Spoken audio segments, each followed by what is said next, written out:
When I have children in the future, I will find Xiao Bao and Cuckoo to teach. Whatever they know, I will learn. Then, other than Xiao Bei and the others, no one can compare. After leaving the land, the people brought by Old Man Yao began to feel uncomfortable again. They were not like Old Man Pai's people, who had experienced many things. When they went to Shuzhou, they were already uncomfortable for a long time. Fortunately, they were able to reach the shore in the capital at that time. Now, they were in a hurry. As long as the ship's supplies were enough, they would move forward without stopping. The ones who were least affected were the little ones. Usually, their range of activities was not large. They were always in the yard. Occasionally, they would be carried out for a walk. They also brought their houses, which were specially set aside for them on the ship. There was a small swimming pool, a sand pile, and any toy they got could be played for a long time. Moreover, they were provided with a lot of toys and games. The most important thing was that they could play with their brothers and sisters for a while every day. When the fleet was less than a month away from the destination, the fastest ship in the vanguard had already arrived at Chengdu. The people on the ship immediately got busy as soon as they came ashore. This time, the person in charge was Su Si, the person from the Gu family who bought the firecrackers in Sanshui County. Once he came ashore with a heavy responsibility, he found 2 people to protect him and rode quickly in the direction of Shuangliu County. Su Si rode on the horse with a determined expression. The young master and young lady of the main family had given a death order. This time, they could only succeed and could not fail. Since the main family directly handed the money to him at the market by the small bridge in Sanshui County, he was determined to serve the main family to the death. People said that an army was trained for 1,000 days to be used in a single moment. He had been raised for a few years, so it was time to use it. The small things he did before were all training. This time, he heard from the members of the Zero team that this was a matter of life and death. No matter what, he had to do it well. The 3 riders only took 2 hours to arrive at the county yamen of Shuangliu County. Shuangliu County was also a middle county. There were yamen runners standing at the entrance.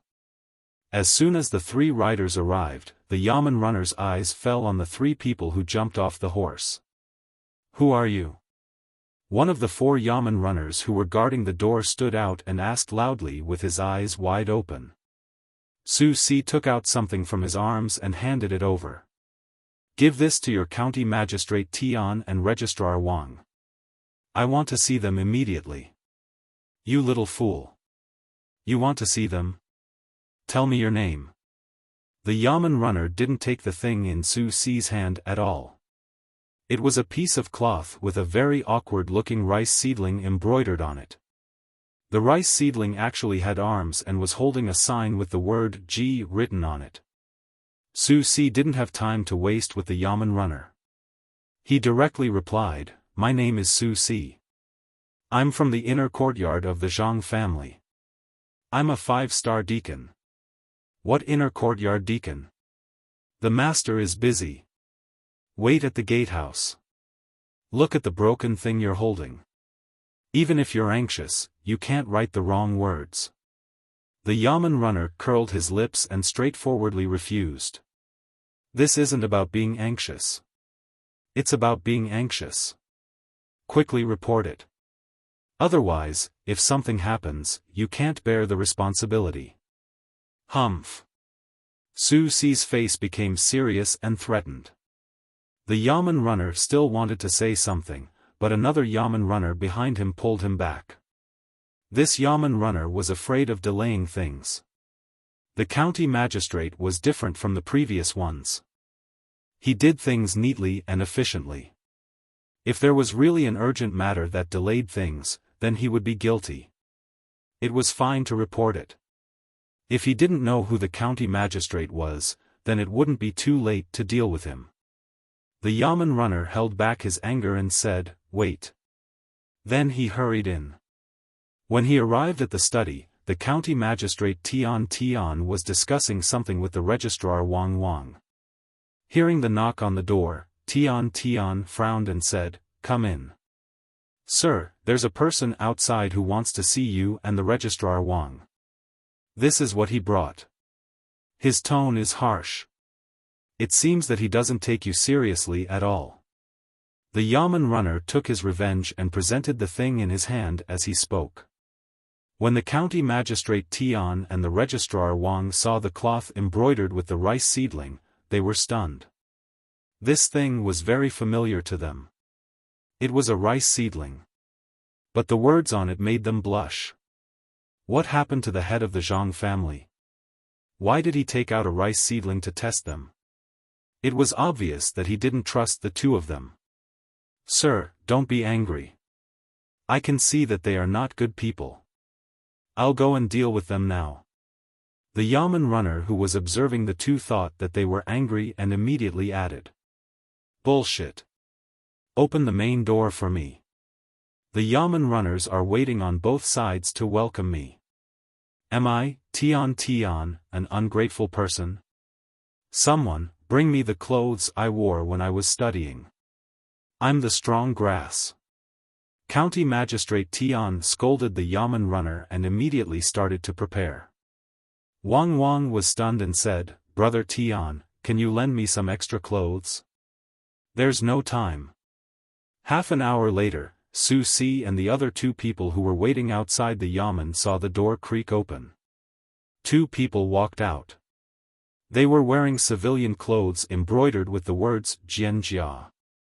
They looked at each other. One of them said, "General, we can't accept this.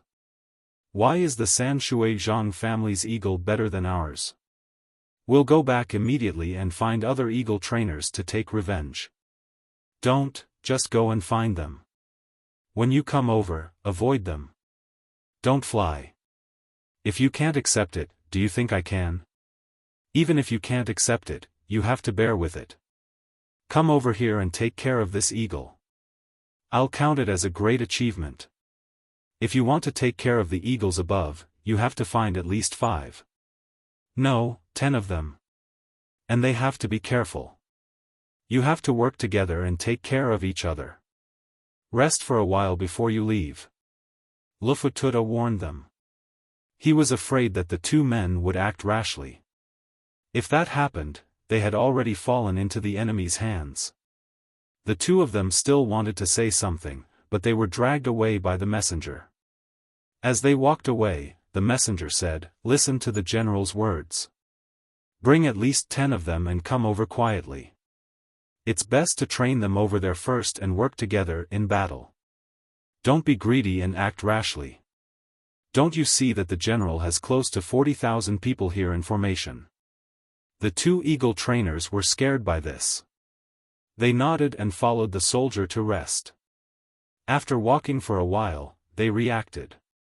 Was there a need for this?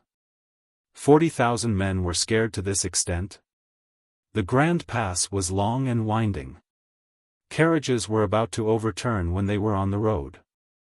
Horses were about to fall into the stream when they stepped on it. Mi Fan and the other two men who came from the capital finally experienced the danger of Shudao. They rode their horses. In the beginning, they carefully stuck to the side of the mountain. Now, they dismounted from their horses and walked slowly. Mi Fan and Han Xianfeng glanced at the stream below them from time to time. They shivered and held the rock wall beside them. Jiu Meiling was brave. She walked in the middle and felt the wind blowing from the stream. She also felt the unique humidity of Taodao's water. "Come over here. Don't fall down." Han Xianfeng had shouted more than once. Every time, Jiu Meiling would smile and tell them that she was not afraid. She said that she was 5 feet tall. Every step was about 2 feet and 6 inches. She was 4 feet and 7 inches away from the side. Even if she missed a step, she would not fall down. She asked the two men to continue riding. She said that since the horse was used to this path, it would know how to control itself. The two men did not dare to do anything. Fortunately, Mi Fan did not feel uncomfortable. She knew that Jiumeilin would not be in danger for the time being. Jiumeilin walked and said to the two men discontentedly, "Are you still men? If you keep moving, it will be too late by the time you reach the place." "No, Mi Fan is here. If it's really late, he'll feel uncomfortable. It has nothing to do with whether he's a man or not. I'm just afraid of heights. It's not the critical moment yet. If I accidentally hurt myself, the Zhang family will be angry." The Zhang family values people with ability very much, but they also take care of people without ability. Han Xianfeng would not go over. He wanted to dig his hand into the stone. "You still have the ability? You are rowing to death. You are waiting for me to save you. Without me, you will beg for help from heaven and earth. I beg you now. Stop talking. If you say something ungrateful again, I will jump down." Han Xianfeng was tortured. "Are you good at swimming? If you're lucky, you can give it a try.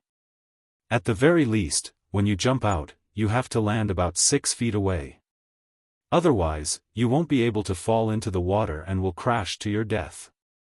Let me calculate for you. From here to the surface of the water, it's about, get on the horse and go. We are in a hurry. Mi Fan, please. If you feel uncomfortable, tell me." Han Xianfeng gathered his courage and got on the horse. Mi Fan was helpless. She also climbed on the horse.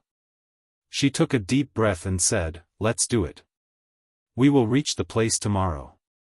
Zhang Zhong and Izhou had just arranged the general affairs of the ski resort and handed it over to the people in the inner yard. He began to lead the people who had nothing to do to build the road. The imperial edict was not fake. If it was built, it had to be built. It was not paid. Fortunately, it gave a policy. If it was used well, it would make a lot of money. Zhang Zhong was not worried about this. He believed in his son's ability. With the policy given, it would be easy to earn a few times the amount of money needed to build the road. The road was made of sand and stones. The key places were reinforced with cement to prevent the road from being damaged. There were also a few eagles to help. When there was a need for a suspension bridge, the eagles would send one end of the rope over. Then, there would be people pulling on the rope. The rope gradually thickened and was much faster than before. When there were stones in the middle of the road or stones that could easily slide, they would use explosives to blow them up. The explosives were placed on the side as if there was no danger. There was also no one guarding nearby. It gave people the feeling that they could take it at any time. Zhang Zhong also hoped that someone would take it. However, he was disappointed. Even if people knew how powerful this thing was, no one touched it, let alone steal it for research. The ambushers were always there, and so was the cement that had not been mixed. The working people did not care about the conspiracy or political purpose of the road building. They could do the work. After the construction period, they could get money. Moreover, it would be convenient for them to go back and forth in the future. They worked very hard. The food was not bad. Zhang Zhong was also in charge of providing worn-out clothes and tools. The people felt that this kind of life was not bad. However, they did not know that under the calm surface, there were enemies and allies on another level. Chapter 642. Wang Wan and Zhang Xiaobao were still traveling in the desert.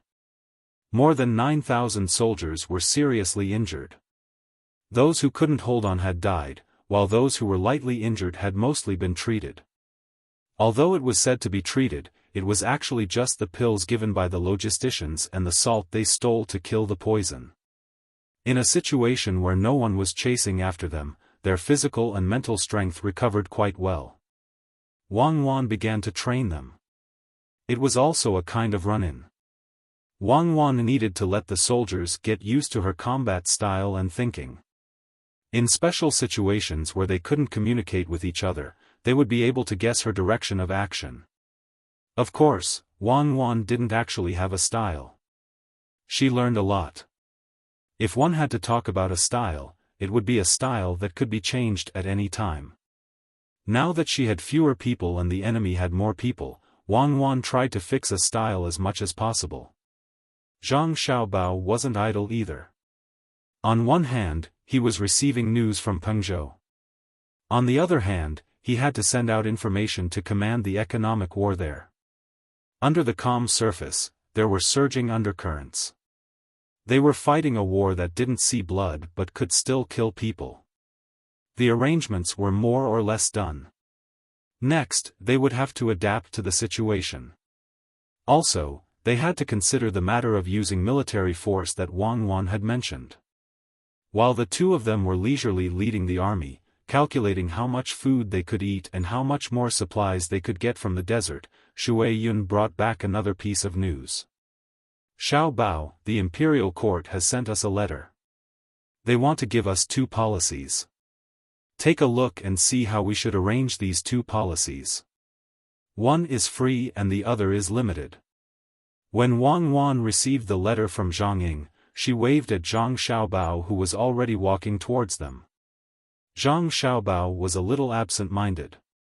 He was calculating the ratio of his family's financial resources to their gains.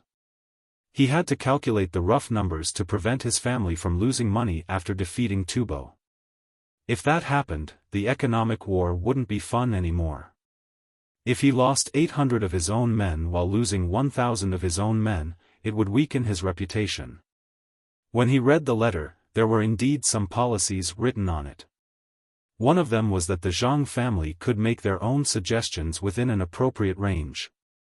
The other one was that the Zhang family would be allowed to invest a lot of money in Jiannan Road, and they would be given 3 years of tax exemption. However, 50% of that had to be invested in infrastructure, and 20% of the other 50% was not allowed to make money.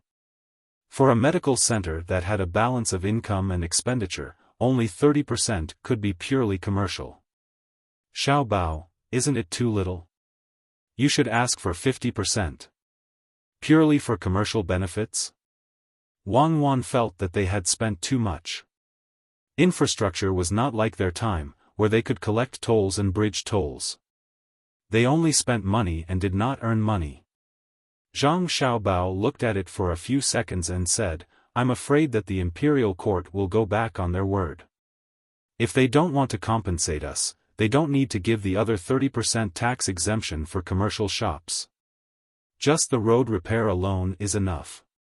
I'm wondering if I should do that. Who said that road repair is not profitable? Building roads can make money because the government is paying for it. We are just investing our own money. Li Longji won't give us money. He is so stingy that he won't even give us a goldfish bag or clothes. If we expect him to take money from the Ministry of Revenue, I would rather believe that Tubo suddenly became kind and willing to compensate for our losses. Wang Wan really couldn't understand how they could make money by paying for their own roads. Let's not talk about this first. Let's think about what kind of policies we want first. This policy should be a few people from the imperial court testing us. What do you think if it wasn't us but other businessmen who wanted to consider for the sake of their family and not us, what would they choose? Zhang Xiaobao hadn't considered whether they should use road repair to make money. If other people found out that the Zhang family could operate in this way, what if they stopped it? Let's skip the first policy. Wang Wan thought for a while and said, there are 2 choices. The first is a very stupid choice. I reckon that the imperial court will agree for the time being. That is to let your father become a higher official in Jiannan Circuit, which will coincide with the policies given by the imperial court.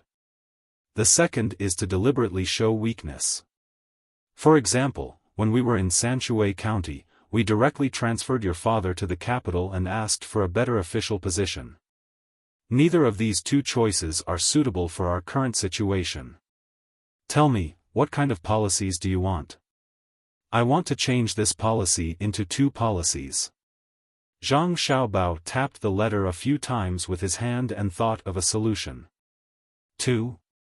Does that mean that the 2 policies will become more policies? When I was young, I thought about it when I read that the monsters in fairy tales could help you fulfill 3 wishes. The first wish was for me to have many, many wishes. Li Longji isn't a fool.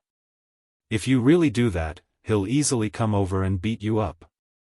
Wang Wan covered her mouth and laughed for a while before telling Zhang Xiaobao. It was clearly the naive thoughts of a child. If Zhang Xiaobao said to write a letter and send it to the capital, how would the people in the capital react when they read the letter? It would definitely be very interesting. When Zhang Xiaobao heard Wang Wan's words, he also laughed. That's not what I mean. Ha ha ha, I just don't want the people in the imperial court to guess my family's intentions. The first policy I want is to give a large piece of land in the northeast or here. It'll be exempted from 5 years of taxes. Any kind of land is fine. The second policy is still land, this desert. It'll be exempted from taxes for 10 years. The imperial court can choose the first policy, but the second policy is confirmed. I believe they'll definitely be willing to give it. You want the land here? This is the land of Tubo. If it were me, I would also give it. I heard that at the very beginning, when the soldiers on that island retired, they gave them a place to live.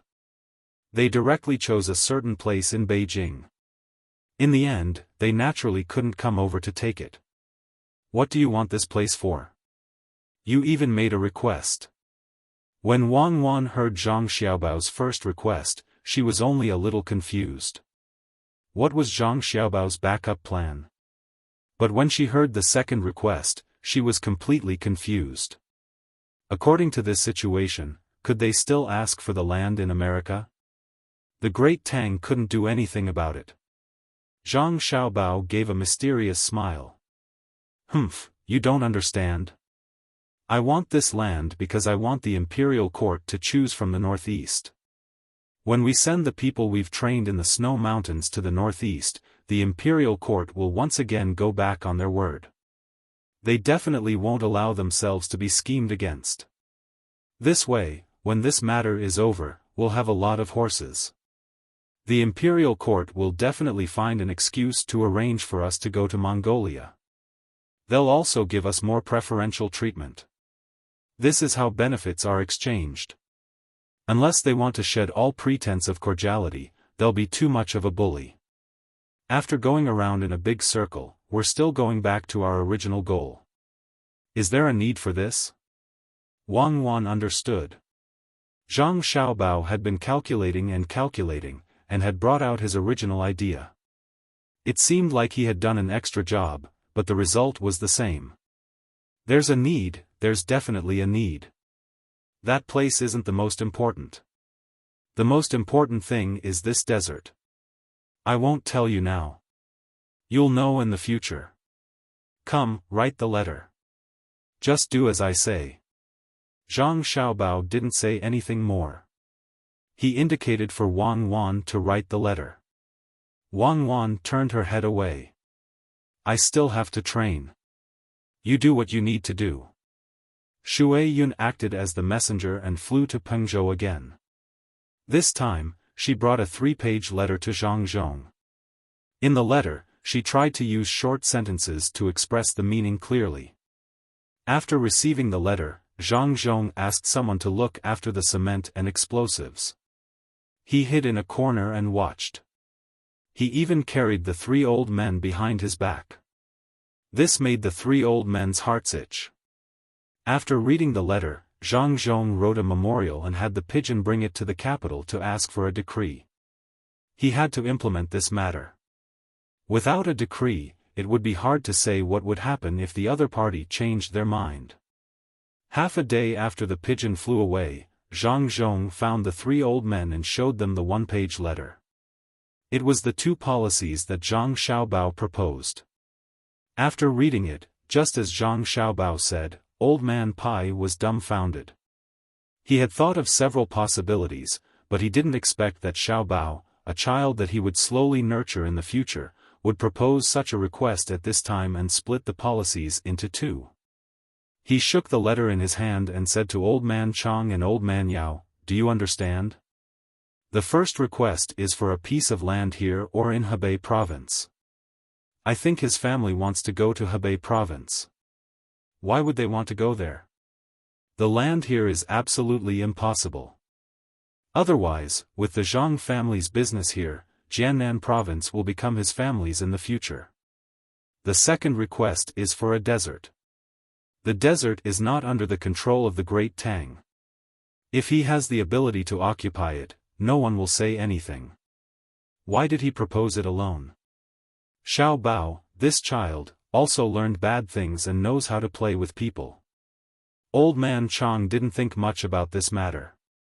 After listening to Old Man Pai's words, he didn't respond. Old Man Yao pondered for a full quarter of an hour before he spoke. According to the way the Zhang family did things in the past, the Zhang family did a lot of inexplicable things and obtained benefits in the end. Since it was proposed by Xiao Bao, even if Xiao Bao didn't learn all of the master's skills, he probably learned most of them. They are now in the desert. Do you guys think they found something good? Will they use it in the future? That's not right. Even if they found something good, who can say what will happen in the future? It's estimated that 10 years later, that place will still be Tubo territory. It won't hurt to give it to him. Think about it carefully. It's not simple. What's not simple? I think Xiao Bao deliberately wants that place to confuse us. If he wants it, we'll give it to him. It's not like the land of our dynasty. If he has the ability, he can go and earn money. Old Man Chang was very direct. If that's the case, then, fine. We'll also write a letter and send it to the capital. Old Man Pai still couldn't figure out what Zhang Xiaobao was planning to do. The second request wasn't much of a request. It was other people's land, so it was given away just like that. The three of them wrote a letter and had a pigeon bring it to the capital. Thinking about this matter, they slowly fell asleep. Early the next morning, Zhang Zhong started to get busy again. After arranging the road construction, he had the people in the inner court take care of it. He found the three old men to discuss the first policy given by the imperial court. He took out Zhang Xiaobao's letter and said to the three old men, "Let's make it clear first. We can't go back on the first policy. Lord Bai, the three of you can't write another letter." Chapter 643. Zhang Zhong's words made the three old men's hearts skip a beat, especially Old Man Pai and Old Man Yao. They suddenly had a bad feeling. Old Man Pai gave Old Man Yao a look, meaning to ask, "Did you see anything wrong with the first policy given by the imperial court? Could it be that the 30% tax exemption was too much? Or should the Zhang family be responsible for 20% of the medical center? There had to be something wrong. Otherwise, Zhang Zhong wouldn't have said it in advance." Old Man Yao thought about it carefully and couldn't find anything wrong. This proposal was also thanks to him and Old Man Pai. At first, it was said that the Zhang family would be given 50% of the tax exemption, 30% of the road repair, and 20% of the medical center. In the end, the imperial court was even more ruthless and directly changed the road and business. Gently shaking his head, Old Man Yao took the letter and began to read it. Old Man Pai and Old Man Chang also came forward and read it from beginning to end. The more the three old men read, the more frightened they became. The more they read, the more they regretted it. The more they read, the more they hated the people in the imperial court who changed the road repair and business. Zhang Zhong didn't care about the three old men. He got up and walked around with his hands behind his back. He thought that the three old men wouldn't go back on their words. If they really wrote a letter to the capital, he would retire and go back to his hometown. The three old men really didn't have any intention of writing a letter to the imperial court. Even if they regretted giving such a policy, there was no other way. It wasn't that the policy was bad, but that kid Xiao Bao had become smarter. According to this, if other people want to build roads in the future, they will learn from the Zhang family's method. Their family will open their business next to the newly built roads, and it will be the same for the medical center. Their family is prepared to invest 200,000 strings of coins, 100,000 strings of coins to build the roads, and 40,000 strings of coins to build the medical center. They are even willing to provide the doctors themselves. The remaining 60,000 strings of coins will be opened for business. It doesn't look bad. If you don't have any other tricks up your sleeves, you can say that you're truly serving the country and its people. There's nothing to nitpick about it. But with the other tricks up your sleeves, you're being too much of a bully. Old Man Pai stared at the solution at the back and said excitedly. Old Man Chang chuckled and didn't care anymore. He sat at the side and drank his tea. This wasn't something he could control. He knew that with his ability, even if he had any ideas to restrict the Zhang family, he would still be used. Old Man Yao gritted his teeth that had already lost a few. He nodded and said, "Admirable, truly admirable." He actually brought up the matter of road repair and asked the local merchants where they needed to repair the road. He drew a few lines that would not clash with the current road, and he wanted to build new roads where there were no roads. If other merchants wanted to make way for the new road, or if they wanted to do business on the side of the new road, they would have to fork out money to build the new road. If they didn't fork out money, the Zhang family wouldn't build the road where they needed it. They would just take care of themselves. When the time came, he would put down the clinic and use the 60,000 strings of coins to build a big market related to trade at an important location on the side of the road. He would use it to attract people to take the good road. At the same time, the Zhang family's fleet would also specifically travel on this road and sell the goods they transported from other places in the market. Hiss! How did Xiao Bao come up with this idea? What's even more ruthless? In addition to letting the merchants use the money to repair the road, he would also use a portion of the money to invest in the Zhang family's shops. The money used by the Zhang family to build the road would take up 20% of the entire shop or market, and the technology used by the Zhang family would take up 40%. What does this mean? After Old Man Yao analyzed it, he asked Old Man Pai, who had also thought of this matter. Old Man Pai could now calculate such things. He said, "This means that the 60,000 strings of coins of the Zhang family can be used for a lot of transactions. Others would have to invest at least 120,000 strings of coins to take up the other 40%. In other words, the real money used by the Zhang family to open a business is 180,000 strings of coins. They only used 40% of the technology to expand their business by 3 times. Look, there's another benefit for the merchants. This time, when they return, a portion of the things they plunder will be given to the imperial court, and the other portion will be sold. This will be considered the first transaction in the market in the future. Furthermore, in the future, they will organize caravans to go to the desert to collect useful things. Isn't that the land that Xiao Bao wants? With this excuse, they can go out as they please.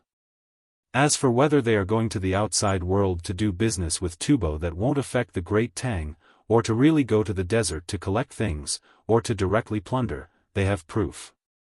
Good, Xiao Bao is really amazing. His calculation is really too good. No wonder his family put in so much effort to build the road this time. They used cement to reinforce the tunnel and even blew up the mountain.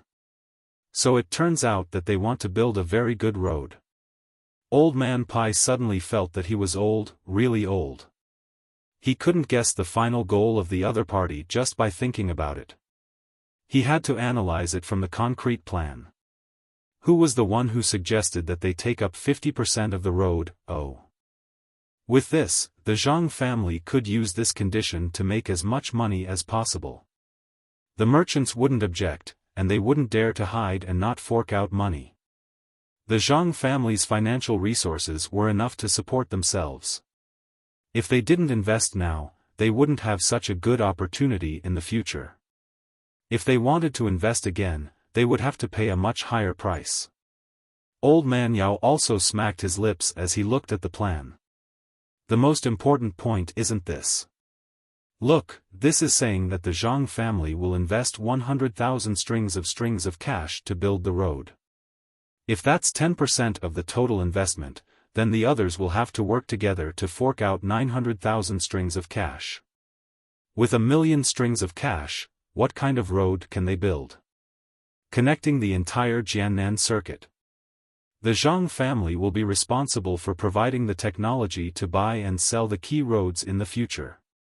They will form a large chamber of commerce and share a portion of the resources. However, the 1,000,000 strings of cash will still be used to buy cement and explosives. The cement and explosives will all belong to the Zhang family. How much money can they make from this? That's right. How much can they make? The price isn't low. I estimate that they can at least make 20% or 30% of the profits. Alright, the Zhang family will be able to earn the money they invested here. Compared to them, they won't have to fork out a single copper coin. They will only be able to take advantage of us. They will just have to provide some technology in the future and bring merchants to Tubo to make money. Their family's caravan will enter Tubo to do business. They won't have to worry about being robbed or killed like other merchants. Who would dare to touch them? Those people are really tired of living. Cuckoo hasn't returned yet. Their family didn't contribute anything at all. I think that when we cooperate in the future, their family will still be able to take advantage of us. Old Man Pai really couldn't think of how Xiao Bao came up with this plan. This was the so-called to gain something without risking anything. Could this be the legendary cash flow? No, it shouldn't be. Otherwise, Cuckoo wouldn't have agreed. It seemed that this kind of method couldn't be used. He really wanted to see it for himself. And let them use it on other countries to see what exactly was going on. Compared to the current method, it would definitely be better. Zhang Zhong waited for a full half an hour before the three old men came over. When they came over, Old Man Pai said to Zhang Zhong, "Yongcheng, you are amazing. You gave birth to a good son and a good daughter-in-law. Don't worry, I won't write a letter to the capital. I reckon that even if I did, it would be too late. Before the pigeons can fly, the imperial court's decree will start to arrive. Sir Bai's praise is wrong. Xiao Bao and Cuckoo still have many things that they don't understand. They are just eager to learn, that's all. I hope that Sir Bai can help us in the future. Is this possible? If you feel that there is no benefit to the people and the country, I will write a letter and have Xiao Bao reformulate the plan. For people like my family, earning money is no longer the most important thing." Zhang Zhong said modestly and then asked about the policy. As he said this, he really did have the same thoughts in his heart. If it wasn't beneficial to the people, he would rather not earn too much money. The more Old Man Pai looked at Zhang Zhong, the more he liked him. It was true that the more money a person could earn, the less they would view money as important. Old Man Pai, who had been learning from the Zhang family for a long time, didn't teach for nothing. When he heard Zhang Zhong's thoughts, he said, "There are benefits. It's good for the country and the people. It's not that the merchants here don't have money. Some of them can't spend it locally, so they all go outside to invest. It's just right for them to take out their money. With your family's methods, they won't be able to cause any trouble. In the future, when you go to the capital or Luoyang, the imperial court won't have to worry about your Zhang family doing anything bad. The 1,000,000 strings of cash will be built very well, connecting the entire Jiannan circuit. At that time, the goods from other places can be transported here, and your family will have a new way to earn money. You can transport the goods from Jiannan circuit to other places to exchange for money. In addition, the merchants from Tubo can also come here to do business. There will be more medicinal herbs, and it will be helpful for medical research. Didn't your family mention economic control and plunder when you were in Luzhou a long time ago? It just so happens that you can use it in Jiannan Circuit. As for Xiao Bao's future plans, my granddaughter has told me before.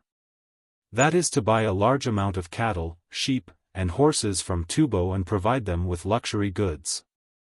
The two will exchange. This way, Tubo's good land will gradually decrease.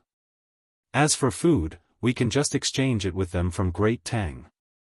When Tubo's food supply is controlled to a certain extent, that will be the time when Tubo will become a part of Great Tang. If I had known earlier, I would have kept Xin by my side and asked her more questions. Now, it is already your world. Old Man Pai sighed with emotion. He really admired the children nowadays. Not to mention Xiao Bao and Cuckoo, even his own granddaughter, Xin knew how to analyze the situation from a better perspective. This was an economic war. Under the situation where military force was guaranteed, it was a war that killed without shedding blood. The ruthlessness and calculation were much more powerful than a war of military force. It could reach the level of subduing the enemy without fighting. Old Man Yao also had a similar idea in his heart. He looked at Zhang Zhong, a young man who no one could find fault with in terms of virtue, and said with a smile, "Your family can use the policies to calculate as much as you can.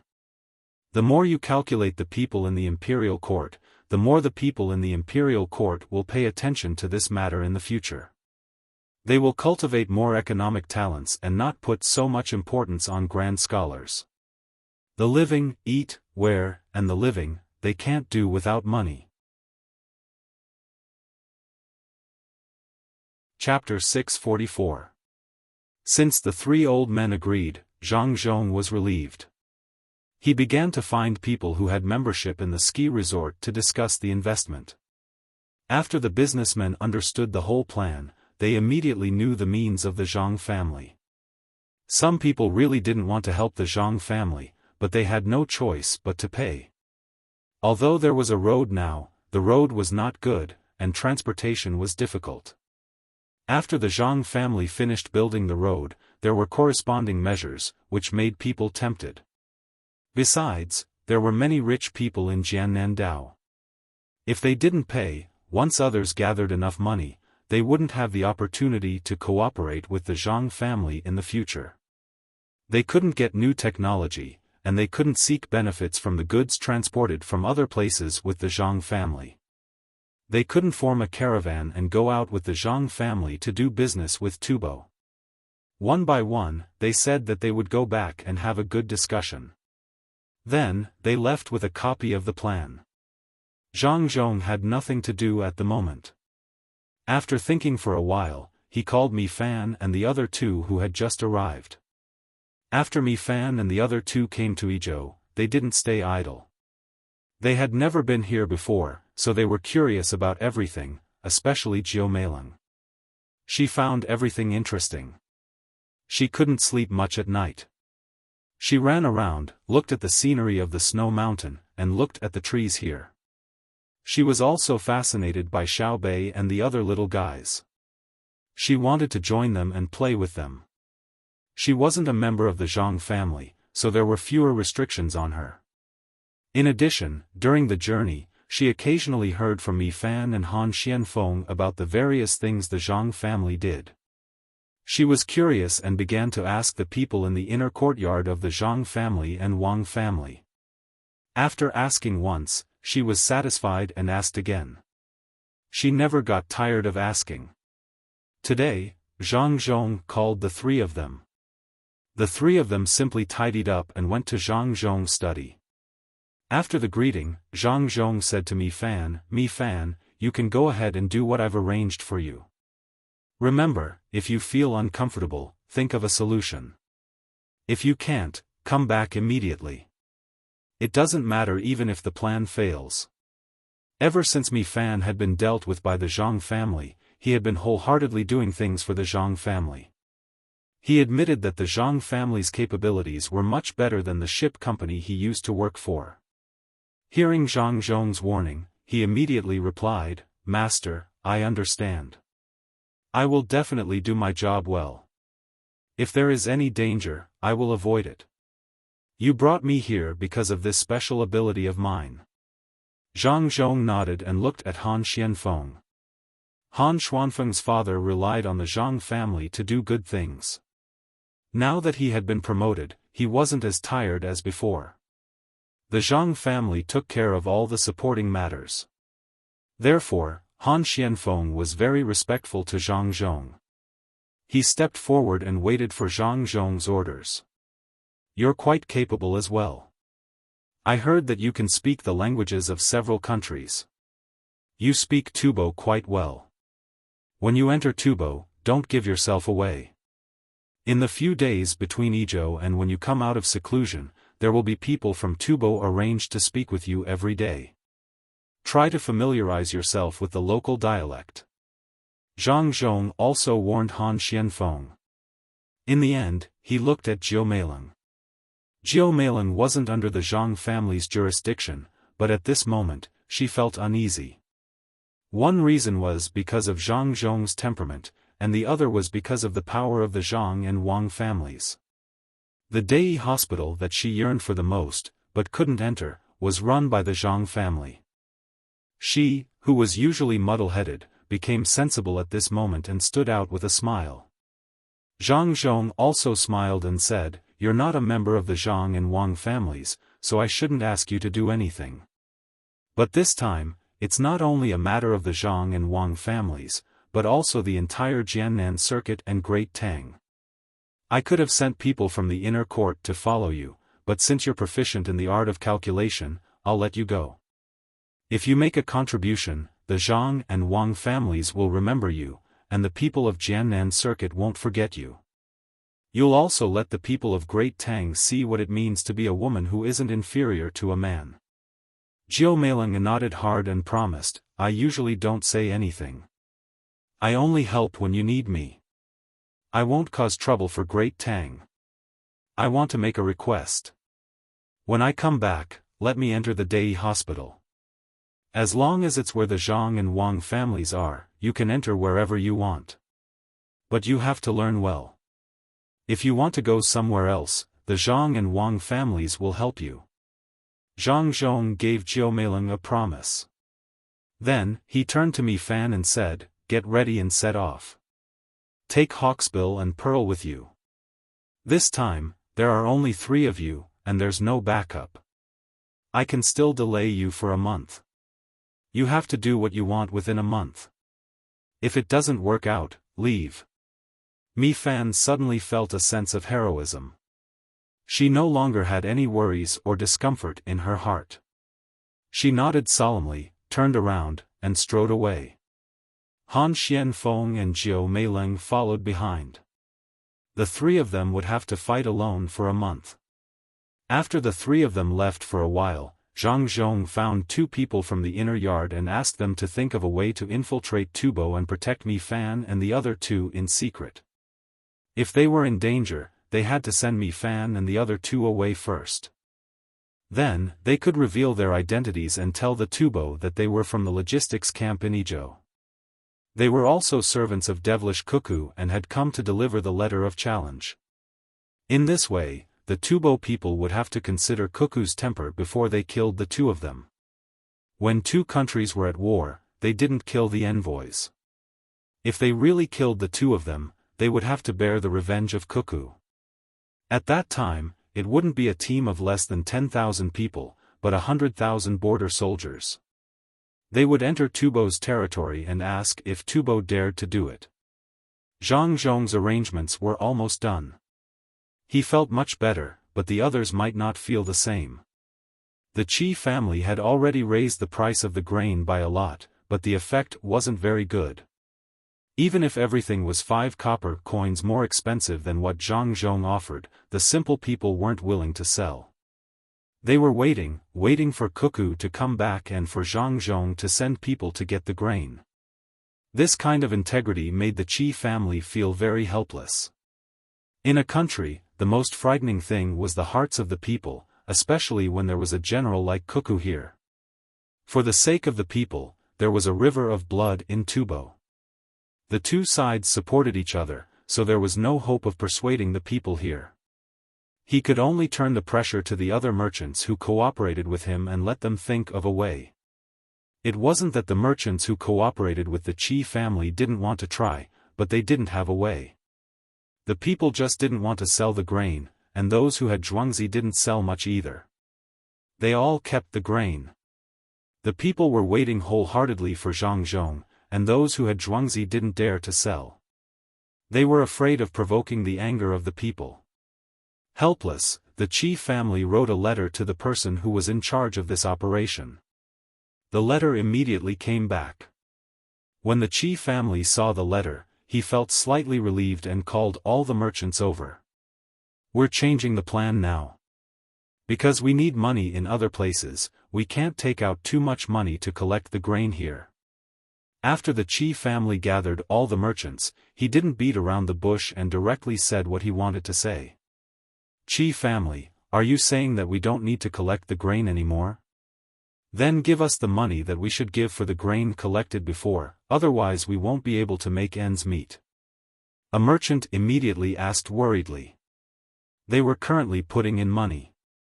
Now that Zhang Zhong wanted to find merchants to build roads and make money, they couldn't take out the money to follow him. They could only watch others take advantage of him.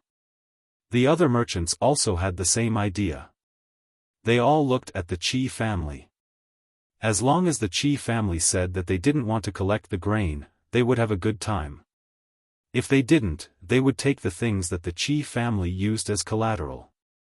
The Qi family didn't expect the merchants here to stand on his side. Otherwise, how could they cooperate with him when they clearly knew that the increase in grain prices would have a big impact on the people? It was all about money. Looking left and right at the merchants, the Qi family spoke. "Who said that we don't want to collect the grain? Accept it, but not as much as you want like now. On the surface, we'll accept the grain as soon as they bring it, but when it comes to the actual collection, we have to look at the grain. We'll accept all the new grain and delay the old grain. We'll tell them that we'll give them the money after half a month and write a receipt. We have to continue raising the price as well. For millet, we'll raise it to 45 copper coins for a bucket and 65 copper coins for a bucket of rice. If there's a delivery of grain, we'll accept it directly. If there's a large quantity, we'll have someone inspect it carefully. It'll be best if we wait for a few more days. Let's see if that Zhang Zhong doesn't spend money to collect the grain. What are the people without land going to eat? Just do as I say, and once it's done, we won't forget to reward you." When the Qi family said those words, he was thinking about the mastermind behind the scenes. Incredible, truly incredible. Since he couldn't collect the grain, he would just have to mess up the economy of Jiannan. After all, the commoners had to eat, right? With such a high price, it was unlikely that those who had grain elsewhere would lower their prices. The merchants immediately understood what was going on. They weren't fools either, and they knew the consequences of doing so. If the Qi family had told them about the arrangement from the start, they definitely wouldn't have agreed to it. But now that things had developed to this point, not only would they not be able to earn a single copper coin, they would also have to pay a huge sum of money. It wasn't easy for them to earn money, and they weren't as carefree as Zhang Xiaobao and Wang Wan. Thus, they could only follow this plan. From that day onwards, the price of grain in Jiannan rose again and again. The merchants didn't raise the price all at once.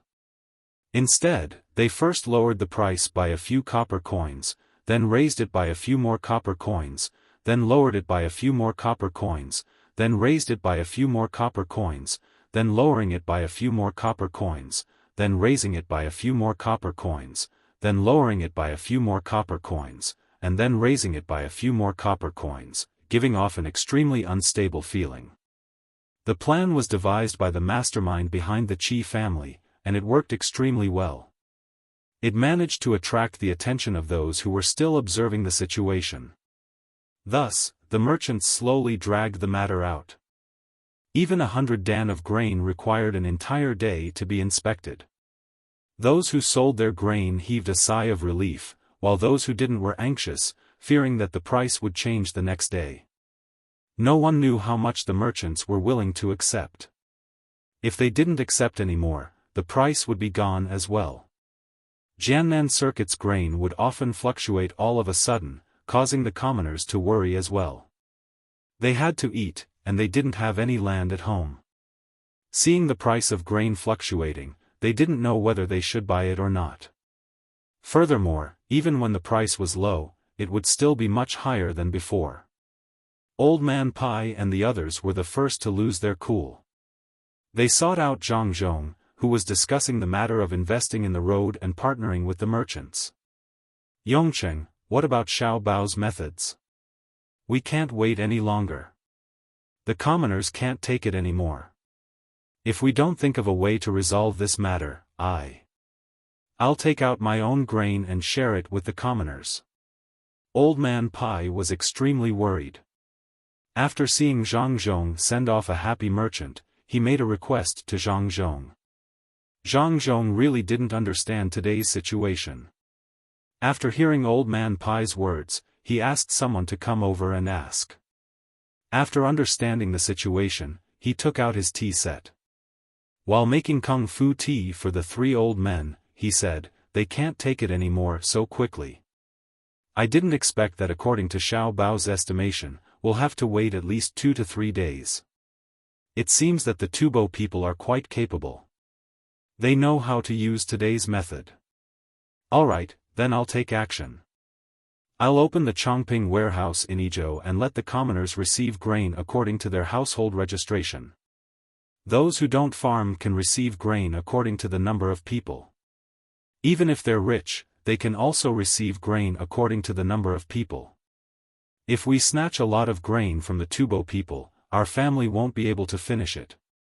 We'll give it to the commoners and stabilize the market first. We'll wait for them to use other methods." Xiao Bao said that economic warfare is very interesting. Unless there's no other choice, we can't reveal our trump cards.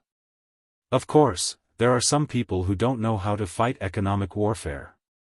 They only know how to scam the merchants in the end, but they don't care about how the commoners will be affected by the fluctuations. We can't blame them since they don't have the ability. Xiao Bao said that he definitely won't allow economic warfare to affect the commoners. When Zhang Zhong spoke, he puffed out his chest with pride. He was proud of himself and his son. Only his son could say such arrogant words. If he said that he wouldn't allow it, then he wouldn't allow it. Just like his daughter-in-law, he forced the Tubo army of 40,000 to stand guard and didn't dare to move forward. Old Man Pai and the other 2 were stunned by Zhang Zhong's words. They thought that Chongpingsang was the last resort, but they didn't expect that it wasn't. The Zhang family still had a backup plan. Old Man Pai and Weiwei nodded and took a cup of tea. They drank half of it and poured away the rest. They said to Zhang Zhong with satisfaction, "Yongcheng, this is the right way. It seems that Xiao Bao has learned a lot." The Zhang family's way of doing things is unpredictable. They always have a backup plan, making it impossible for others to guess where their bottom line is. Okay, Chongpingsang in Kaiyi province. Previously, we snatched a lot of grain from the Tubo people and forced their commoners to the other side of the river. They should be able to last for a while. Yongcheng, there's one more thing. Since we're giving grain to the commoners who don't farm, shouldn't we also give some to the commoners who farm? Otherwise, the commoners' hearts will be cold. Old Man Pai had also thought of the things that Old Man Pai was thinking about. He looked at Zhang Zhong from the side and waited for Zhang Zhong's reply. The commoners who were farming had left grain for Zhang Zhong, but in the end, Zhang Zhong had specifically given grain to the people who didn't farm. What would they think? Zhang Zhong held his teacup and looked at the 3 people's faces. He said, "There are misunderstandings. Otherwise, Chongpingsang wouldn't be able to take care of so many commoners." Xiao Bao's plan would also be interrupted, and my family's loss would be great. After a while, we will compensate the commoners who are farming. But we absolutely can't do that now. Those who can't keep the grain can take this opportunity to sell it. Those who are willing to keep the grain, my Zhang family won't treat them unfairly. You don't have to worry about this matter. We have our own arrangements. It's a good opportunity to see how the people are feeling. Old man Chang had already drunk several cups of tea in a row, but he still wasn't satisfied. When he was about to pick up a new cup and drink it, he heard Zhang Zhong's words. He said to Zhang Zhong, "Yongcheng, I'll remember what you said. When the time comes, if your family doesn't compensate, I'll hang myself in front of your house." "Don't, Uncle Zhang. Don't be like this. I'll definitely make arrangements. Don't worry, it's cold again. The construction in Kaiyi province is almost done. We need to expand outward. No matter what, I have to make the commoners here better off before I leave Jiannan province. As for the war at the front line and the economic war at the rear, you don't have to worry too much about them. Those are small matters. Whether or not the commoners can live well is a big matter." Zhang Zhong smiled and stopped Old Man Chang. Old Man Chang had a bad temper. He couldn't do anything to the Zhang family, so he wanted to use his life to force them. Zhang Zhong didn't dislike it. After all, the three old men were wholeheartedly for the commoners. Old Man Chang's method was just a bit extreme, so it didn't matter. Old Man Pai and the other two got the answer they wanted. After drinking tea, they went fishing. Zhang Zhong immediately arranged for people to open up Chongping's warehouse. He mobilized people to transport the grain to the areas affected by the grain price and distributed it to the commoners. A portion of the grain was given to the poor families for free, while the commoners were sold to them at the same price as before. Because the grain was stolen from Tubo, Zhang Zhong didn't keep it for himself. He also didn't want to earn money from it. He promised the commoners that the money from selling the grain would be given to them in another way. When the front-line matters were settled, it was more or less ready to operate. He told them to wait. When the Zhang family released Chongping's warehouse and only targeted the people who didn't farm, the people who had grain felt uncomfortable. They hesitated and didn't know if they should sell the grain or not. Cuckoo was still fighting, but Zhang Zhong didn't consider them. How should they choose? Just as they were hesitating, Zhang Xiaobao's operation back then had an effect. The imperial court sent a decree to prove to the various prefectures of Jiannan that Cuckoo wasn't the commander of this war. They used her age to scare Tubo, and the real commander was someone else. At this time, the commoners also knew. They couldn't guess anything else and could only choose to believe the imperial court. They knew that Cuckoo wasn't a powerful demon and that there was an expert behind her. They used this to anger Tubo and mobilized Tubo's troops. Many commoners changed their minds and sold the grain in their hands to the grain collectors. Because the grain collectors controlled the amount of grain they bought and deliberately delayed, the commoners who sold the grain stood in a line at the place where they bought the grain. Seeing that the merchants were deliberately taking their time to buy the grain, the commoners couldn't stand it. They all clamored for the merchants to buy their grain at the price they offered. As a result, the pressure on the grain collectors increased. When they saw the angry commoners on the street waiting to sell their grain, they were afraid that the government would intervene. They had no choice but to find Master Qi. Master Qi didn't expect that Zhang Zhong's reaction would be so fast. He now knew that his economic war had been discovered by the Zhang family. All of their methods were targeted at his grain prices. Thinking that the economic war was revealed by the Zhang family, Master Qi couldn't hold it in anymore. He had no choice but to write a letter to the person behind this. He didn't think that the Zhang family couldn't see through the trick. After all, this was what they did. The person behind Qi Dongjia also replied within a short period of time. First, he reprimanded Qi Dongjia, saying that he couldn't keep his cool and messed up when encountering problems. Then, he mentioned a solution and told Qi Dongjia that as long as he thought about it carefully, there would be a solution. When Master Qi received the letter, he didn't care whether it was reprimanded or not. He acted as if he had found a treasure and found a group of merchants. Can't you all wait? If you can't hold it in when you encounter a small matter, what big things can you do in the future? Think about it carefully, there is actually a solution to any problem. Master Qi told the merchants what the person behind the scenes said to him. He put on the appearance of an expert. The merchants looked at each other. How could they think of a solution? They turned their heads and stared at Master Qi, waiting for him to make the arrangements. They wanted to see what kind of method he had. Master Qi enjoyed the feeling of being looked up by others. He said to the crowd, "It's very simple. First, take their grain, but don't give them money immediately.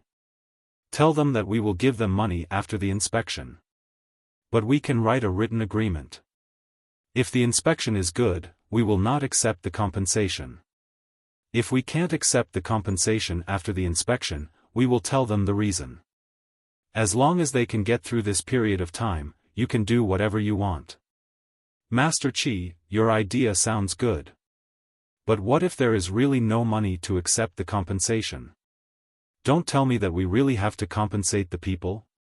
A merchant thought for a while and found the key point of the problem. Master Qi was doing this. Wasn't he trapping them? The other merchants also thought of this. They all looked at Master Qi, waiting for a reasonable explanation. They couldn't be fooled. Master Qi already had a plan. He laughed and said, "You all, not only are you timid, you can't see the future clearly. How about this, if you really don't want to do it, then change the method. Tell the people selling the grain that you are buying grain for a person surnamed Chen. Ask them to send the grain to Tonghua County. There will be someone there to accept it. You don't have enough money to accept it." Master Qi really didn't want to do this. If he did, his usefulness would be reduced. The person behind the scenes mentioned this in the letter and asked him to make the arrangements himself. If one plan didn't work, then he would use another. Of course, the person behind the scenes saw him as someone who was very good at socializing. He thought that with his ability, he could make the merchants pay for the grain. It was his own lack of ability. He didn't want to admit this, and he didn't dare to delay this matter. He could only tell the other person. The two of them worked together. From now on, that person would be in charge. With a new method, the merchants were satisfied. They left happily and went to arrange their own matters. Soon, the people knew about this matter. After estimating the distance and transportation cost, they felt that there was still a lot of profit to be made. They either transported the grain themselves or found someone to hire horses and carriages. The grandiose transportation team headed for Tonghua County in Maozhou. The team was not small. The local transportation industry people had made a profit this time. They all raised the price. The reason was that the road was not easy to travel on. Also, the price of the livestock and food for the livestock was expensive. They could either wait for Zhang Zhong to fix the road or spend more money. Chapter 645. This time, Zhang Zhong needed Old Man Pai and Old Man Yao, especially Old Man Pai. He used to be an official in Yizhou and even investigated people in Jiannan Circuit. He was the perfect person to use. Old Man Pai was also surprised by Zhang Zhong's sudden arrival. He said to Zhang Zhong, "Yongcheng, we were just about to look for you. I didn't expect you to come. Just in time, accompany this old man fishing." Without saying anything, Zhang Zhong took out the fishing rod he had brought with him. He put the bait on and threw it into the river. He was already used to fishing when he talked to Old Man Pai.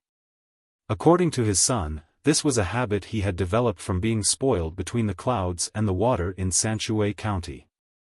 Old Man Pai also changed the bait. With a flick of his wrist, he let the hook go into the water. It was unknown what he was thinking. Did he know how to fish? In this kind of flowing water, he actually used a floater. He watched as the floater was washed away by the water and tilted the fishing line, but he didn't care. When Zhang Zhong saw this, he admired him. This was what it meant to be on the level. He said that he came out to fish in the water, but the servants at home gave him a rod with a bottom hook, saying that it was the fishing experience of the young master. Whoever used a floater in the water was stupid. Regardless of whether the rod was stupid or not, this kind of calmness was not easy for others to learn. It was admirable, truly admirable. It was probably because it was tiring to hold the rod, and there were too many tools that came with it. Otherwise, wouldn't Official Bai have brought a whole bunch of fishing rods here to fish? Old Man Pai didn't have this kind of awareness. If it wasn't for the sake of talking, he would have used electricity. He would pull a net downstream and then use electricity upstream to catch the fish. It was convenient and effective. Yongcheng, do you think my hook is not good? Old Man Pai asked Zhang San after fishing for a while. Zhang Zhong said in his heart, isn't this nonsense? You shouldn't use this kind of pole at all. However, he couldn't say it so bluntly. That would be too unprofessional. Besides, Sir Bai wasn't asking about this matter.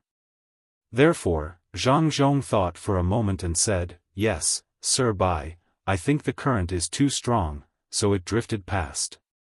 It would be good if it was stable, otherwise the fish would not take the bait easily. Yongcheng knows more. Steady? Yongcheng, this fish is going crazy, can you still hold on? Old Man Pai asked Zhang Zhong as he slowly kneaded the fish bait mixed with fish bone powder and lard. Zhang Zhong glanced at it and thought that Sir Bai's heart was finally in a mess. Otherwise, who would use this kind of bait? This bait was used to catch the black fish, or it could be said that it was specially used to catch fish that ate fish. Without saying anything, Zhang Zhong directly took out some flour from the bag behind him. There was also some ground pork bone flour inside. He casually sprinkled it into the river and said to Old Man Pai, if it makes a mess in the cage, it will still be in the cage. Could it hurt people? Old Man Pai looked at Zhang Zhong in surprise, especially the thing that Zhang Zhong sprinkled in the water. He asked, Yongcheng, you want to use the cage to keep the fish, then what are you sprinkling now? Old Man Pai was very familiar with this kind of verbal confrontation. An expression, a movement, and even a look, all contained different meanings. He had to ask. Zhang Zhong sprinkled 2 more handfuls of flour and answered, I am making a whirlpool. When fishing, I use a lot of other things to attract fish. This is what a whirlpool is. When the time comes, I will put in good bait. When a lot of fish gather, they will be willing to come to the good bait. I see, but this is flowing water. Old Man Pai was not confused to this extent. How could one make a whirlpool in flowing water? Yes, flowing water. I can only make a whirlpool in one river and gather all the other fish, no matter if it is a tributary or a main stream. If they are too scattered, it will be difficult to catch them. I am afraid that they will not be together. As long as they are together and feel that this river is good, I will have a way to catch them all in one go. Zhang Zhong threw all his fishing rods into the river and said to Old Man Pai. This time, even old Zhang, who didn't know much about politics, understood what Zhang Zhong meant. Zhang Zhong wanted the grain collectors and livestock collectors to gather together so that they could deal with the problem together, unlike at the beginning when they were separated. Old Man Pai looked at Zhang Zhong and nodded with satisfaction. Zhang Zhong was finally able to act on his own. In the future, when he fought with others, he would know when to advance and when to retreat. He did not have to worry too much. He looked at Zhang Zhong now as if he was looking at his own son. His son was an official elsewhere, so he could only treat Xiaobao, Cuckoo, and Xin Heir as his grandchildren. He treated Zhang Zhong as his son. Even if he often caused trouble for his son and grandchildren, it was to train them. Seeing Zhang Zhong's steady appearance, he asked, "Yongcheng, are you going to use a fishing rod to catch them all in one go?" "No, the fishing rod is only for fishing.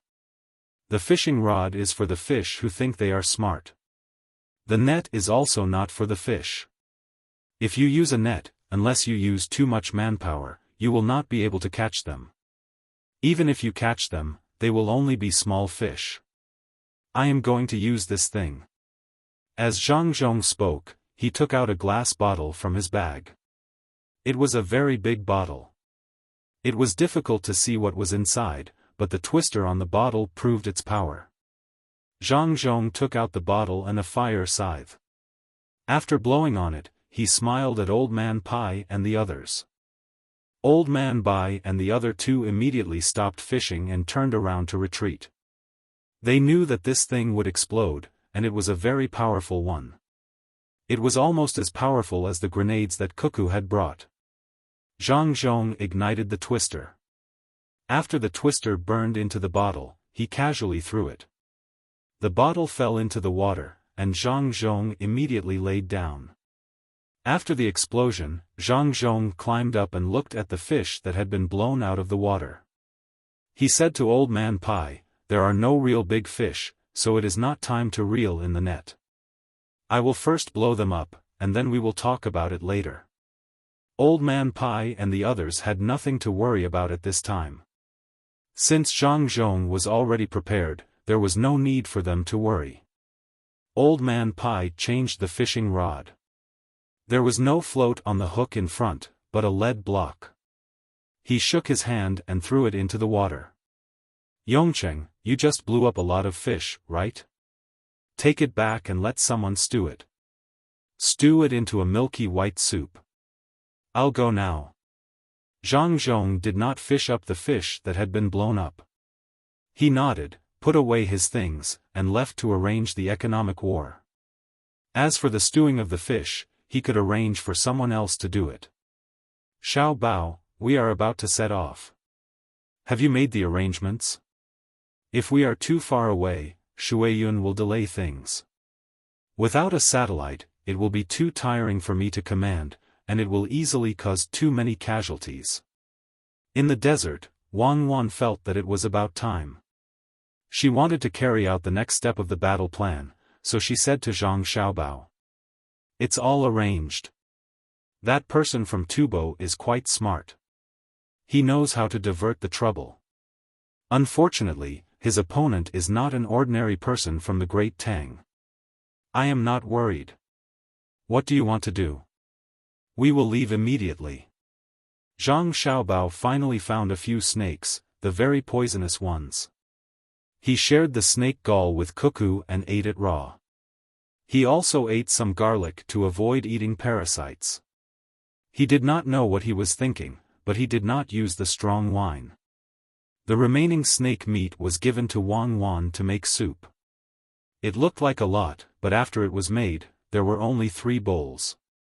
Zhang Xiaobao was not willing to eat it himself, so he gave one to Wang Wan and one to the 2 injured people who had not recovered yet. After sharing, he heard Wang Wan's call. He thought about his plan and felt that there were not many loopholes, so he signaled to Wang Wan to start. Wang Wan ordered the troops to pack up. She looked at the lake not far away, mounted the horse, and shouted to the soldiers to set off. The Tang army continued to move westward. After walking for a while, Wang Wan looked back at the lake and said to Zhang Xiaobao, "I really don't want to leave now. It is too comfortable to stay in this desert. Unfortunately, we don't have enough food. If we don't leave now, we won't be able to find enough food to feed nearly 10,000 people in a few days." Zhang Xiaobao nodded in understanding. "It's about time. Don't always think about doing things perfectly. Just do your best. We will come back in the future. At that time, there will be no Tubo army waiting outside." "That's right. This is our world after all. Let's go. Wang Wan urged the horse, and the entire army moved faster. The Tang army's soldiers worshipped Wang Wan to the extent of a deity. General Wang said that the Tubo army wouldn't dare to come in, so the Tubo army really didn't dare to come in. They could bathe here, catch the insects and snakes in the desert, and even eat the things in the desert. This life was really good. If it wasn't for the lack of food, perhaps they could stay here for another month or two. At this moment, they were moving westward. It seemed that General Wang wanted to take a big detour and go behind the Tubo army to launch a sneak attack. All the soldiers guessed. They didn't have the fear of death in the war anymore. Their lives were no longer that important. How many enemies were heroes? If they could go back alive, they would have a good life. Even if they died, their families would also be taken care of. When they came out, they had already thought it through. At this time, Wang Wan also didn't think about the life and death of the soldiers. She knew that if she thought too much, she would stop moving forward. If she wanted to be a general, she couldn't care about the life and death of every soldier. If she could take care of them, she could only take care of them. If she couldn't, she could only resign herself to fate. Leading the army all the way to the west, Wang Wan didn't forget to arrange for Shuiyun. She said to Zhang Xiaobao, I'll leave you here. Haven't you been a little familiar with communicating with Shuiyun these few days? You stay here and catch up with us after 3 days. This is under the condition that we don't encounter the enemy. If we encounter them, come immediately. Zhang Xiaobao revealed a smile and nodded to Wang Wan, don't worry, I will survive. I am Zhang Xiaobao, the Zhang Xiaobao who was hated by countless people. Even the police dogs couldn't track me, let alone the Tubo people. Even if Shuiyun didn't take me to find you, I would still rush back to Izhou. I don't believe that there is anyone who can compare to me in individual special forces. Then be careful. Remember, without you, I will definitely not be able to live by myself. It's very boring. Let's go. Wang Wan left these words and gradually disappeared from Zhang Xiaobao's sight with the army. Zhang Xiaobao turned his head and looked at Shuiyun, who was as smart as a human, standing on his shoulder. He said, I'll rely on you for the rest of the days. If we really encounter danger, you run first. Don't worry about me. In this vast desert, I can't play with them to death. Shuiyun was indeed different from ordinary falcons. It was very sensible and knew that it had temporarily changed masters. It affectionately rubbed its head against its new master who often caught snakes and skinned them for meat. After calling out, it flew into the blue sky. Lufututa didn't know that Wang Wan's army had moved.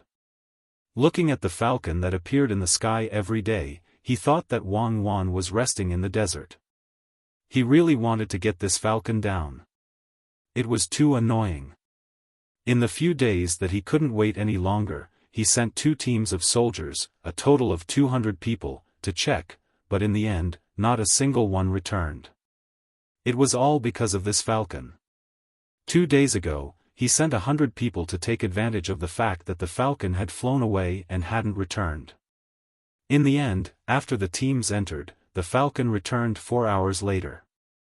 How could it return in such a timely manner? There was no need to count on those 200 people. They didn't have a chance to return. Not to mention this falcon, even if it didn't, the enemy would have discovered it in advance.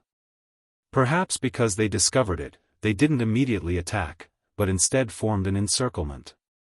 How could Demon Fiend Cuckoo not think of this kind of thing that even he could think of? Useless spies. 2 days ago, they even sent a message saying that the person in command here wasn't Cuckoo, but someone else. Wasn't that stupid? He and Cuckoo had fought a few battles, but he still didn't know who was in command. During the battle, how could he not see Cuckoo's dispatch clearly? There was only a messenger beside him. How could there be an expert? Not to mention that there wasn't an expert, even if there was, he didn't see it. So what? He was facing the enemy here. Whether it was an expert or cuckoo, could it be that they weren't commanding the army? Didn't he have to face them? His opponent was the current Tang army. It didn't matter who was in command. The falcon isn't here yet. What are you all doing? Didn't you say to go back and find someone? The more Lufututa thought about it, the more sullen he felt. Just because of a falcon in the sky, he was stuck here and couldn't move.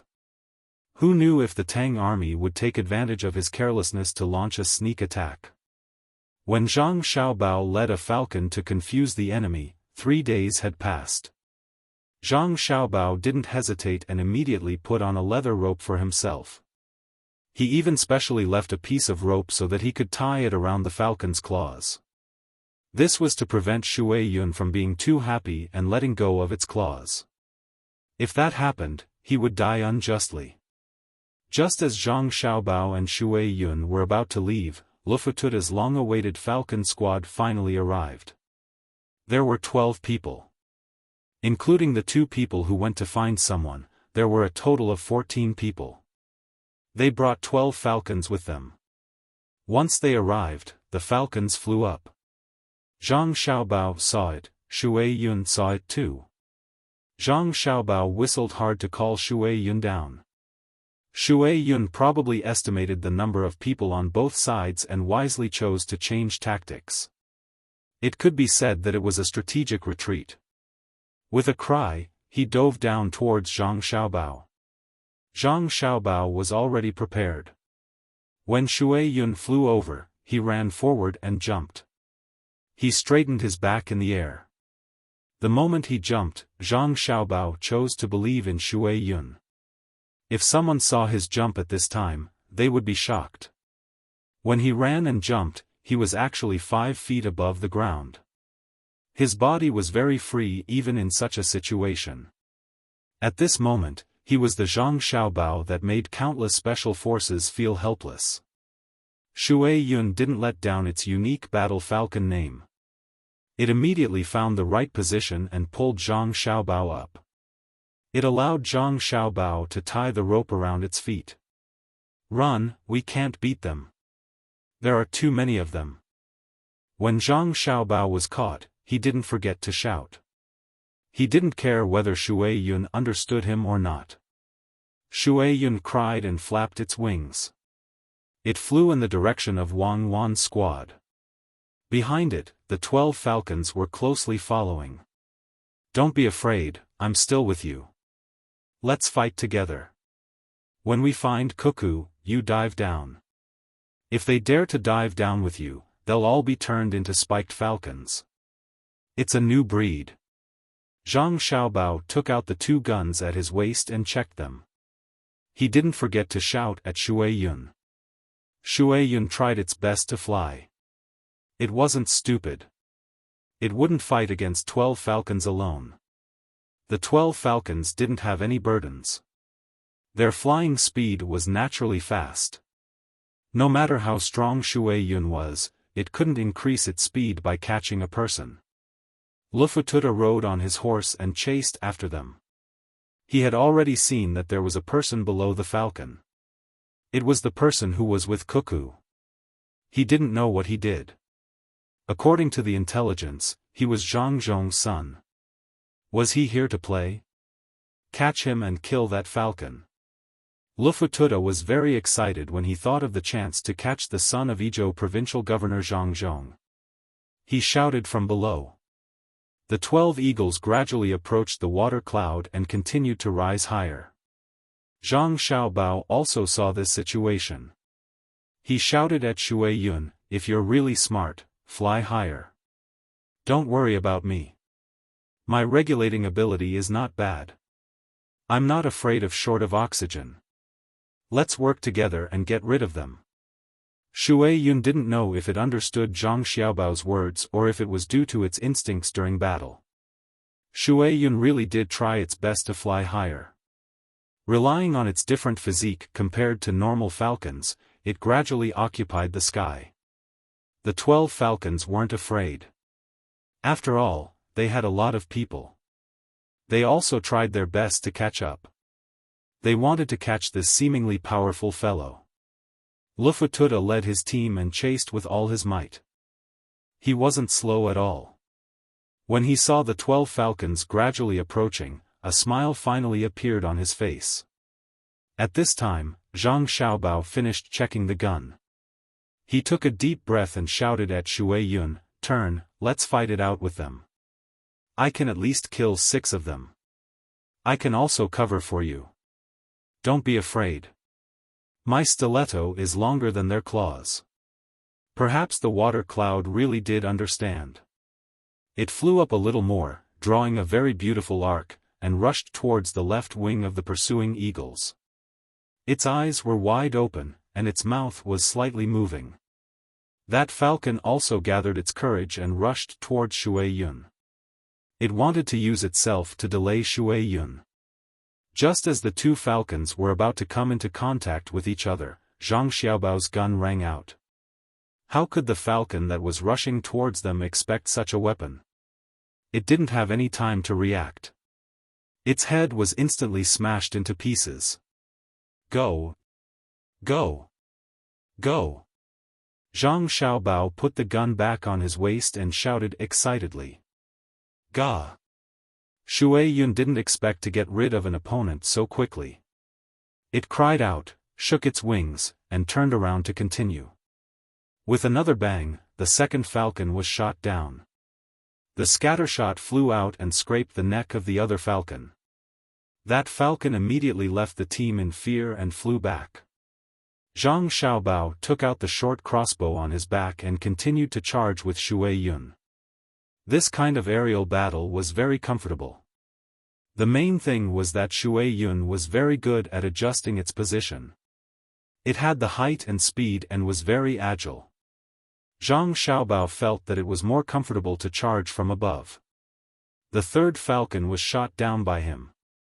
He didn't use the crossbow but a sleeve arrow. The members of the seedling protection team already had so many things on them. How could he not have enough? Another sleeve arrow took care of the 4th falcon. Shui Yun excitedly continued to chase.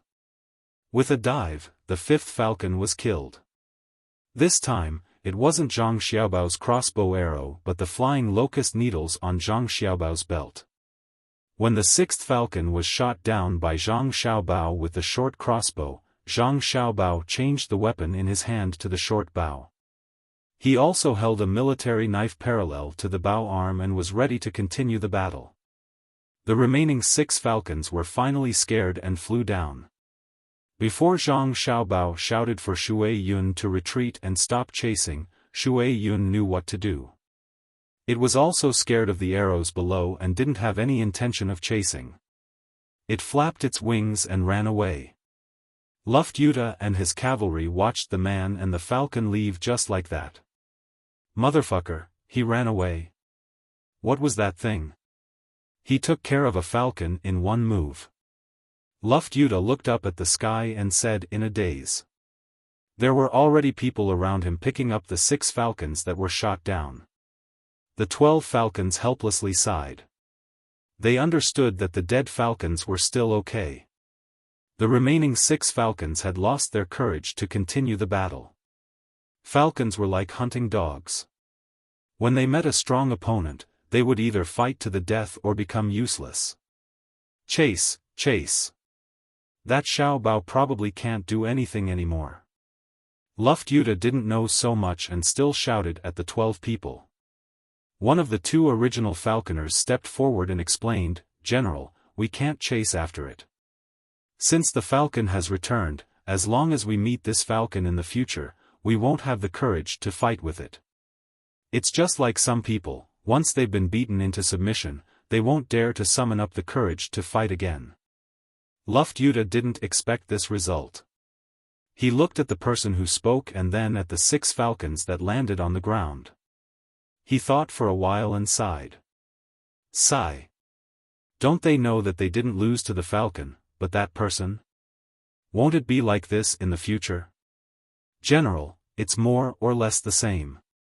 They probably knew that it was that person, but that person isn't important. What's important is that they know the difference between them and the falcon. The remaining 6 falcons didn't dare to go over, which means that the falcon can definitely win against them. Look, that falcon was carrying a person and was very agile. What if that person wasn't there? The eagle trainer who spoke just now added. Luft Yuta didn't want to believe this fact, but he had to. Wasn't he also forced to not move because of that person? That person was strong, his falcon was strong too. What else could he say? He helplessly said to everyone, let's go back and continue to guard there. Maybe they won't have anything to eat in a few days. They will have to fight eventually.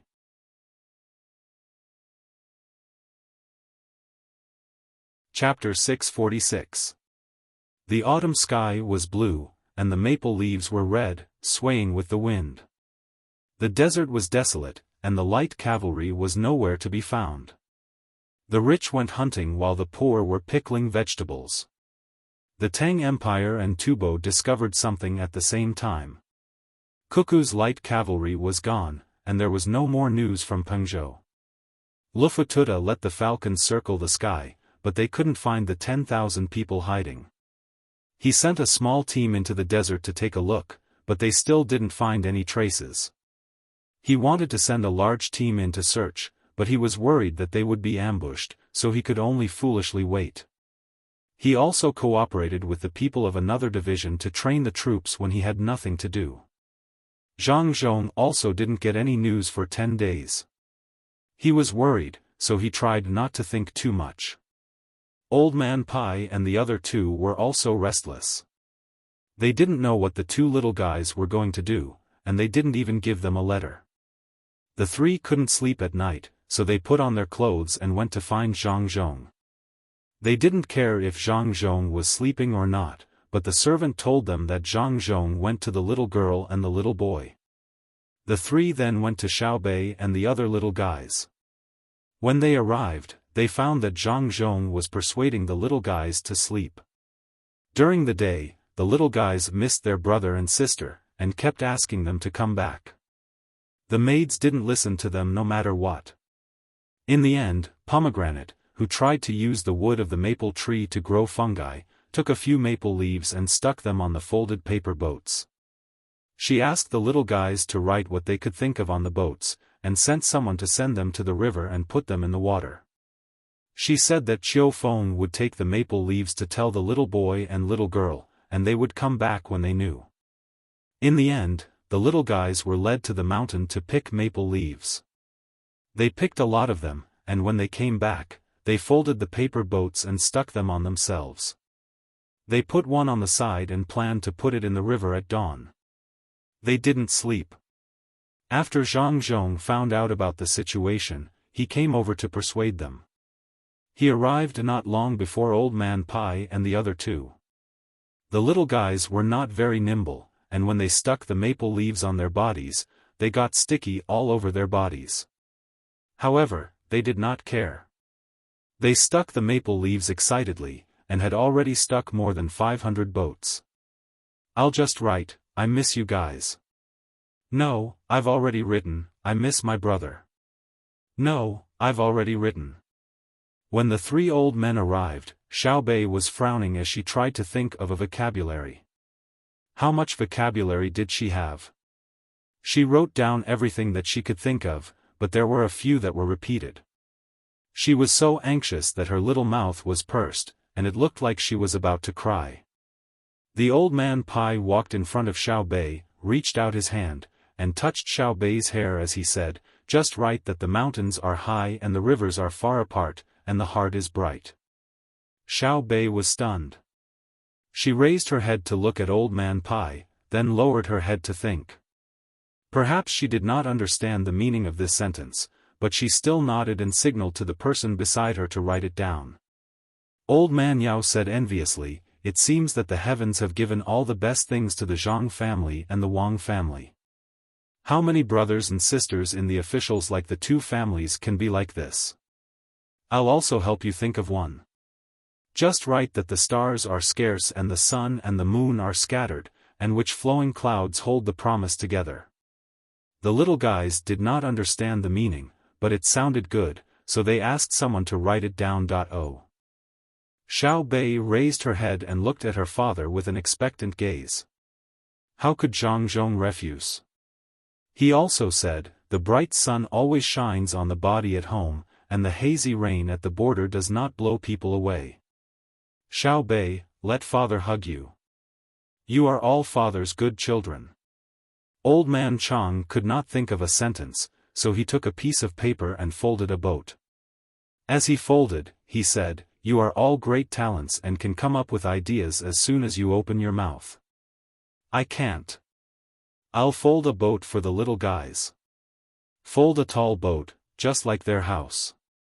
The sensible maidservant at the side immediately took the opportunity to say, Xiao Bei, why don't we go to sleep and let master write it? No. Xiao Bei turned her head away. Then let's watch from the side and let others read it. If we hear something good, we'll write it down. The maidservant suggested again. Xiao Bei thought about it and realized that she really could not speak, but she also could not write. She nodded and said, okay. She agreed, and the other little guys also agreed. They all sat to the side obediently, listening to others speak and watching others write. Thus, the old housekeeper, whom even Zhang Jiuling respected very much, folded boats for the little guys. The Prime Minister of 3 dynasties, Yao Chong, the former Crown Prince of the Ministry of Revenue, Zhan Shi, the Inspector of Jiannan, and the top scorer of the Jinshi examination, the Provincial Governor of Izhou began to write for the little guys. Some people from the inner courtyard also joined in. Even so, the 3 old men and Zhang Zhong were very happy. It was really difficult to get the little guys to agree. Usually, the little guys only listened to Xiao Bao and Cuckoo. The food they ate was made by Xiao Bao and Cuckoo was their favorite. The stories they listened to were told by Xiao Bao and Cuckoo the most. There were many people who wanted to come over and establish relationships with the little guys to flatter them, but the little guys did not give them face. It was really not easy to get the little guys to agree even once. They did not care whether you had power or money. They had their own set of attitudes towards people and things. The people from the inner courtyard were also very enthusiastic. A male chauffeur, who was responsible for following the little guys and carrying things and moving things, said at this time, I'll also write 100 turns of steep mountains cannot hide, ridge road, wrong, it's a blind pair. When Wang Wan's younger brother heard this, he looked over angrily and said, the forest is opposite the dock, the ridge is opposite the mountain, the daytime is opposite the spring, there is a ridge, and you still say ridge? Then you say it. Xiao Bei was listening and was interrupted, so she said with dissatisfaction. I'll say it, I'll say it. 100 against 1,000, turn against turn, steep mountains against blue mountains. Green mountains cannot hide, blue water cannot hide, 100 turns of steep mountains cannot hide, 1,000 turns of mountain range cannot hide. Wang Wan's younger brother said with his chest puffed out. Xiao Bei seemed to have seen something novel. She turned her head and looked over.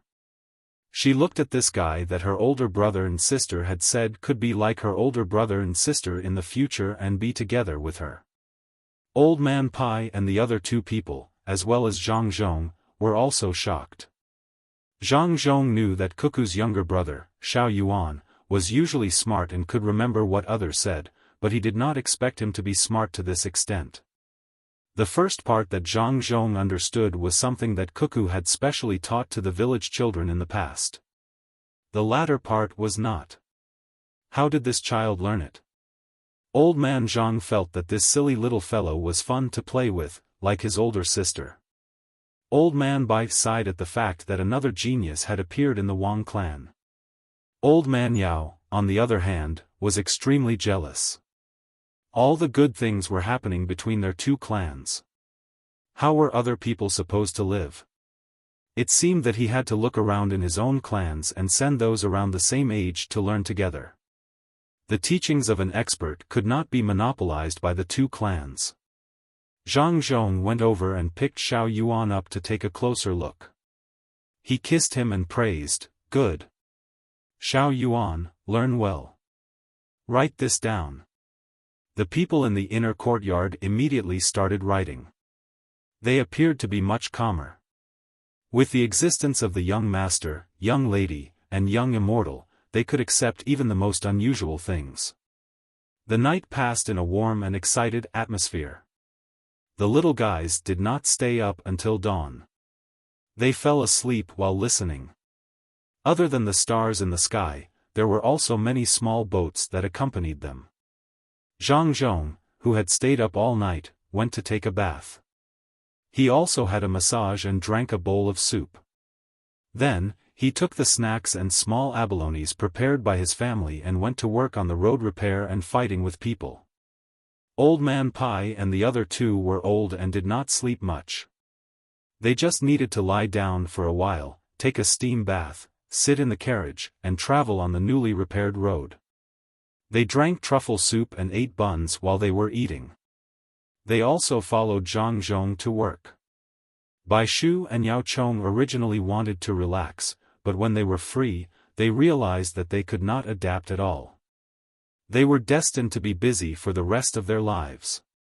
Old Man Chong was the same. He worried about this and that. When he came to Lu Zhou in the past, he was on the verge of death. Later on, when he was busy and had to take care of himself, his body recovered. After what happened last night, Old Man Chong began to write a letter to Zhang Jiuling. He warned the servants in the family not to think that they were great just because of the master.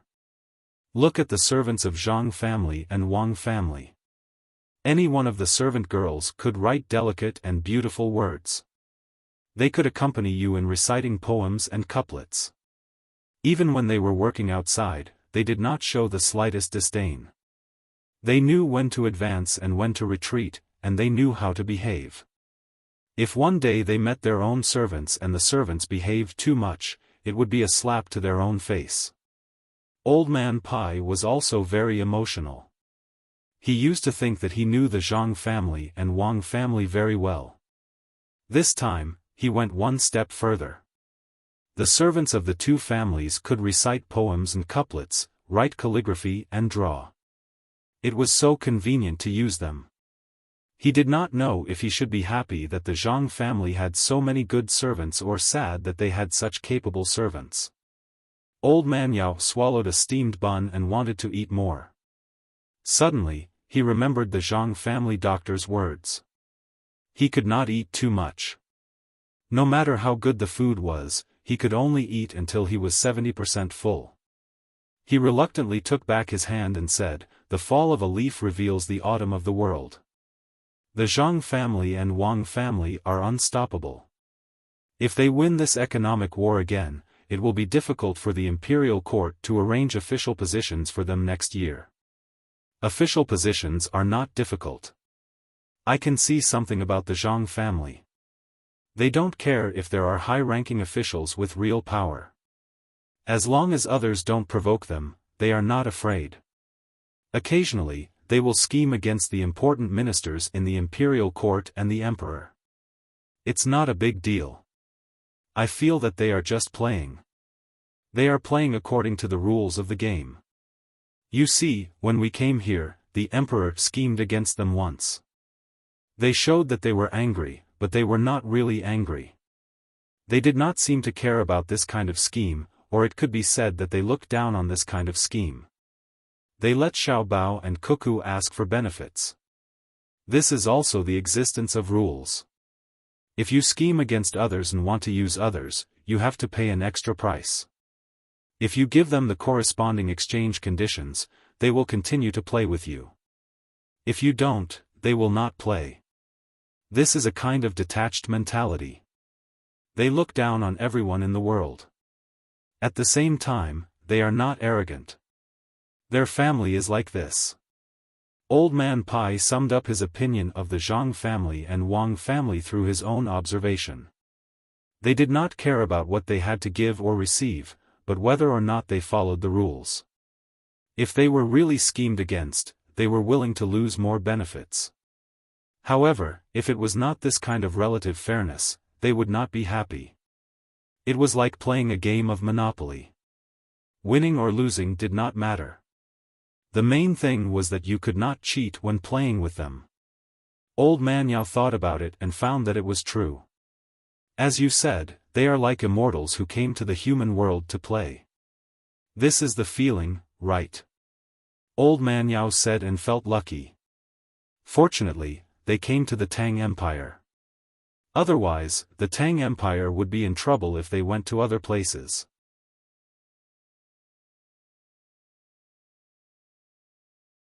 Chapter 647. The sudden news shocked the three old men. Why did they suddenly lower the price? Catch up with Governor Zhang's carriage. Old Man Pai could not figure out how the Tubo people operated. He could only chase after Zhang Zhong and ask him. Xiao Bao had not sent any news for many days, and he did not know if Zhang Zhong could handle it. Did they need to mobilize the experts of the Zhang family? After a while, the two carriages joined together. Zhang Zhong asked them to stop and opened the curtains. He looked through the glass window. The three old men walked down one after another. Old Man Chang knocked on the door of Zhang Zhong's carriage. Yongcheng, open the door. Uncle Zhang, official Bai, official Yao, please come in. Zhang Zhong did not know what was going on, so he opened the door and let them in. When the three old men entered, they started to sniff. There was a very faint fragrance in Zhang Zhong's carriage. It was not the fragrance of sandalwood, nor was it the fragrance of agarwood. It was the fragrance of flowers, but they did not know what flowers they were. When they looked at Zhang Zhong's carriage, they found that it was changed. It was not the original one. It was more spacious than the original one, and the layout inside was slightly different. Old Man Pai looked around and was not in a hurry to talk. He asked, Yongcheng, your carriage? It was changed. The original carriage was taken away by my father. My father also has an official position. He needs a good carriage when he goes out. I wanted to make a new one for my father, but he did not agree. He took away my carriage and asked me to make a new one. All fathers in the world are like this.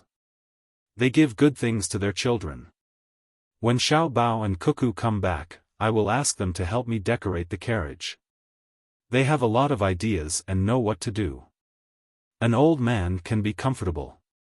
Official Bai, are you smelling the ink? Here, the ink made by my family was just made not long ago. Xiao Bao and Cuckoo said that the fragrance of lotus flowers was good, so Hua Jing suggested it. The cuckoo is said to be pure and clear, to be seen from afar but not to be touched. It is the flower of a gentleman, so I added it to the ink. Between the lines of painting and calligraphy, the ink contains a fragrance, faint but not dissipating, not disappearing for a long time.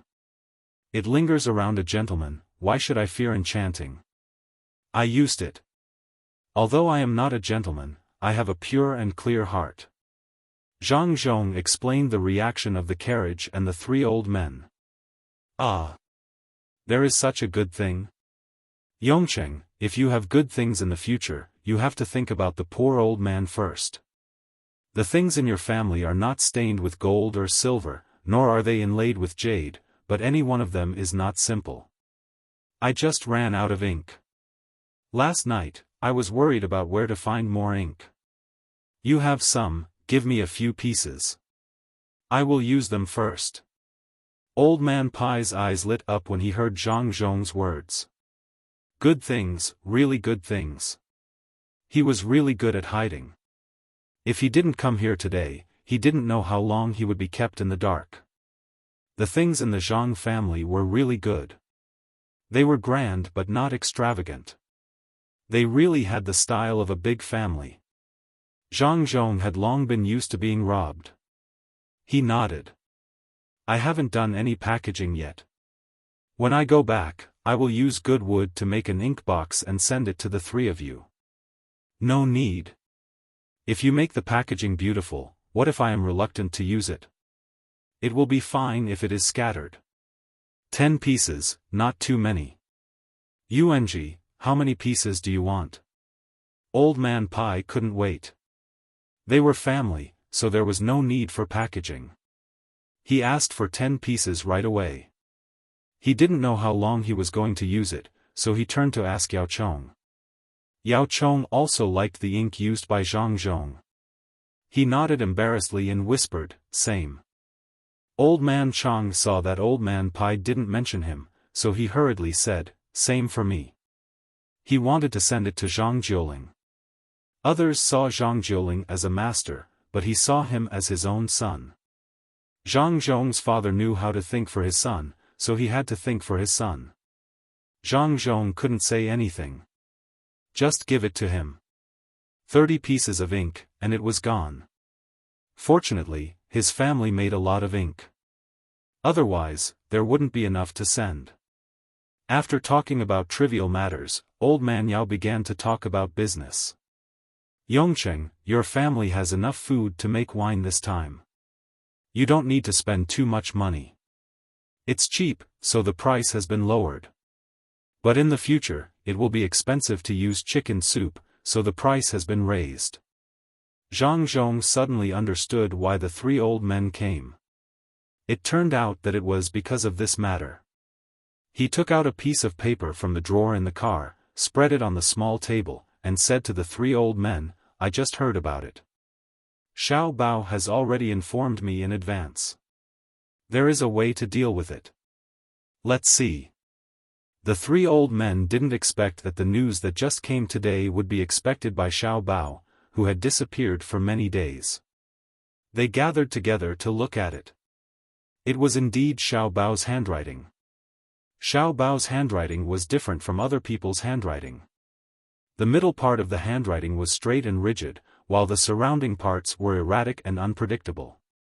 It wasn't like Cuckoo's handwriting, which was guarded and didn't stop, but looked for the edges. It was soft and firm, and the tip of the pen hid the tip of the blade. It looked like it was written by a woman, but it was impossible to guess the woman's temperament. Not bad, or it could be considered a small achievement. But Xiao Bao's handwriting had been practiced for a long time, but it was still very confusing. If one looked carefully, one could see the knife light and sword shadows, and there were loopholes everywhere, which made people not dare to enter. After staring at it for a long time, they felt like they had entered a trap, which was very uncomfortable. That's right, the handwriting now was like that. Maybe it was a letter from home, but it didn't pay attention to the structure of the writing, so it was very simple. "Father, I reckon that they will use another method. That is, when purchasing food at a high price, they will suddenly lower the price and raise the price of other goods. I thought about it, and with that little trick of theirs, the biggest possibility is that they will raise the price of poultry and livestock to a very high price. It's not a big deal.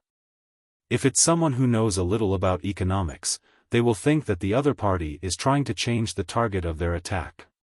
But what I think is that the other party doesn't have enough funds, so they will release a small amount of goods in anticipation of the next step of raising the price.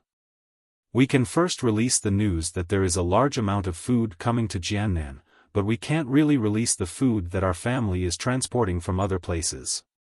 Our goal is to give others, other than the other party, the impression that the price reduction was due to our family behind the scenes. Let's not worry about the price increase of poultry and livestock for now. We must stabilize the price of salt and oil first. Especially the price of salt, let them do whatever they want with meat. If the price of food is low and the price of meat is high, then it's fake. If they raise the price of food again after a short period of time, then our family will focus on the transportation of goods. Originally, I didn't want to take it out now, because that would make it seem like I'm using other means in this economic war. Although this is a very normal matter, I don't like it. It's just that the road is being repaired, so it won't be good if we don't take it out.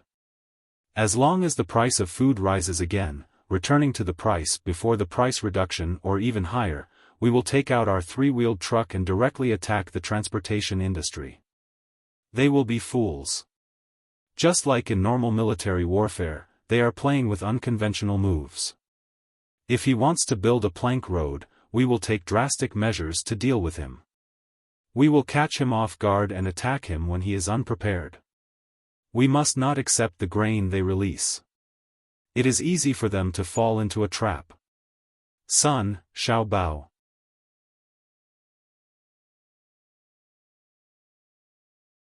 Chapter 648. Old Man Pai and the other two looked at Xiao Bao's straightforward and slightly long-winded words. If it wasn't for the fact that it was Zhang Xiaobao's handwriting, they would have thought that it was written by someone else. After all, this prediction was too accurate. Xiao Bao and Cuckoo were in Tubo, and there hadn't been any news from them for a long time. This was all written beforehand. Is it true that the price reduction this time is only for a short period of time? Are the Tubo people really out of money? Old Man Chang was very confused about economic matters. After reading the letter, he wanted someone to confirm it. Old Man Pai and Old Man Yao also weren't sure if this was the case. They could only look at Zhang Zhong, wanting to see if Zhang Zhong would follow what Xiao Bao had written in the letter. In their opinion, this was a big matter. Zhang Zhong should go and ask the expert behind him. Zhang Zhong had already read the letter several times. It wasn't that he couldn't remember the contents of the letter, but that he wanted to see his son's handwriting. He had already memorized all the plans. Now that he heard the news of the grain price reduction, he immediately ordered people to spread the news. Thus, starting from Yizhou, the grain price reduction was acknowledged by the Zhang family. The Zhang family had spent a large amount of money to transport grain from other places. Thus, the grain price had dropped. 3 days later, this news spread to other places in Jiannan Circuit as if it had grown wings. Some people actually sent fast riders to other places to spread the news. It was unknown whether it was because of some special purpose or because they were willing to be good people. Boss Qi was preparing to release grain for 2 more days to create a rush to buy grain. When the time came, he would raise the price and give people the impression that it wasn't a problem of the grain price, but that Jiannan Circuit really didn't have any grain. This would cause the people to temporarily stop their usual habit of buying grain bit by bit, and turn it into an explosive stockpile of grain. In the end, before he could completely release the news on his side, the news of the Zhang family releasing grain came from Yizhou. When he first heard this news, Boss Qi was really shocked, thinking that the Zhang family was really releasing grain. But after thinking about it, he realized that something was wrong. Zhang Zhong had opened the Chongping warehouse in Yizhou. There seemed to be a lot of grain, but when it was spread to the entire western region of Jiannan Circuit, it wouldn't be of much use. It could only be used for emergencies. The other prefectures also had Chongping warehouses, but unless it was a disaster, they did not dare to open the warehouses as Zhang Zhong did. Only when there was an emergency would they take the risk of sending memorials to the capital requesting to open the warehouses while opening a small amount of grain to release. Another possibility was that the Zhang family had transported grain from other places. This was even more impossible. The Zhang family's ships would inevitably pass through Yizhou, and he had his own people there. If there really were a large ship transporting grain, someone would have already warned him. I understand. Zhang Zhong wants to use my hand to make a good reputation for himself. So that's how it is. I was wondering when the Zhang family would have grain. Humph. What a good idea. After thinking about it, Boss Qi finally understood the reason. He felt that Zhang Zhong was using his hand to gain benefits. After hearing the news, the other merchants gathered to discuss the matter with Boss Qi. When they heard Boss Qi's words, they revealed a look of realization. Boss Qi, should we stop releasing grain? Otherwise, all the good reputation will fall on Zhang Zhong's head. At this time, one of the merchants opened his mouth and asked. The other merchants were also waiting for new orders. They now thoroughly knew what kind of person Master Qi was. Each of them was filled with regret, but there was nothing they could do. They had bet their own family's wealth on this. If they didn't succeed, they would lose everything. Without money, they wouldn't be able to find servants at home. They wouldn't be able to raise their children, wives, and concubines. Most importantly, those who were very respectful to them in the past would look down on them. This kind of thing couldn't happen. Even if they were helping Tubo to deal with Great Tang, as long as they weren't caught, once they succeeded, they could bring their family to hide or give some money to settle the matter. Of course, this was what most of the merchants thought. There was a small group of people who were unwilling to deal with their own country. They wanted to stop now, but it was too late. Their families were already under the control of others. Even they were restricted and weren't allowed to leave too far away. Zhonggang was one of the small group of merchants.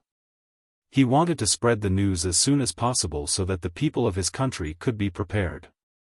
Even if he would lose a lot because of this, at least he wouldn't have to live in regret for the rest of his life. While the others gathered around to discuss how to deal with Zhang Zhong, he also said to a brother who had played with him since childhood, "Little Chong, help me think. How can we let the officials here know about this news? You usually have many ideas, even when we make money together, we listen to you." The person who was called Little Chong looked at the merchants in front of him and then glanced around. He also replied in a small voice, "De Gang, don't be anxious. Based on my feeling, there's no need for us now. Zhang Zhong has already made his move. It seems like he hasn't done much yet. He only opened Chongping warehouse and wanted to buy grain and wine at a high price. But in my opinion, this is all fake. We've already found out about Zhang Zhong. What kind of person is he? He's a good person who brings good fortune to the people of Sanshui County. Back then, when he was just a very small official, he was able to let the people of Sanshui County live a good life.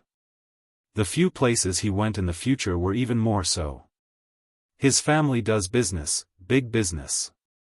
Who doesn't know what kind of place between the clouds and the water is? Who doesn't know that the food of Savant's restaurant in the capital has always been trending? De Gang, tell me, this kind of person, how could he not know how much harm deliberately raising the price of grain would cause to the people? How could he not know that someone was behind this? Not to mention the lives of the people, even if he was thinking about his own reputation, he would still want to deal with the people of Tubo. His family's child is still fighting in Tubo.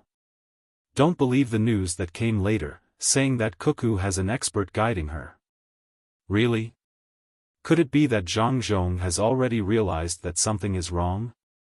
His family's child is really the person leading the war? How is that possible? He's so small. Zhonggang had always listened to Xiao Chong since he was young. He was very impressed with Xiao Chong's intelligence, but today, he had doubts. After all, this matter was really too hard to understand. Xiao Chong smiled mysteriously and pointed at the merchants in front of him. He said to Zhonggang, "Since we were young, when have I ever lied to you? Others don't know, but I do." Seeing that the war is about to end, Cuckoo is afraid that her reputation will be too great, so she released the news. If you had a good treasure, after using it, would you still take it out and continue to show it off? The news that the imperial court gave the Zhang family and Wang family titles to be officials can't be fake, right? Do you think that the imperial court has so many officials that there's no place for them to be given, just for the Zhang family and Wang family to play with? If Cuckoo didn't perform meritorious deeds, would the imperial court give so many officials at once? Think about it, the men of the two families are all officials, and the women are all noble ladies. If the two families are linked together, how big of a force would that be? Xiao Chong spoke very confidently. Normally, he liked to think about all kinds of things and connect all the dots together.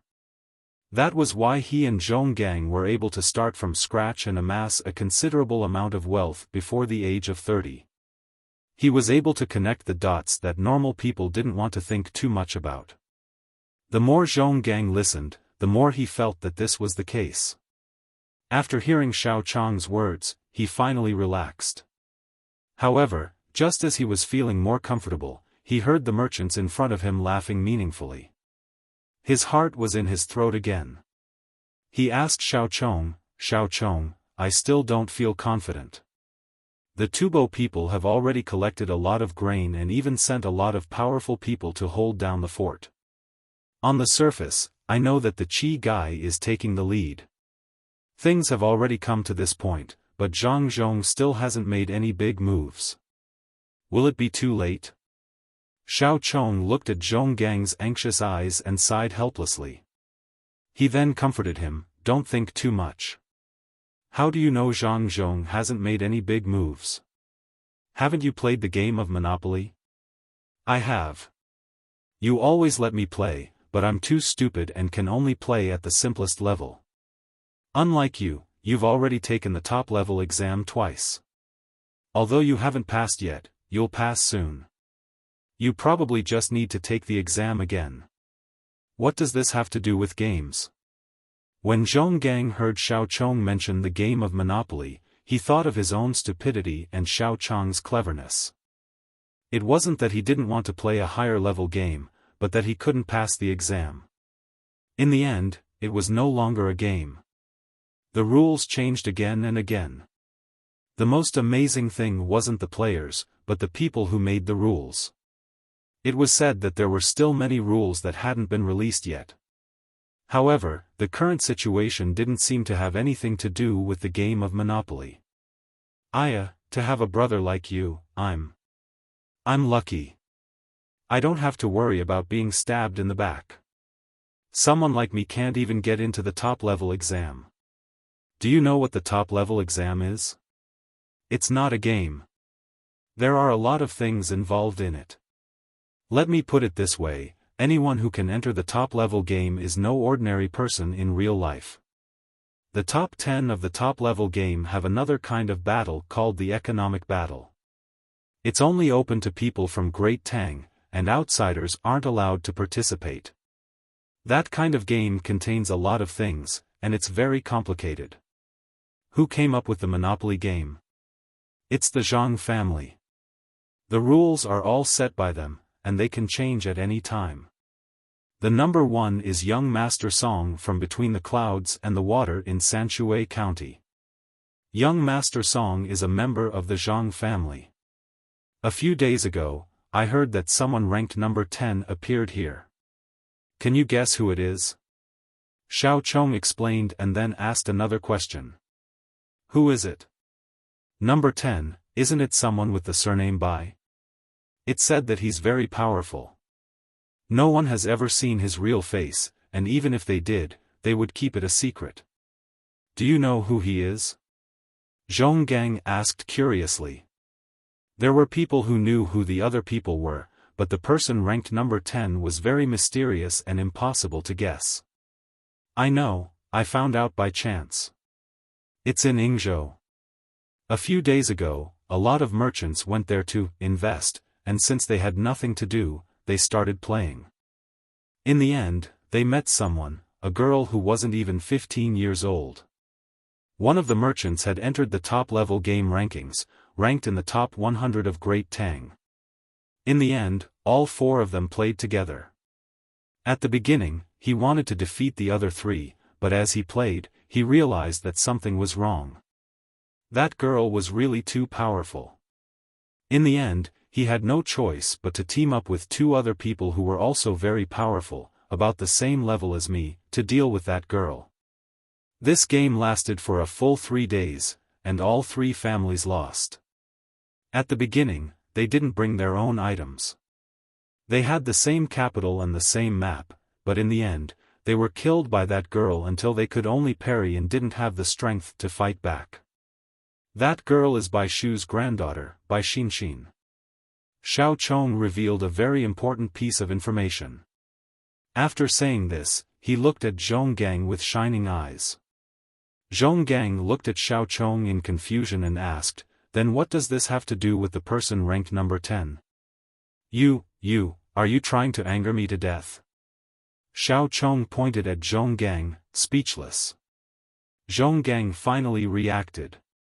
His eyes widened, and he said in shock, Xiao Chong, you're saying that Bai Xinxin is that person ranked number 10? The person ranked number 10 is actually a girl? As a girl, and also Sir Bai's granddaughter, no wonder she's so mysterious. She's really not inferior to a man. Yes, you're right. If she wasn't so powerful, how could she defeat a team of 2 people who had also entered the top-level game? The people on the top-level game rankings really live up to their reputation.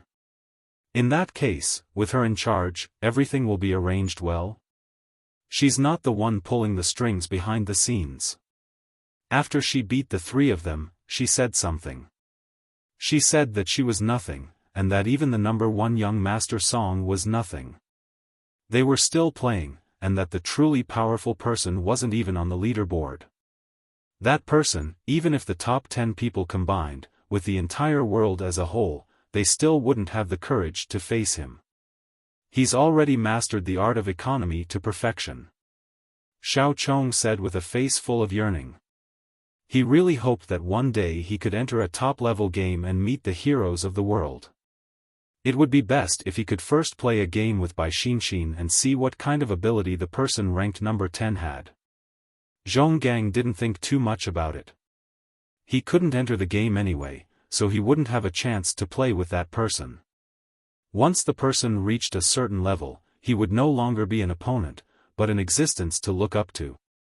After hearing Xiao Chong's words, he thought for a moment and said, Xiao Chong, are you saying that the more powerful person is in the Zhang family, and this time he will make a move? Who is he? How would I know? What I want to say is that you don't have to worry. Tubo won't be able to cause much trouble this time. Just follow them and watch. Maybe you can learn something from this commercial war. Alright, everyone is leaving, so let's go too. For now, let's listen to Boss Qi. Xiao Chong finally comforted Zhonggang. Seeing that the people in front of him were almost done with their discussion, he walked over and took the mission he was going to accept. After reading the content on the paper, Wei Wei smiled and left with Zhonggang, who had also accepted the mission. Seeing the merchants leave, Boss Qi sat on the futon and felt that something was wrong. He muttered to himself, could it be that some of the merchants are unstable? That doesn't seem to be the case. I knew that there would be people who wanted to quit, but they couldn't. There was no chance. They and their families were all being watched, so it was impossible for them to report anything. Maybe the Zhang family really sent food over? That can't be right. If they really sent food over, they would have taken it out and released it in large quantities. They don't have enough money to continue buying. Men, write a letter to the higher-ups and ask them what they should do next. Boss Qi, who couldn't figure it out, didn't want to waste any more time. He left the matter to the higher-ups and began writing the letter. 3 days later, most of the western provinces of Jiannan province saw the price of food rise again, even higher than before. The news that spread was that there was no more food, and no one knew where the food had been shipped to. The commoners who were eating Chongping Tsang's food, as expected by Boss Qi and the people behind him, began to buy irrationally, changing their previous habit of eating little by little and buying little by little. Only the price of salt and oil didn't fluctuate too much. They were still firmly controlled at their original bases. When the price was high, it wouldn't be much higher, and when the price was low, it wouldn't be much lower. This made Boss Qi and the people behind him feel helpless. They wanted to pry the price of these 2 goods, especially the price of salt, but they were firmly suppressed. They tried a few times, but every time, there seemed to be someone giving them a strong counterattack. The warning was very obvious, and there wasn't the slightest bit of concession. They threw in 10,000 strings, but it was like a drop of water thrown into the ocean, not causing the slightest ripple. It was precisely because of this that the people behind Boss Qi faintly felt that something was wrong. He had seen the methods of the other party during the salt price fight. Steady, accurate, and ruthless, and he couldn't find any loopholes. He really couldn't figure out who was behind this. After all, he was someone who had been lying in ambush in Great Tang. He had an identity that others didn't know about. He was also a tycoon who had transcended the game, and he was ranked 11th. He didn't enter the top 10, but he reckoned that this was the case. Otherwise, he would have a chance to enter the top 10. He felt that even if he were to fight with that person surnamed Song, he would have a 60% chance of winning. But when faced with the salt and oil price fight, he suddenly felt as though he was facing a mountain and an ocean. Who was it? Who was it? Who was the mastermind behind the scenes to fix the price of the two goods so firmly? Thus, he became anxious. He wanted to end this economic war with Jiannan Circuit as soon as possible so that he could reinforce his country. He couldn't delay any longer. If that person were to make a move on the grain price and livestock, he didn't have the confidence to win. The price of grain in Jiannan Circuit quickly rose, and it continued to rise. The commoners rushed to buy it, and among those who had grain, a small portion of them still kept it for Zhang Zhong. Zhang Xiaobao was prepared to give them more benefits after this matter was settled, and half of them sold their grain to the merchants led by Boss Qi. As for the remaining portion, they took out their grain and sold it themselves. The entire western region of Jiannan Circuit was in a precarious situation, and there were already officials who had written memorials and sent them to the capital, asking if the capital would allow Chongpingcang to be used. The leading official in the capital, Li Longji, wasn't anxious at all. According to Zhang Jiuling's words, with the Zhang family overseeing the situation, if they still needed to use Chongpingcang, then they would be underestimating the Great Tang too much. Let the Tubo people play, and this was a good opportunity to let them experience what an economic war was. As a result, many letters were sent back from the capital to the Jiannan Circuit, telling the officials not to worry about it. During the purchase and sale of large quantities of grain, they would collect the necessary taxes and provide the necessary tools. However, a portion of the taxes collected would be handed over to Zhang Zhong when the time came. When the officials saw the situation in the court, they weren't anxious anymore. Although they still had to pay Zhang Zhong a portion of the taxes collected, it wasn't a big deal. After all, the price of grain was high, and so was the tax. It wouldn't be a loss to give the higher portion to Zhang Zhong. Amidst the high price of grain, the Zhang family made a move and began to sell tricycles. The cost of making a tricycle wasn't low, and many local craftsmen were hired to work on it. The price of a single tricycle was enough to buy 2 horses. The Zhang family directly sent these tricycles to the temporarily established car shops in various places and rented them to people who needed to use them. They were free of charge for maintenance as long as each person paid 10 copper coins a day. If the business wasn't good, they were allowed to delay the payment for a few days. The tricycles were all handmade, and they used bearings and chains. Although it was difficult to travel on other roads, it would be easier to travel on new roads in the future. 10 copper coins a day might seem like a lot, but the tricycles didn't need to be fed fodder. Currently, grass was scarce, and it wasn't a good time to feed animals. Not to mention, if any animal became thin, they would have to feed it with beans or even eggs. More importantly, the 10 copper coins a day wasn't paid for nothing. After paying a certain amount, which was the cost of building the tricycle would belong to the individual and they wouldn't need to pay for it in the future. The common people didn't know about the internal war and thought it was very normal. They all knew that wherever Zhang Zhong was an official, he would create new things for the common people to use.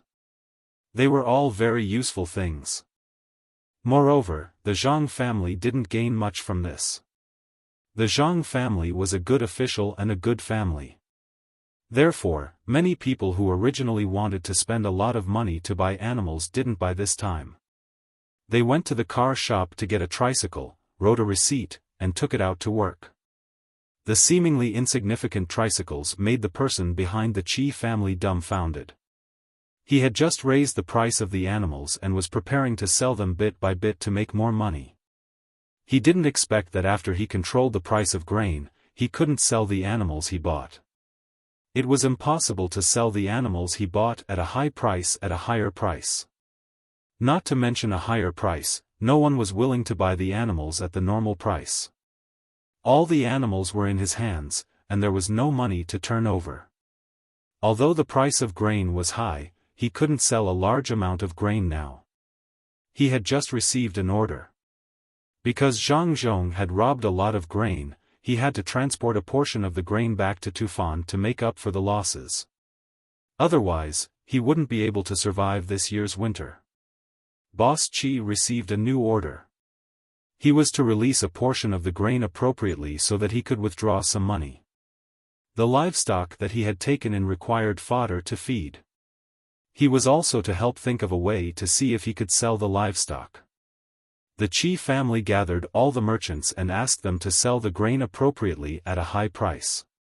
In the end, just as the merchants made a move, the Zhang family also made a move. Originally, there was only information about the grain that was shipped from other places, but there was no grain. This time, there was something. The grain that was collected from other places had been parked outside Yizhou by ship. They didn't enter Yizhou at all. Now, they could enter. Actually, this batch of grain wasn't a lot, but it was used at the right time. Zhang Zhong released the news that the price of grain was still the same as before. If anyone wanted to buy, they could sell as much as they could. After this batch came, there would be a few more batches coming back. The Zhang family had a lot of ships. Actually, there was only one batch. When the news was released, the commoners didn't know about it. The commoners who rushed to buy the grain a few days ago regretted it and were unwilling to buy more. The Qi family and the other merchants realized that they couldn't sell the grain. They could sell it, but they had to lower the price again and again. If this blow made them feel that something was wrong, then after Zhang Zhong took some money and bought all the grain from the commoners who were willing to leave the grain for him and sold it at a lower price, the Qi family and the others couldn't buy any more. They kept the grain that was at a high price and couldn't sell it, so they had to lower the price. However much the price was lowered, they had to pay for it. After a few rounds, it was already the beginning of winter. The merchants who cooperated with the Qi family were dumbfounded. They had a lot of grain stored in their houses and took out all their property. The Qi family couldn't give them the benefits that they were supposed to, like what they said at the beginning. Zhonggang's grain was also suppressed, but he wasn't afraid at all. In fact, he was very willing. After all, he was from Great Tang. When he saw that the Tubo people didn't get any benefits, he was very happy. When he pulled Little Worm to drink, he said to Little Worm, "You're so smart. It's really like what you said." The Zhang family made a move. Originally, we couldn't see anything when they didn't make a move. Now that they've made a move, they immediately made the Tubo people suffer a big loss. I heard that they have a lot of livestock that they can't sell. What do you think they'll do next? Zhonggang felt that he had never been in such a good mood before. He drank a few bowls of wine and in a daze, his body relaxed. Little Worm also drank a big bowl of wine. He burped and said, "What am I? I just saw that Zhang Zhong would make a move, but I definitely didn't expect that they would make a move like this." When they didn't make a move, they couldn't see clearly, but when they made a move, they beat the Tubo people until they couldn't turn the situation around. However, this isn't Zhang Zhong's last resort. There's one thing that's very important when doing business, and that is that they won't make a huge loss. This time, the grain that his family sold might not even be able to cover the cost of the transportation. They also bought the grain from the commoners' houses. This is using their own losses to suppress the price of the grain. In the future, they'll probably earn back the money they lost. At the very least, it'll be equal. I'm really looking forward to what other methods Zhang Zhong has. Little Worm saw through the essence of the matter. To be precise, he saw through the Zhang family's style of doing things. However, he could only guess and couldn't figure out how it would work. The Zhang family's tricycle had shocked him. He thought that there must be something even more shocking to come. Zhong Gang now trusted Little Worm more and more. However, when he thought about how he had also bet on the grain and the cooperation with the Tubo people, he asked worriedly, "Then what about our grain? According to the current price, as long as we sell it, we'll be making a loss. Also, will the imperial court hold us responsible after this matter is over?" "Don't worry. A few days ago, while the Tubo people were flustered, I already wrote a letter to Zhang Zhong. The loss of the grain is inevitable, but the responsibility won't be much. After all, back then, we didn't know that the people we were cooperating with were the Tubo people.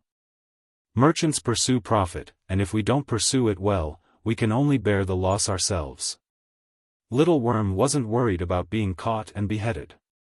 He just felt that the loss this time was too great. After selling the grain in his hands, it would take at least several years for him to earn it back. This kind of loss couldn't be said to be small. If he hadn't lost it, he could have used the original money to make a bigger deal. However, he didn't have the opportunity now. If he delayed for several years, he might miss out on many opportunities to make a fortune. Not long after, Zhang Zhong took out a new method and began to purchase large quantities of livestock. He set the price to be very low. At the same time, he also began to buy grain at an even lower price, which was actually much lower than the current price of the grain. At the same time, he marked out a piece of land on a mountain in Wing Prefecture to be used to grow special medicinal herbs. The merchants seeking cooperation in Jiannan province would invest in this land together. The price of this land wasn't low. Zhang Zhong didn't use administrative means to obtain it himself, but rather wanted to buy it together with other merchants. Although it was said that many new medicines might be developed in the future, in reality, they hadn't been developed yet. They were just using this as a means of publicity. Of course, they would study it in the future.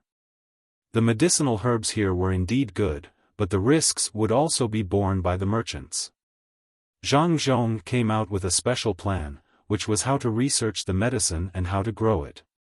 The initial income would be from selling ordinary medicinal herbs. Later on, when the research was developed, there would be more money to be earned. It would be a lie if the merchants said that they weren't tempted. The merchants who were cooperating with Zhang Zhong took out a portion of their money for him to use. The merchants who weren't cooperating with him were also anxious, especially the merchants who were buying grain. They really wanted to make up for their losses by cooperating with Zhang Zhong. After all, the business of the Zhang family didn't seem to be losing money. It would be very good to follow the Zhang family, but they didn't have money, so they could only buy grain at a high price. Each and every one of them was pondering whether they should sell the grain at the price Zhang Zhong offered and use it to invest. Even if they only sold a portion, they would lose a portion.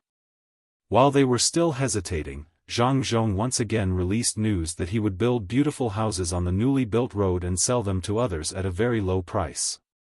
He would also set up a jewelry store, and soon, a large number of pearls would be shipped from the seaside. When other people buy jewelry, the price wouldn't be as high as it was now. The person behind the Qi family became even more anxious. He had food and livestock in his hands. The method he used to come here was to mortgage property and jewelry in batches. Then, he used the money from the mortgage to buy a house. Then, he used the money from the mortgage to get a lot of money from the bank. Every time, they would send a different person. They would also try their best not to find the same bank. The jewels in the past were no longer valuable, and the original bank was no longer willing to lend money. The bank had suffered a huge loss and needed to collect funds. Zhang Zhong wanted to build better houses, so he used the money from the mortgage to buy the houses at a low price. He couldn't expect to continue to get money from the bank. He could choose not to sell the grain, but the livestock needed to eat. The amount of money they ate every day was a shocking amount. He originally planned to sell the grain bit by bit, earn a portion, and raise another portion. But now, it was all over. At this time, if the Tubo people who were in charge of economic warfare still wanted to use the food and livestock in their hands to cause a huge impact to the local economy, then with Zhang Zhong's hand, this person would be completely dumbfounded. Zhang Zhong proposed a method of artificial inoculation for the livestock and provided the corresponding personnel. They were the veterinarians in the hospital who studied the animals. Most people now let the livestock breed by themselves, and the efficiency was very low. But the Zhang family, especially Zhang Xiaobao and Wang Wan, knew how they made animals pregnant. The simplest method was the giant panda. If the giant panda bred by itself, then it was over. At the same time, there were many aphrodisiacs. To the people here, it was a very normal thing. Zhang Xiaobao and Wang Wan felt that aphrodisiacs were drugs with a certain amount of hormones or could promote the secretion of hormones in animals. If they were given to the female and the male was directly injected into the female's body, the success rate of breeding would be very high. The doctors brought by the Zhang family had already come up with their own theory through dissection and experiments. Although it was not perfect, it was enough to let many livestock give birth to more cubs. The Zhang family's tricycles only affected the transportation industry. If they waited a little longer, or if the Tubo people were willing to use their own grain to feed the livestock and survive this year's winter, the price of livestock would continue to rise in the spring plowing next year. Then, they would still have the strength to fight. Of course, the prerequisite was that the Tubo people were not arrested. This kind of thing was very common. If they couldn't beat you economically, then they would use administrative means to solve it. However, Zhang Xiaobao didn't want to do that. He wanted to crush all of the Tubo people's hopes. He wanted to clearly tell the Tubo people that they couldn't fight with swords and guns. They also couldn't play economic warfare. I don't want to use other means to deal with you. I will let you choose all the areas you want. I will accept all of them. I will beat you until you lose all confidence. Zhang Xiaobao did it. Once the breeding technology was introduced, the livestock would lose its original demand. The people also didn't have to worry. During the spring plowing next year, they would use manpower to plow the land. After a year, there would be a lot of cheaper livestock to use. After all, Zhang Zhong had promised that he would transfer more livestock from other places. At most, they would work hard for a whole spring. They wouldn't have to spend a few times more money to buy livestock. If they really wanted to buy livestock, one was whether they could afford it. Another was that they would rather spend more money and not farm. That way, they wouldn't lose so much money. Zhang Zhong took drastic measures to deal with the Tubo people. He used both real and fake methods to force the Tubo people to the point that they couldn't do anything. Master Qi had already been transferred over. Master Chen, who was in charge of purchasing horses, also went over to discuss a solution. The person in charge had been beaten until he lost all confidence. He finally knew who his opponent was. It was the people from the Zhang family. Moreover, it was the same person who competed with him for the salt price and oil price. In order to ensure that he wouldn't be exposed, the person behind the scenes wore a mask. His voice was hoarse. It was unknown whether he had taken medicine or was pretending. A few people who followed the operation were gathered together. The masked person finally spoke. You can call me number 1 or Mask. As for who I am, there is no need for you to know. Now, let's talk. What should we do? Master Qi looked at this person who he thought was very powerful but lost. He said, our opponent is Zhang Zhong. Should we send people to kill Zhang Zhong directly? It would be good if we could get the explosives that they used to blow up the mountain. As long as we get close to it, we can ignite it and blow up everyone around us. Number 1 turned and looked at Master Qi.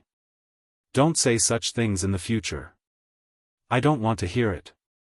Do you think Zhang Zhong is so easy to assassinate? How many people do he have to protect him? Don't even mention the explosives. They purposely let us send people to steal them so that we can expose more people. Master Qi lowered his head. Number 1 was right. His idea couldn't be realized. However, he was a little unwilling to accept it. Perhaps he saw through his thoughts. A person who cooperated with old Master Chen said to him, "Even if we can kill Zhang Zhong, we can't do it. Cuckoo will go crazy. She will gather all the money in her family and desperately prepare an army.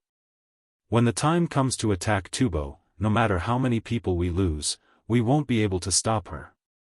Now, she is only following orders. She won't sell her family's business for the final attack.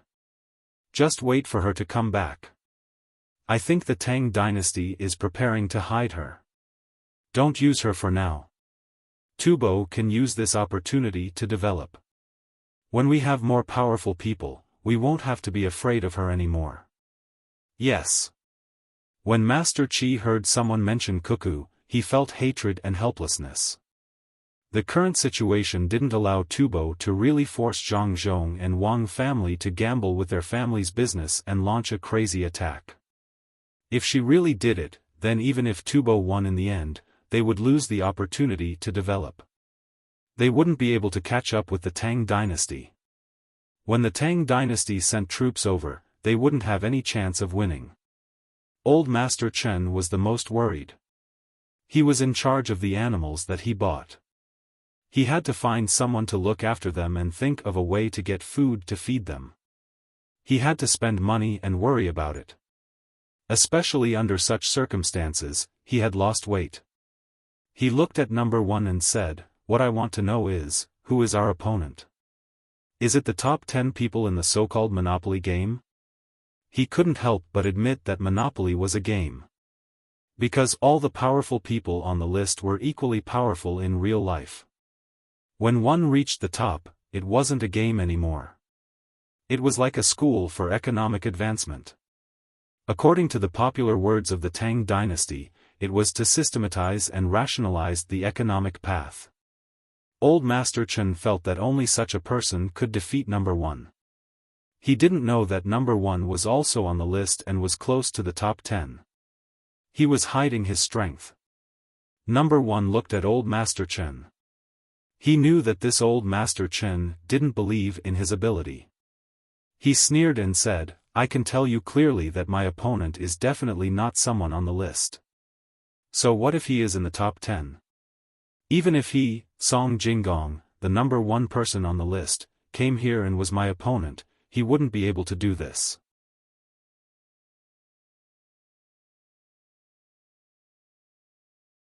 Chapter 649.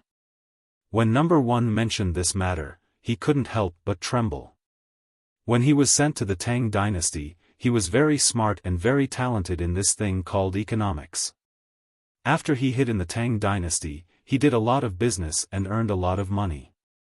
Now that he had taken it all out, he was probably going to lose it all. When the Monopoly game was first released, he thought that it was a game for children and didn't take it seriously at all. However, later on, the rules changed and there were various levels. Only then did he come into contact with it with the intention of playing. When he started playing, he realized that things weren't as simple as he thought. That's right, the lowest level of the Monopoly game was really meant for children to play. However, the higher the level, the more different it became. It had already transcended the existence of the game. When it reached the top level, it would be completely different. It had nothing to do with the game at all. All the operations were based on reality. There were all kinds of rules inside. If one wanted to play well at that level, they had to be very powerful in reality. Even so, he wasn't worried. Ever since he entered the rankings, he realized that he had the ability to fight with the people in front of him. He wasn't afraid of anyone, even the person surnamed Song, who was ranked first. Therefore, he once again underestimated this game, especially the person who made the rules. The rules were not comprehensive at once, but gradually improved as the game progressed. In his heart, if he couldn't make all the rules at once, then it wasn't a skill.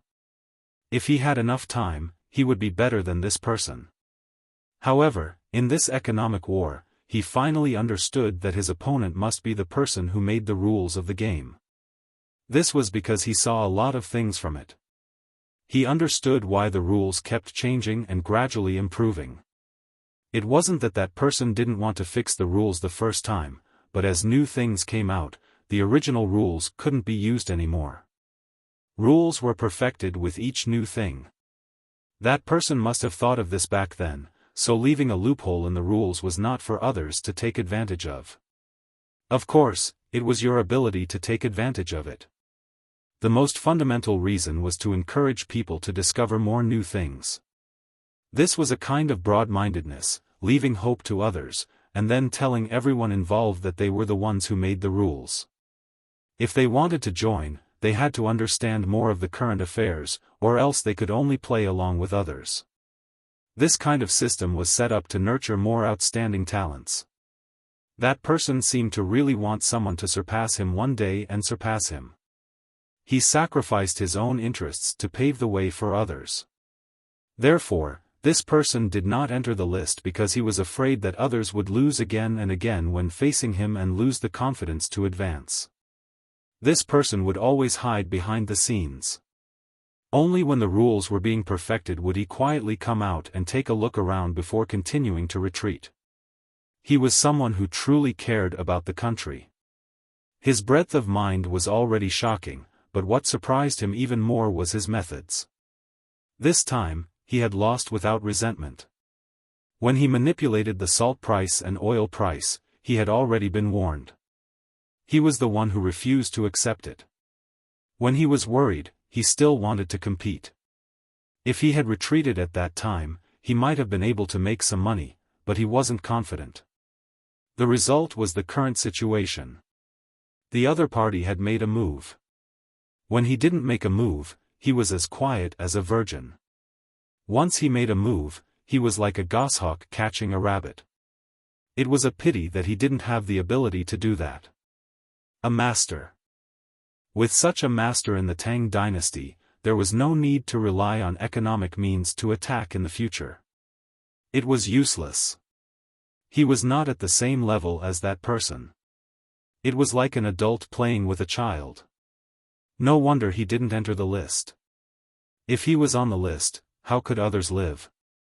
Thinking about it, number one forgot about the matter in front of him. He sat there, looking at the door in a daze. The others didn't know how big of a blow number one had suffered. They thought that number one was thinking of a way to defeat the other party, so they didn't dare to disturb him and just waited quietly. It wasn't until the sound of an unknown bird came from outside that number one broke free from the state of fear and found that his clothes were wet at this moment. Mask, have you thought of a good idea? Old Master Chen saw number one turn around and asked. The solution is to immediately sell all the food and livestock at a low price to Zhangzhong.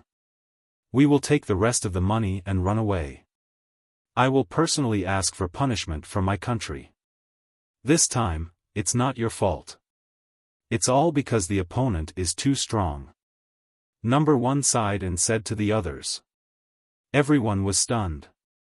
Run? If we sell it at a low price, we will lose a lot. We will lose at least half of our original capital. This is the loss after we used a special method to transfer more of the risk to the local bank. Otherwise, if it was all our money, we would really lose everything. Can't we think of another way? After all, the food and horses are in our hands. We don't have enough food here, and the same goes for the livestock. A lot of the news that Zhang Zhong released is false. If we persist, maybe he will be afraid. Qi Dongjia looked at number one in disbelief. Could it be that number one really admitted defeat? If that was the case, they would really have to sell the livestock and grain locally. Otherwise, if they were to transport the grain back, it would be troublesome. They would be easily attacked by the Tang army. After all, they were too big of a target. Number one also didn't want to retreat like this. He would think of a way to transport a portion of the grain back. The rest couldn't be left behind. Otherwise, it wouldn't be enough for the transport. If they used the livestock to transport the grain, by the time they returned, the livestock would have eaten up all the grain. Their original plan was to raise the price of all the grain and then use the livestock and grain from Tubo to supply the grain. Now, they only earned a portion of the money from the livestock. A portion of the livestock was sold from Tubo at a high price and then collected. It was just that they didn't give out all the money. If they were to take them away, it was impossible to not let others know. They would chase after them to ask for money, unless... No, this person couldn't be exposed. He was still useful. Reporting, number 1, it's not good. The Zhang family has made a new move. They released some kind of technology. It is said that it can be used to avoid plowing and increase the grain output. They want to test it in several places in Jiannan Road. They have already found someone to sign a contract. If there is a loss, the Zhang family will compensate. Just as everyone was thinking, a person ran in from outside and anxiously reported to number 1. What? Avoid plowing? How can there be such a thing? Not good, quickly retreat, otherwise it will be too late. If we do that, we will implicate the other spies in Great Tang and get the money out of them first. When number 1 heard this news, he knew that it was bad. Without saying anything, he immediately sent someone to find Zhang Zhong to discuss the matter of selling the grain and livestock. At this time, Tonghua County was in an uproar. The 4-horse merchants were surrounded by other people, and the Yen clan's people were ordered to chase after the money. Otherwise, they would not be let off. Back then, he had willingly taken out the money to buy horses and livestock elsewhere. However, after 2 transactions, it was the old man of the Yen family who proposed to give the goods first and collect the money later. He had even guaranteed it. Now that other people didn't need the livestock anymore, who knew what would happen in the future if he didn't want the money? Thus, the 4-horse merchants were surrounded by people, and Old Man Yen was ordered to lead them and ask for the money. Old Man Yen was also anxious. He did not expect that the matter over there would go awry. The situation that he had originally planned did not occur, and he was caught unprepared. Now, even if he wanted to get the livestock back, it would not do. After all, when they bought them, they were already much more expensive. If they brought them back now, they would not be able to sell them at the original price. At this time, Dong Jiachun came.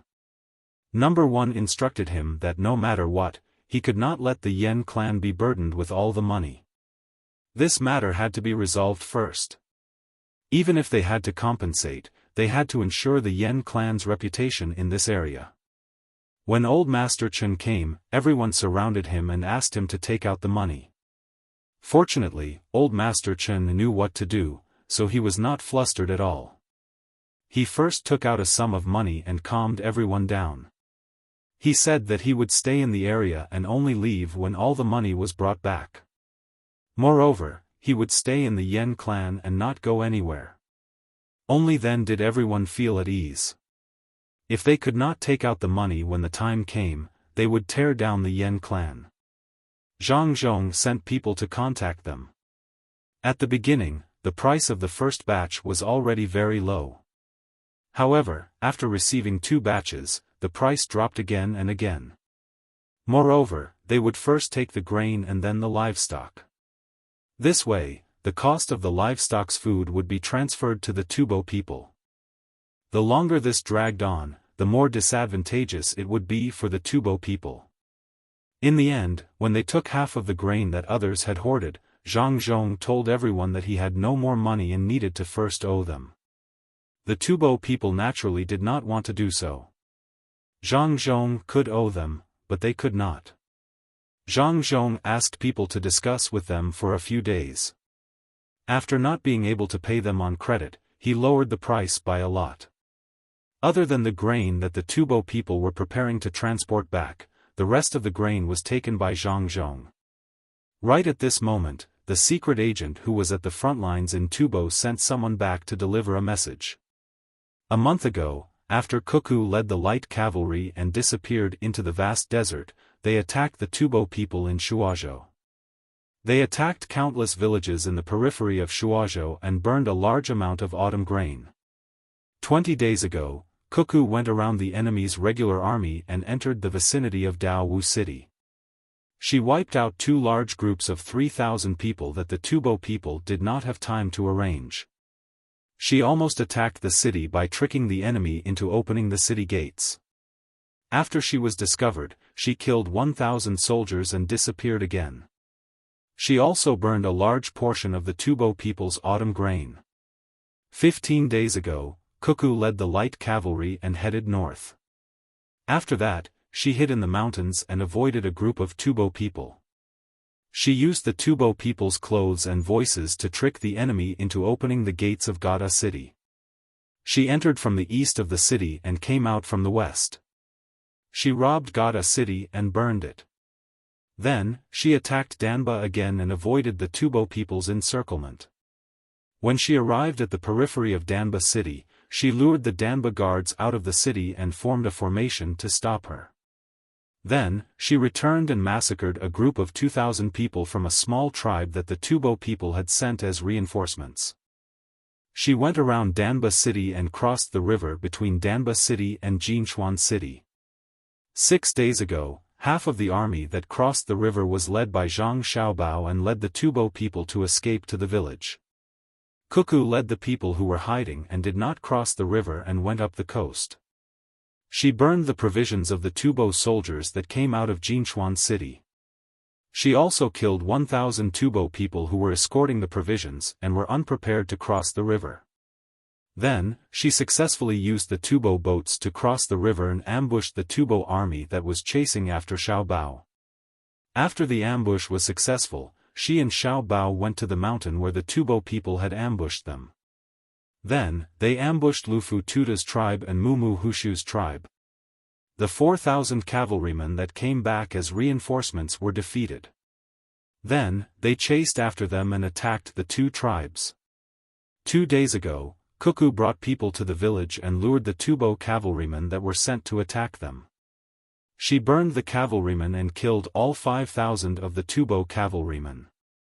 Then, she brought the remaining 6,000 light cavalrymen and the 10,000 elite soldiers that were deployed earlier to attack Mumu Hushu's tribe head-on and disappeared into the Tubo territory. When this news came out, Pengzhou, which was the first to know about it, was in an uproar. Especially the officials. They never thought that Cuckoo would be so daring as to go deep into the Tubo territory. She fought and ran at the same time, fooling the Tubo people. In the end, she ran back and killed 5,000 Tubo cavalrymen and defeated Mumu Hushu's tribe head-on. The most important thing was not how many people were killed, but how much food was burned. Tubo was finished. This year's winter was completely over. There was definitely not enough food for them to eat. They could not rob the border like before. The only way was to rob the other country's food. It was estimated that they would lose a lot of soldiers. The officials knew the general situation. The commander there was Cuckoo. The Tubo people also said that it was Cuckoo. They would not admit that there was someone more powerful. The first thought that appeared in the minds of the officials here was that they must send the taxes collected this year to Zhangzhong in time. They must be more proactive and not wait for Zhangzhong to send people to urge them. It would be easy for Zhangzhong to misunderstand that they did not want to give the taxes to him. Then, what would happen to his daughter-in-law when she returned? Also, the officials were worried about Cuckoo. The Tubo people were killed until their eyes were red. There were so many of them, but they could not catch a little girl. The little girl came and went as she pleased. They sent out many soldiers to block the entrance. No matter what, they could not let Cuckoo escape. The officials were all afraid that Cuckoo would be blocked. At this time, Cuckoo was suddenly very contradictory in their hearts. She was not a demon, but a little girl who was going to be bullied by many adults. A very cute little girl. Zhangzhong was also worried. He did not expect that his daughter-in-law could be so good. After disappearing for such a long time, she shocked everyone when she reappeared. He was really afraid that his son and daughter-in-law would be blocked. After all, the Tubo people had crazily arranged layers of heavy soldiers in Pengzhou. There were also many cavalries, the kind where each person rode 2 horses. They were determined to chase Cuckoo. After Old Man Pai and the other 2 received the news, they looked at each other and did not say a word. After a full hour, Old Man Pai was the first to speak. This time, Cuckoo can be considered to have made a great contribution to our dynasty. I reckon that the Tubo people will not be able to recover in a few years. It is not only the provisions that were burned, but also the morale of the soldiers. As long as Cuckoo successfully escapes, the Tubo people will not dare to act rashly in the future. Even if other people use Cuckoo's flag, they will be able to scare off a small group of Tubo troops. That's right. No wonder Xiaobao and Cuckoo wrote a letter back and asked this side to say that the general leading the troops was someone else. It turns out that Cuckoo wanted to make a big move at that time. She really succeeded. She made use of the speed of the cavalries and made the Tubo people unable to react in time. She specifically attacked places that others would not expect. Old Man Yao also said happily. Old Man Chang appeared to be very anxious. He urged at the side, we should let Pengzhou send out troops to help Cuckoo come back. We can't just ignore her. The Tubo people have blocked most of the roads. That's right. If we don't send out troops to help, Cuckoo will be in trouble. We can't let our hero be sad outside. Old Man Pai made a decision. Old Man Yao immediately asked someone to bring the 4 treasures of the study and prepared to write a letter to the people in Pengzhou. This time, he was using his own name to request Pengzhou to forcefully send out troops. Even if he was impeached by the imperial court, he would do it. However, he believed that the imperial court would not say anything. He thought that even if he sent the news to the imperial court, the emperor would also think the same. However, there was not enough time. Who knew what situation Cuckoo was in right now and where she ran to? If she was one day late and was surrounded, wouldn't he regret it to death? Just as Old Man Yao was writing the letter, another news came from Pengzhou. This time, it was not from the Tubo people, but from Shui Yunlai. Zhang Zhong took the letter and hurriedly found Old Man Pai and the other 2. He said to the 3 of them, don't be in a hurry to write a letter to Pengzhou to send out troops. Cuckoo and Xiaobao wrote a letter saying that we don't have to worry about them. When we saw the letter, they were already on their way back. If we miss them, we can go to Changgu town to pick them up. Bring more ginger so that we can make soup. Changgu town? Where is it? Old Man Chang asked curiously. Old Man Pai used to be an official here and knew the general location. When he heard that it was Changgu town, he immediately knew why Cuckoo and the others had returned. He said, Cuckoo and the others were preparing to cross the Great Snow Mountain. No wonder she still had the logistics people and the people there walk back through Pengzhou despite the dangerous situation previously. It turns out that she didn't want the enemy to discover that there was another way to get here. The Great Snow Mountain is indeed dangerous. When I thought about it, Cuckoo and the others had already made preparations. Yes, that's it. They probably burned charcoal along the way. The vegetable oil was prepared to burn the Tubo cavalry, and the charcoal was naturally left for crossing the Great Snow Mountain. At that time, she had already thought of an escape route. When Old Man Pai said this, Old Man Chang was relieved. Since they were able to return, it was good. Regardless of whether they had to cross the mountain or the ridge, with the charcoal to warm them, they probably wouldn't freeze to death. Thinking of this, Old Man Chang said to Zhang Zhong, your 2 children are amazing now. One is leading the army over there, and the other left a plan early on to win the economic war over here. One is a scholar, and the other is a warrior. We don't have to worry about them in the future. After Zhang Zhong knew that his son and daughter-in-law were fine, he was happy. When he heard old man Chang's praise, he smiled so much that his eyes narrowed into a line. He said humbly, "You flatter me, you flatter me. The children still need to learn more. They can't think so highly of themselves just because they have some ability. When they come back, I will teach them a good lesson." Here is also Xiao Bao's plan. He wants us to sell grain to Tubo.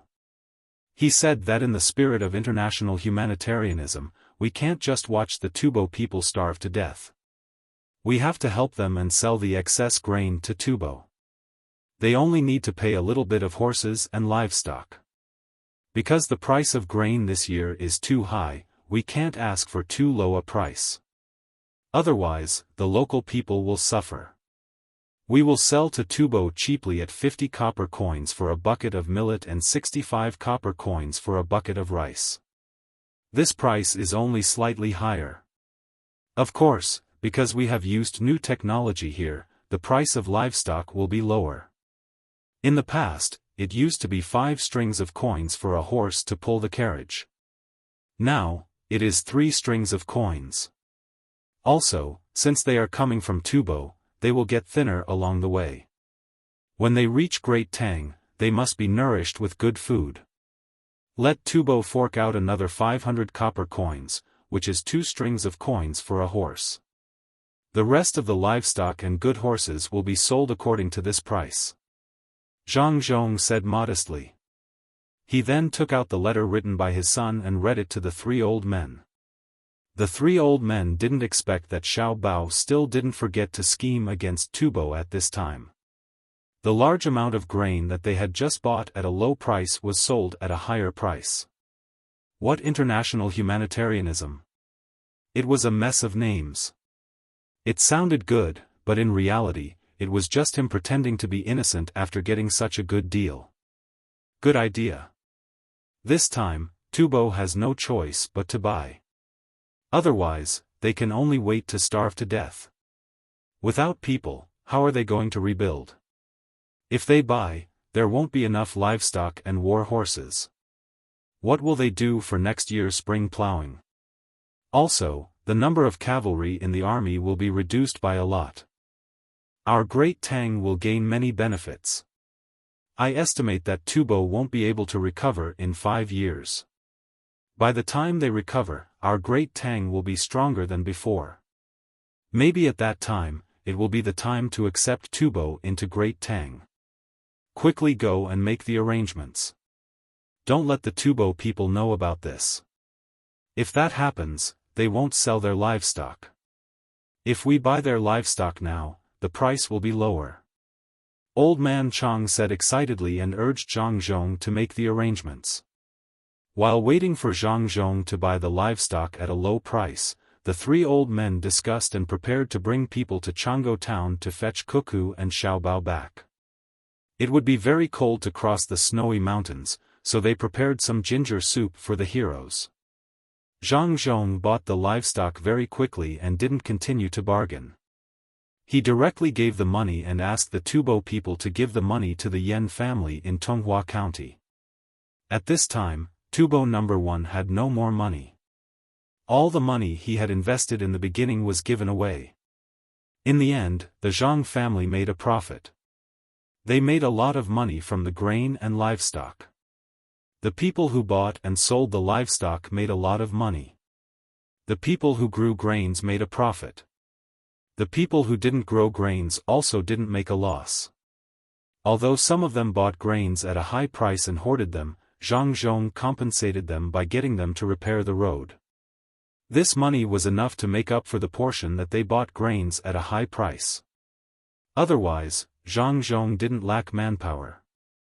Why did he specially look for the people who didn't grow grains? The people who grew grains were also idle. The person who lost the money was Tubo's No. 1. He had put in all the money he had earned in the past, as well as other jewelry. The bank had also lost some money.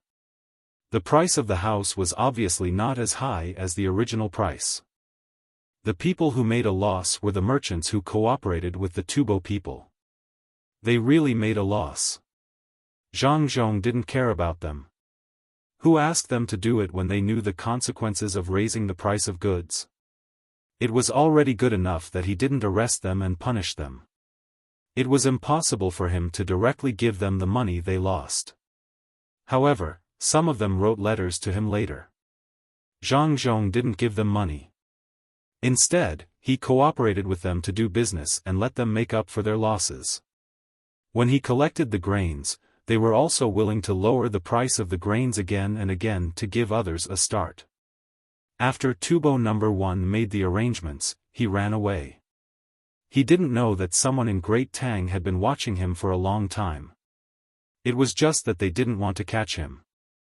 They wanted to keep him and make use of him at a critical time. It was the same for the others. On this day, there was a rare moment of sunlight in winter. The people were busy repairing the road and the merchants were also doing their own business. Zhonggang and Little Chong were about to reach Yingzhou. They were invited by Zhang Zhong to discuss a business deal. If it wasn't because they had money, where would they have money? They had already lost it.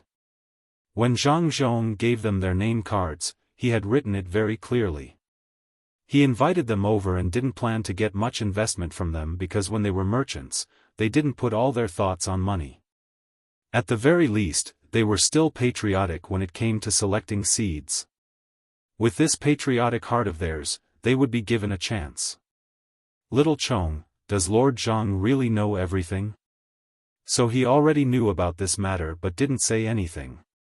I thought he knew. Zhonggang, who was sitting in the carriage, was so happy that he couldn't sit still when he realized that there would be a good business deal in Yingzhou with the Zhang family. He hated that he couldn't grow a pair of wings and fly to this place as soon as possible. Little Chong was also happy. He said to Zhonggang, "De Gang, now you know how powerful the Zhang family is, right? They know everything, but they don't say anything. They'll make trouble for whoever participates in it. Right now, I want to go there and have a fight with Bai Xinshin. I want to learn from her. She'll like you. You haven't even entered the top ranking. She's ranked 10th. How can she be willing to play with you? She'll be bullying you." Zhonggang poured cold water on Little Chong. Sure enough, as soon as he finished speaking, Little Chong fell silent and lowered his head to think. After a while, Little Chong raised his head and said, "Then I'll give it a try. Fighting against an expert can improve. Even if I have to pay a little more to have her fight with me, I'm willing." While the two of them were talking, a large number of people came from the main road in the west. The line was very long, and the people at the front were all on horseback. Their carriages immediately stopped to make way for them. The driver stood respectfully under the carriage and looked at the approaching line. He was so excited that his face turned red. When the person at the front of the line came close to him, he knelt down in front of the tattered flag that was fluttering in the wind. The driver's action stunned Little Chong and Zhonggang, who had just gotten off the carriage. When they looked at the flag and recognized the pattern on it, the two of them also became excited. On the tattered flag was a cute rice sprout. The rice sprout was trying its best to pull the carriage with its big eyes. By now, almost everyone knew what this flag represented. When the two of them looked at the travel-worn riders in the line, they immediately knew what kind of team this was. The Great Tang's light cavalry that had killed countless enemies under the command of Cuckoo from the logistics camp in Yizhou and had made a name for itself in Tubo. In the middle of the crowd, there were two children on horseback. They nodded and smiled at the people who suddenly saw them and made respectful expressions. The boy looked very energetic, while the girl was smiling like a flower. When the people on the road saw them, they all felt that these two children were so cute that they couldn't describe it. How nice would it be if they were their own children? This was especially so for the girl. She was so bright, and her sweet smile made people feel very comfortable. It would be even better if they could hug her and give her a big kiss. Of course, the people only thought this. They knew who this cute and obedient girl was. Although the imperial court had already released news that there was an expert behind Cuckoo, many people still didn't believe it. Especially after people gradually understood the situation behind this economic war, the people believed that it wasn't a big deal for the Zhang family to have an expert. It was this cute girl who led an army to kill the Tubo army that had less than 10,000 people and made them run away, not daring to fight. It was this girl who made the Tubo army use countless soldiers to encircle and annihilate them. It was this girl who used blood to question whether the Tubo army dared or not. Now that the girl had returned home, her smile was so beautiful. Where was the bloodiness of the battlefield? It was all because the Tubo people were too evil. Otherwise, how could such a good girl kill so many people?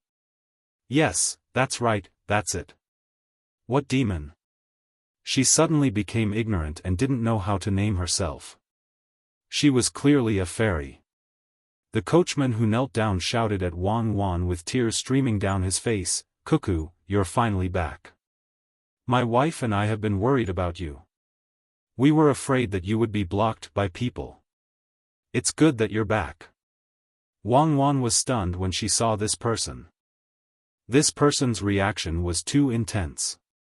Did he have to kneel down? "Cuckoo, you might not know, but among the people who died in Shuzhou's Wangjiang, I was the only one, and my sister-in-law's family was washed away by the water. I didn't have the ability to fight against the Tubo people, but you did. You avenged them, so you are my family's benefactor. I thank you. If you didn't lead the troops to kill them, when would I be able to avenge my brother's family? You killed them well. You asked a good question. I've decided. In the future, the Zhang family and the Wang family will sit in my carriage. I don't want a single cent. I'll kowtow to you." As the coachman spoke, he really used his head to kowtow to the ground. The surrounding commoners, as well as Wang Wan and the others, understood. So that was the case. Wang Wan was also filled with emotions. She got off the horse and helped the coachman up. She said solemnly, "They harmed me, so I slaughtered their entire village. I haven't killed enough. When there's a chance in the future, I will continue to kill. This time, I'm tired from killing, so I came back to rest. When the imperial court really mobilizes troops against the Tubo people, I will lead the troops out." When the cavalrymen heard Wang Wan's words, they also shouted, "Kill, kill." The moment the cavalrymen shouted, they immediately gave off a different feeling. This was a person who had truly returned from the battlefield. There was a faint smell of blood on their bodies. That kind of gaze made people not dare to look straight at them. Old Man Pai and the other two were also among the troops. They finally brought the people back. More than 15,000 soldiers had successfully crossed over the snowy mountain. Although more than 100 of them had fainted, they were still carried back. Along the way, there were charcoal fires to keep them warm and no one froze to death. At the beginning, the three old men hugged and kissed the two little fellows who had made great contributions. Speaking of which, it was strange.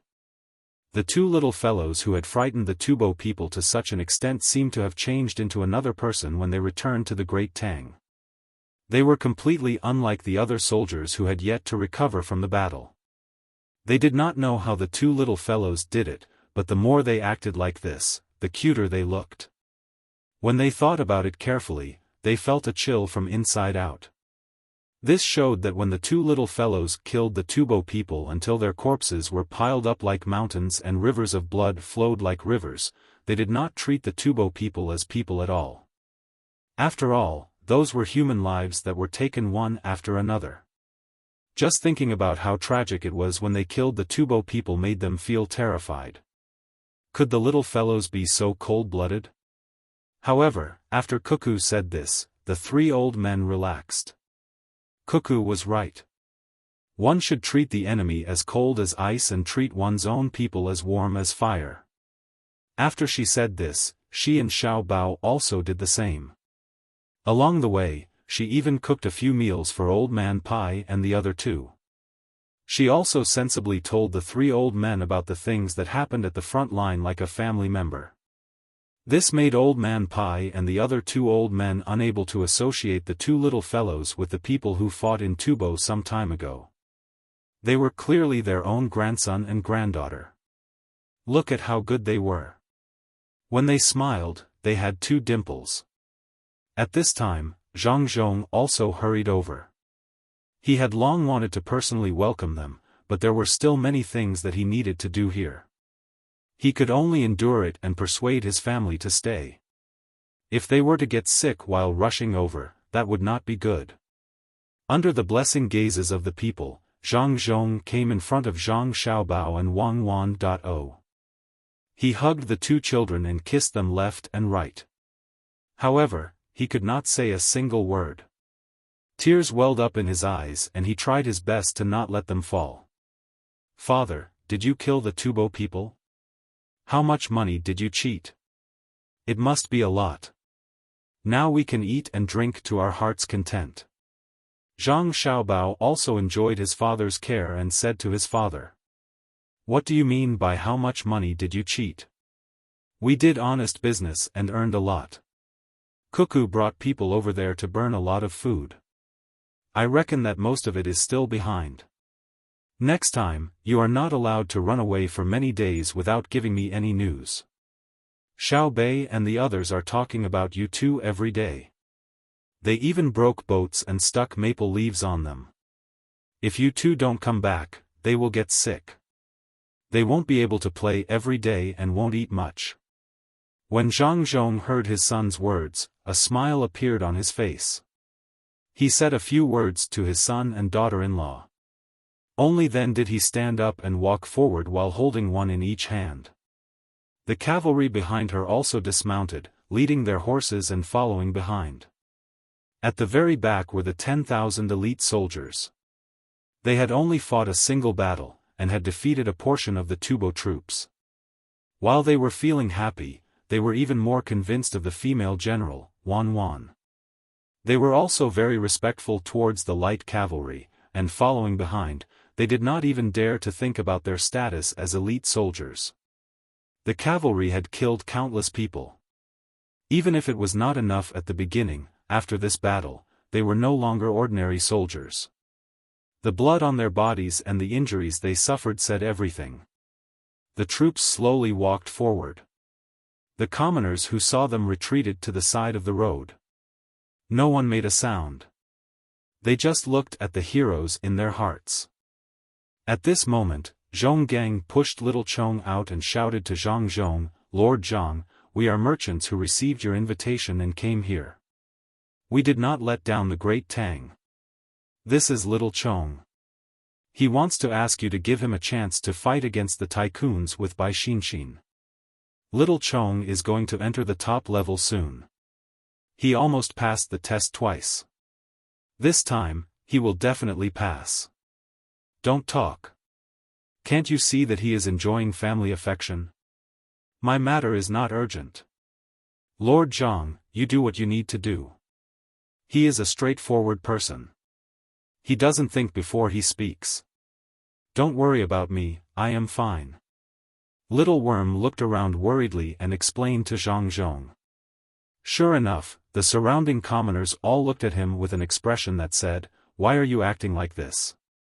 Zhang Zhong was in a good mood and didn't care about such trivial matters. Wang Wan also smiled at the two of them. Zhang Xiaobao looked at the two of them with interest and said to them, "Don't worry. Sister Xin might not have time. She is also busy. How about this? When you reach Yingzhou, I will play with you. How about it? As long as you can last 6 hours against me, I will allow you to enter the top-level game. You? You can't. You are just a child. It is better for Xinshin to come. She is strong," Zhonggang said very directly. "How about this, when you win against me, I'll help you talk to Sister Xin. When the time comes, she will definitely agree. How about it?" Zhang Xiaobao asked again. Okay, you said it. I will agree on little Chang's behalf. You must be careful. Don't get angry when you lose. Zhong Gang immediately agreed and glanced at little Chong. His meaning was for little Chong to work hard and beat the young master of the Zhang family first so that he could compete with Bai Xinxin. Little Chong did not look at Zhong Gang at all, but stared at Zhang Xiaobao. He suddenly felt that there was something wrong with the expression in this child's eyes. It was like a master speaking to a new disciple, very magnanimous and confident, as if he was going to test his disciple. At this time, Old Man Pai and the other two walked over.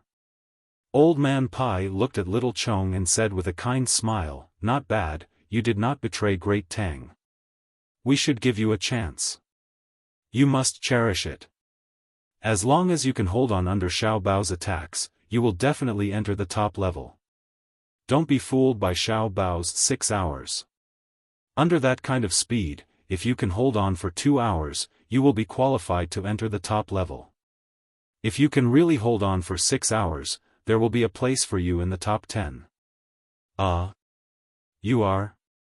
You're telling the truth. He's that good? I know who you are, no wonder you look so familiar. You are Sir Bai, and I have your portrait. Could he be more powerful than your granddaughter? Zhong Gang said quickly. Old Man Pai shook his head and left with a smile. Old Man Yao also said to little Chong, work hard.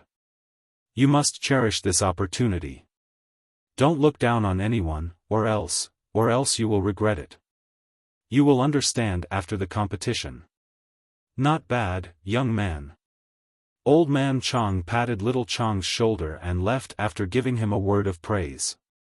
The trio's words stunned Zhong Gang, and at the same time, stunned Xiao Chong. Watching the procession gradually disappear into the distance, Xiao Chong thought for a moment and then muttered softly, could it be that this little young master of the Zhang family is even more powerful than Bai Xinxin? Hold on for 6 hours? I am someone who is about to enter the top level. Even young Master Song can't defeat me in 6 hours, right? Could it be? No, this is definitely impossible. I don't believe it. Little Chong, what are you saying? Why don't you believe it? Zhong Gang nudged little Chong and asked. I don't believe that I can't hold on for more than 6 hours under his hands. Unless he is, what is he? Why are you so slow? Zhong Gang urged. Unless he is the commander of the economic war with Tubo this time. Only that person has such ability. That last chain of attacks could be said to be earth-shattering. Little Chong's voice was trembling. However, he definitely did not believe that this young master was that person. Even if he was beaten to death, he would not believe it.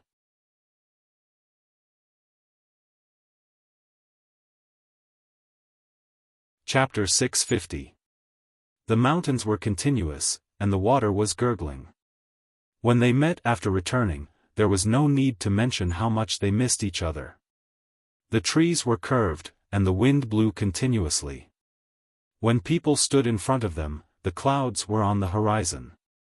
Xiao Bao and Cuckoo were pulled along by Zhang Zhong as they walked back unhurriedly. Behind them were the light cavalrymen who were leading the horses, as well as the remaining 9,000 elite soldiers who were defeated in just one battle.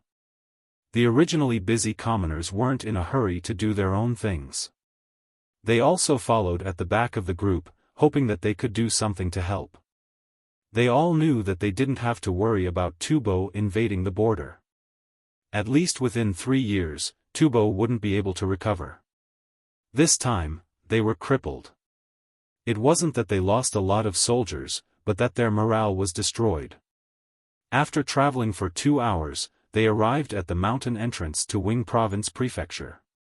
What entered Zhang Xiaobao and Wang Wan's eyes was a paved road. The middle of the road was paved with stones, and the 2 sides were complemented by cement.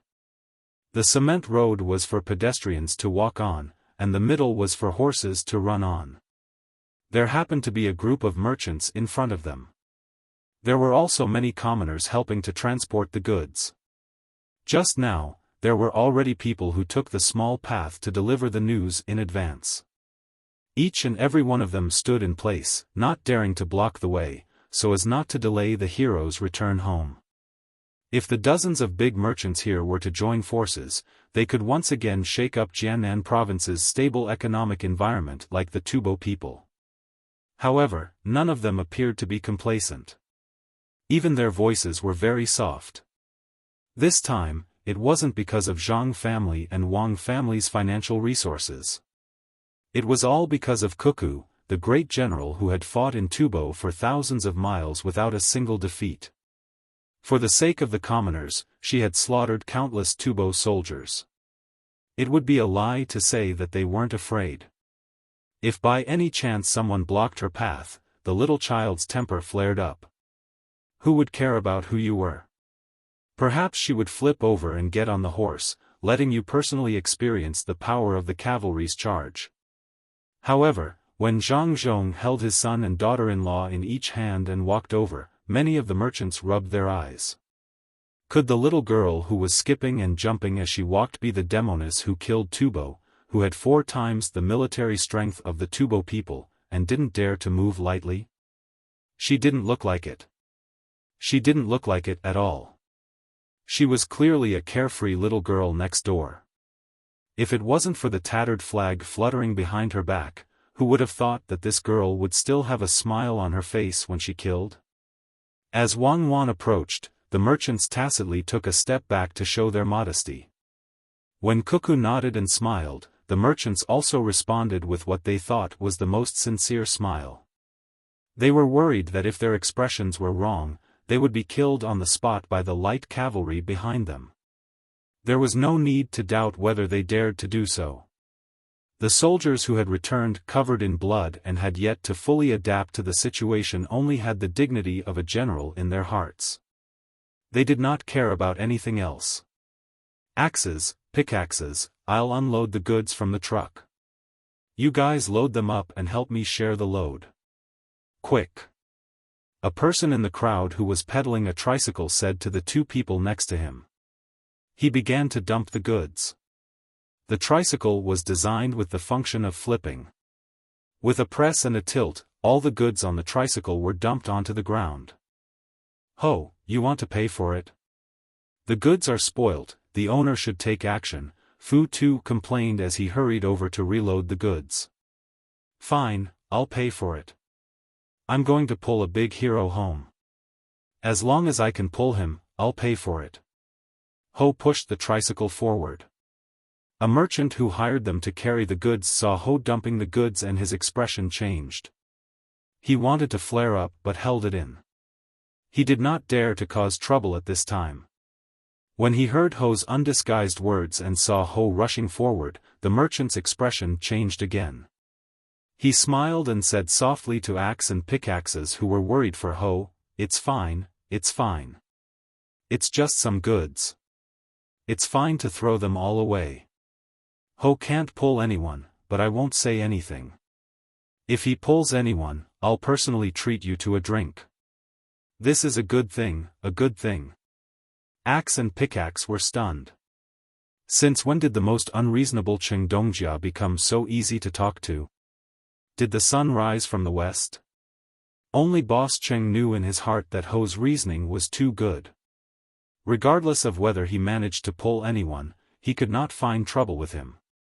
Otherwise, if word got out that he dealt with a person who wanted to pull a big hero and the big hero did not care, others would drown him with saliva. Even if he was not wrong to ask for compensation, no one would reason with him.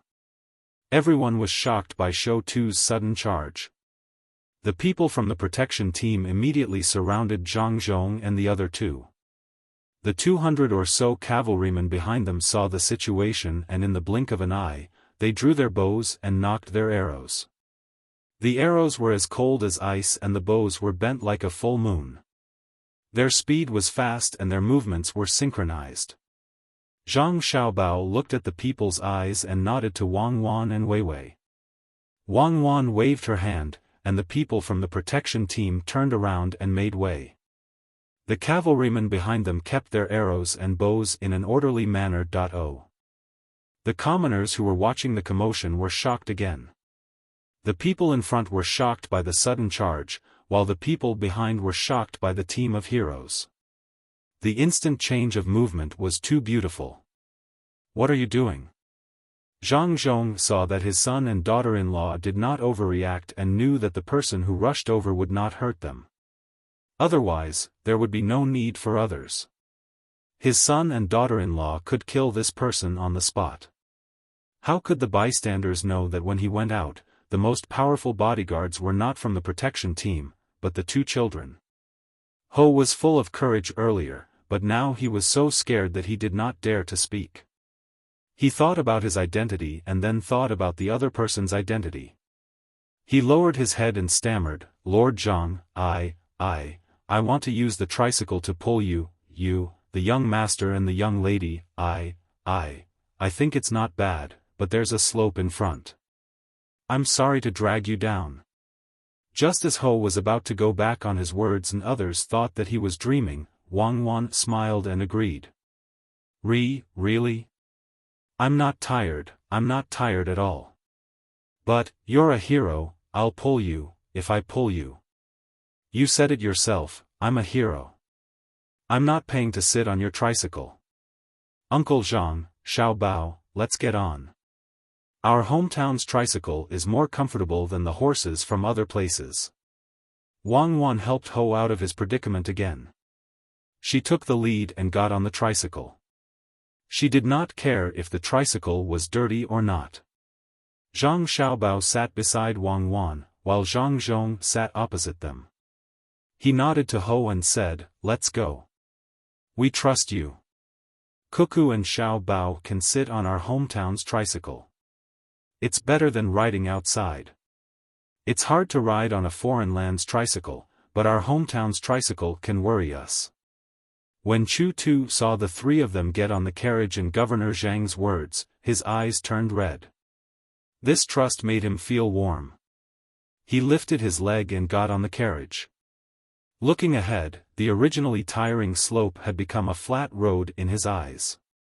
He realized that his body was filled with energy. Even if he rode to the top of the snow mountain, it wouldn't be a problem. The people around them were shocked once again, and then they revealed happy smiles. In their eyes, these three people who were so high that no one could compare with them sat on an ordinary tricycle and didn't lose their dignity at all. They were cold to strangers and peaceful to their own people. The contrast between the two made people understand them better. They did not show the slightest bit of arrogance and did not look down on people of lower status. This was Wing Prefecture's Governor Zhang Zhong and his family. The commoners thought as they looked at the blue sky with floating clouds. They had never felt so good before. "Ho, did you see that? Capable people will never show off their power to their own people. Only incompetent people will show off their power to people like us." Axehead said to Ho-Head as he moved the goods left behind by Ho-Head into his car. Ho nodded. "Isn't that so? Our county's small officials ask the bailiffs to scare us and talk about how powerful their servants are. They bully us. Look at Cuckoo. When she was in Tubo, she killed thousands of people with a wave of her hand. She did not look down on us. How can our county's small officials be compared to her?" Cheng Dongjia's jaw dropped as he watched Ho Tu drag the three away. He blinked twice and smiled like a flower. He said to Ho Tu and Axe Tu, "Take your time, there's no rush. If you can't pull anymore, just throw the goods away. Don't tire yourself out. Remember to find Ho Tu when we get there. Let's have a meal together." Ho and Axe looked at Cheng Dongjia in a new light. They felt that Cheng Dongjia seemed to have changed into a different person. Ho thought of a prostitute and shook his head. "Cheng Dongjia, it's fine as long as you pay me. I won't look for a woman. Otherwise, if my wife finds out, she'll twist my ear off." "Ha ha ha, you're so timid. You're afraid of your wife. Let's not talk about the pay today. How much is it? If you're really afraid of your wife, just order a few more dishes and put them in a lunchbox to bring back. Cheng Dongjia patted Shou Shou's shoulder and said with a smile. Axe was puzzled. He looked at Cheng Dongjia and asked carefully, Cheng Dongjia, what are you? What am I? I used to think too highly of myself. Now that I've compared myself to Lord Zhang, Xiao Bao, and Cuckoo, I know how ridiculous I was. If you want people to respect you, it's useless to keep a straight face. People aren't fools.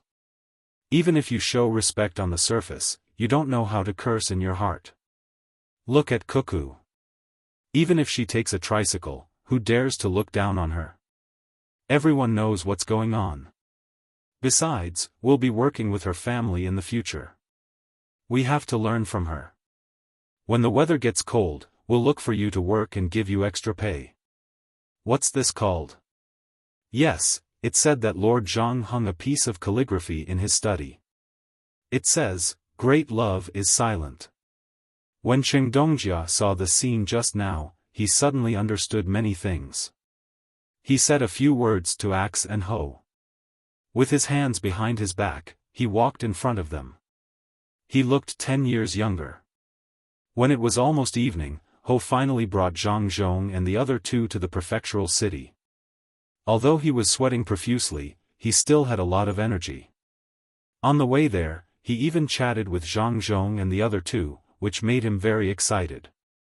It wasn't just because he could talk to 3 people of high status. Most importantly, he said that it was tiring to ride uphill.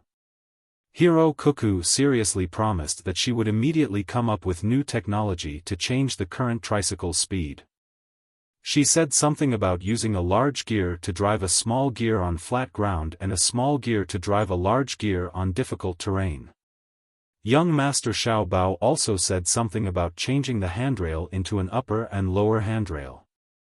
The upper handrail was horizontal and the lower handrail was concave. He didn't understand, but he knew that Cuckoo and Xiao Bao really took him seriously as a coolie. They didn't rest when they returned home, but they started thinking of ways to make things easier for him. Zhang Zhong and the other two didn't get off the tricycle. Even when Ho's sweat soaked his clothes, they still sat on the tricycle. It wasn't that they didn't want to get off, but they couldn't. If they got off, Ho would be very disappointed.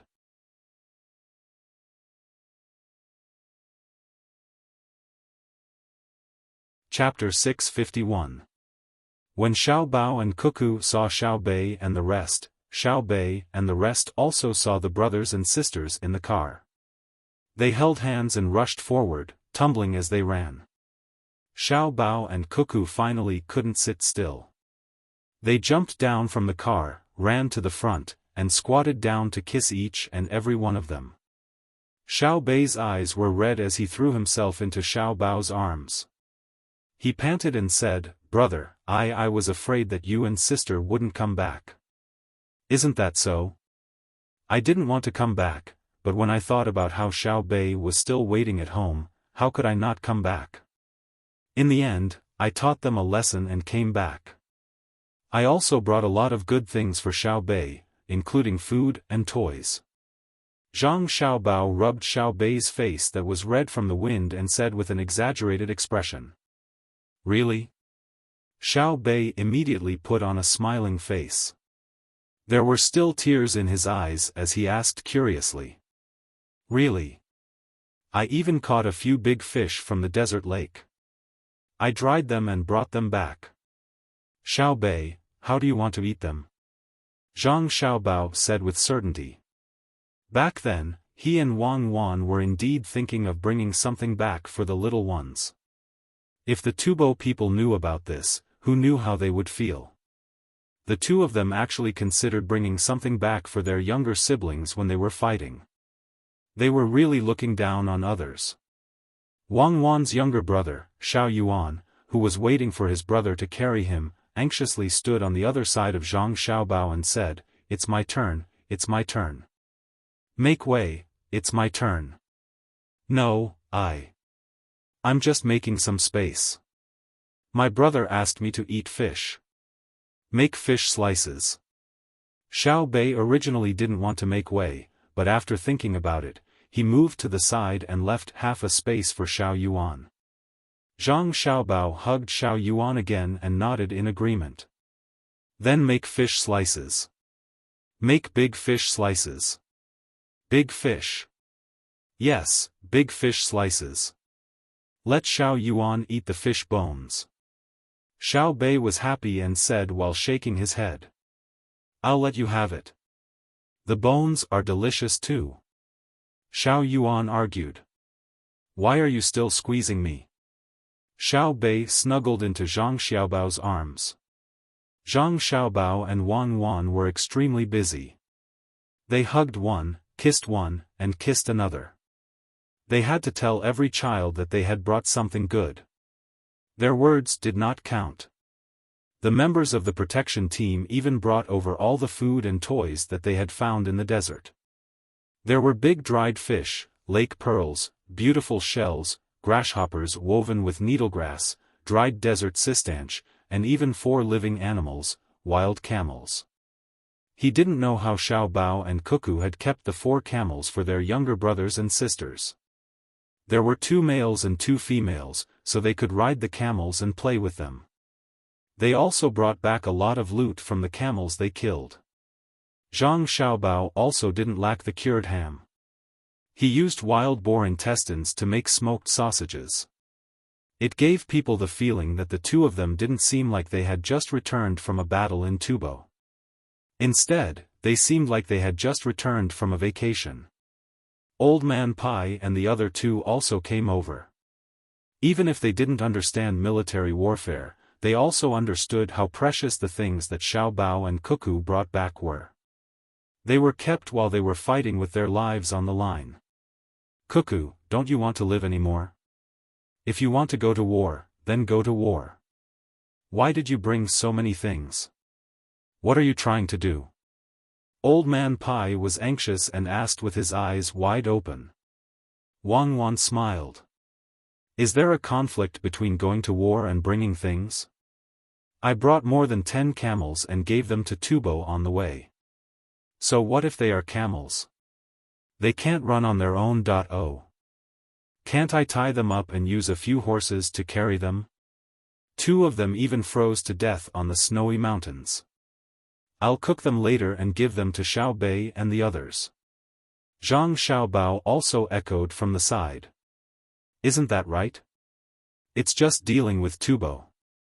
There's no need to be so serious. I'll cook the camel humps tomorrow. Everyone, try it. That's right. Try it. Xiao Bei didn't know what it was like to bring a burden like camels to war. He also chimed in. Zhang Zhong watched from the side and thought that Xiao Bei and the others weren't worried about their brother and sister in vain. These 2 kids were too bold. It seemed that they dared to do anything and could do anything. Just to bring back something fun for Xiao Bei and the others, they actually took such a big risk and really faced the Tubo army. They could do whatever they wanted. Old Man Pai was speechless for a moment. He felt that he should release the news of Cuckoo and Xiao Bao's gifts to Tubo. Through these things, they would inform Tubo. Do you see? This is the commander-in-chief of Izhou's logistics camp, Cuckoo. She sneaked in and ambushed you while you were surrounded. She even brought camels for her younger brothers and sisters to play with. Should the army that was preparing to intercept Pengzhou withdraw or not?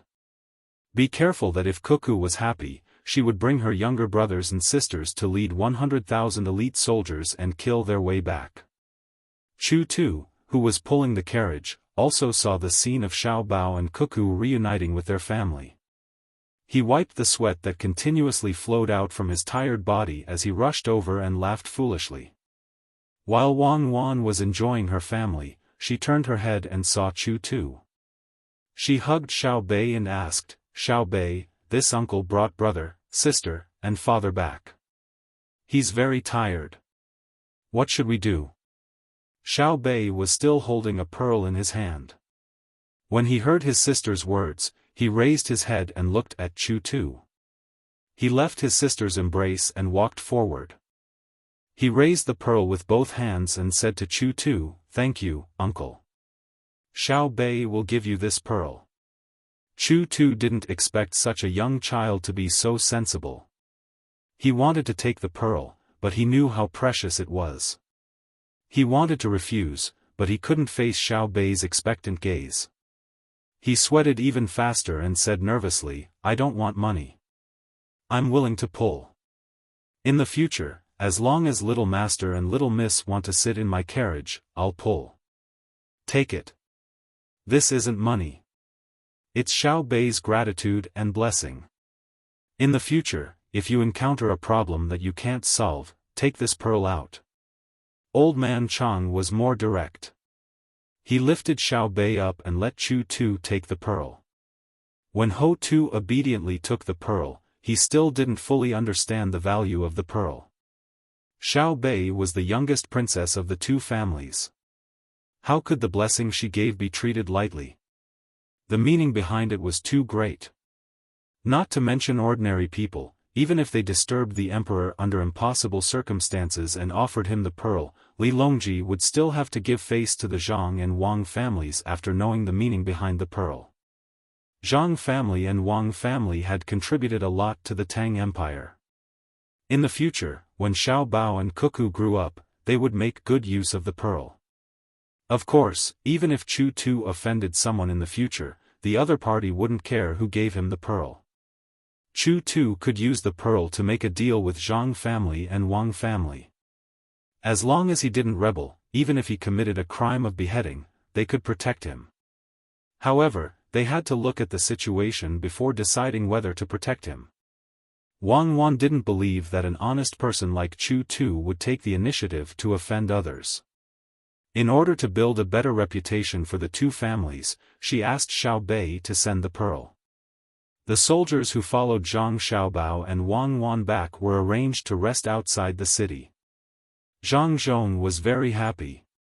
His son and daughter-in-law were back. The two of them were a little tanned, but they would recover after some rest. His heart was finally at ease. Hence, he took out the best wine and dishes at home to entertain the soldiers, merchants, and commoners who came to congratulate them. The people from the nearby villages also rushed down the mountain to celebrate with the soldiers. At the same time, they wanted to see how the warriors who fought in Tubo looked like and ask about the specific situation. Zhang Xiaobao and Wang Wan chatted with their families for a while before finding a place to sleep. They were tired.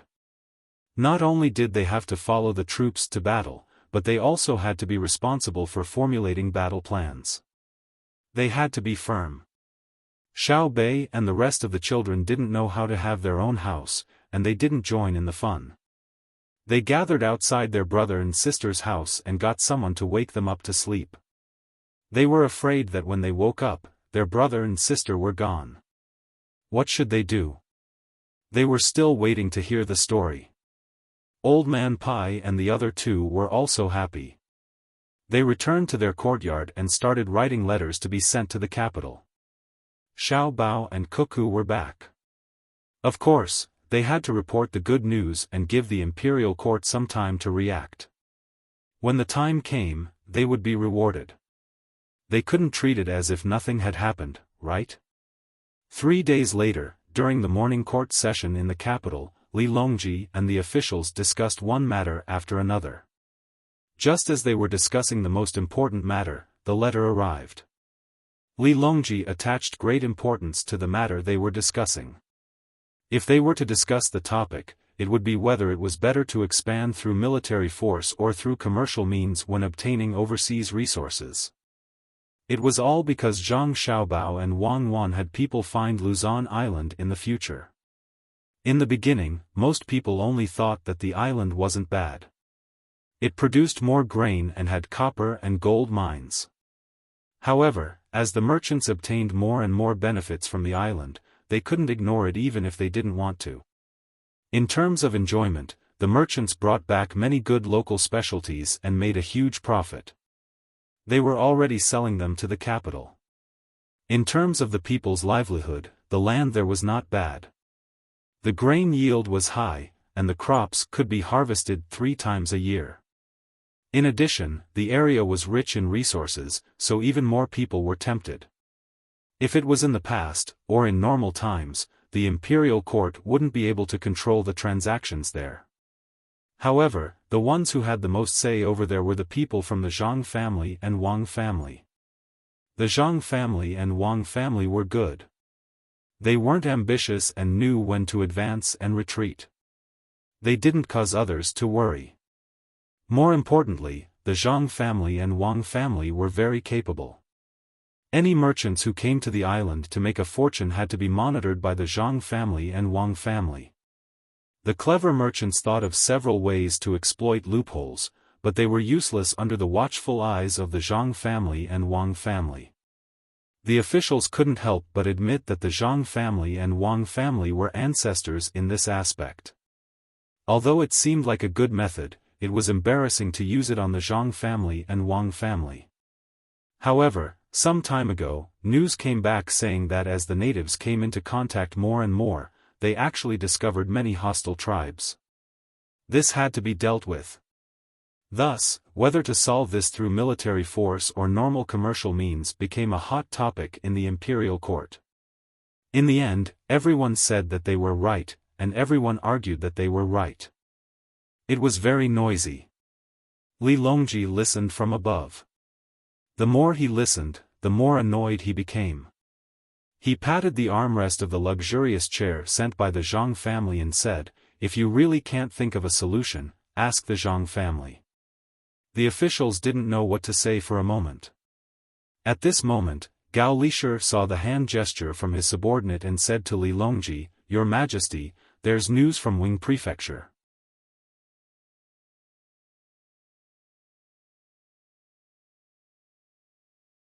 Chapter 652. Nowadays, the imperial court in the capital had developed a habit. No matter what they were discussing, as long as the pigeons from Izhou flew over, they would interrupt the discussion and wait for Gao Lishir to bring back the news. In fact, if there was a war in other places, they would do the same. However, news from Izhou was transmitted faster and more frequently. Not only was there news from the front line, but there was also a series of things Zhang Zhong had done. Old Man Bai and Old Man Yao were like spies who had infiltrated the enemy. They brazenly collected information and analyzed it. If they did not understand something, they would ask Zhang Zhong. Once they were done sorting out the information, they would immediately send it to the capital via pigeons. They would let the people in the capital see what kind of information could be used in other regions. Of course, there were also things that couldn't be said. For example, the Zhang family didn't report the fact that they used dead people for research. The officials in the imperial court didn't need others to report it. They already knew about it and tacitly allowed the Zhang family to do it secretly. However, they definitely couldn't say it out loud. It would be troublesome if the people knew about it. In their hearts, they didn't want to stop it. After all, it wasn't their own family members who were used for research. If it was their turn to be injured one day, they wouldn't expect the medical school to save them. Now, 3 pigeons were sent at a time. Because 2 pigeons didn't arrive at the destination one time, there was a gap in the content of the next pigeon. The imperial court sent an urgent report from 800 li to ask about it. It was unknown whether the 2 pigeons were tired of flying and found a place to settle down or were beaten up by something. Therefore, they added another pigeon to be safe. Li Longji stopped talking. Although the overseas expansion was important, it was far less important than Izhou. As long as the Zhang family in Izhou was there, they could ask his family about whether to use force or business to invade. Gao Lishir walked all the way back to the imperial court. Everyone could roughly guess from his expression.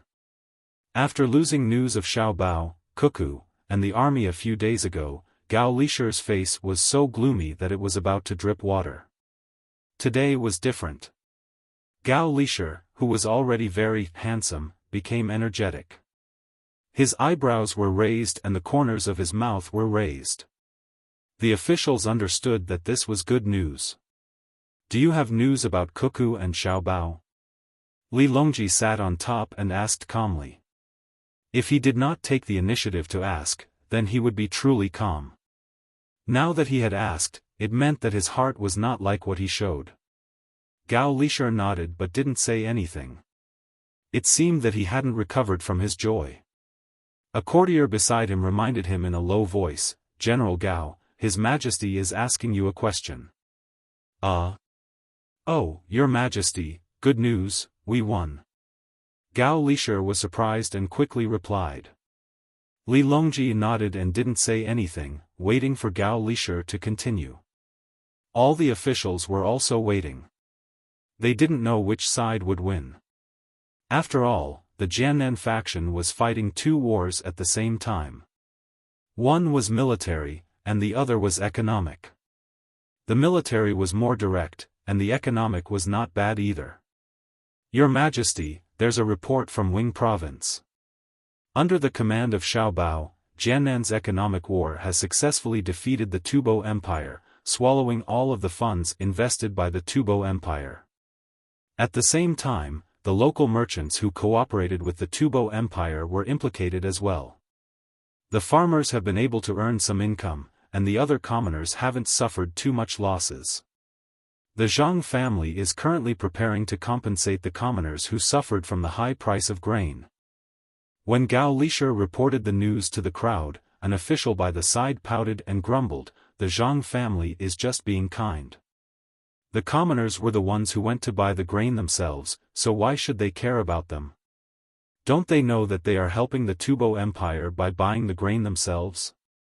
As soon as he finished speaking, Gao Lishur immediately replied, "That's not right. Before the dust settled, how could the commoners know that Jiannan is in the midst of a war that can kill without seeing blood?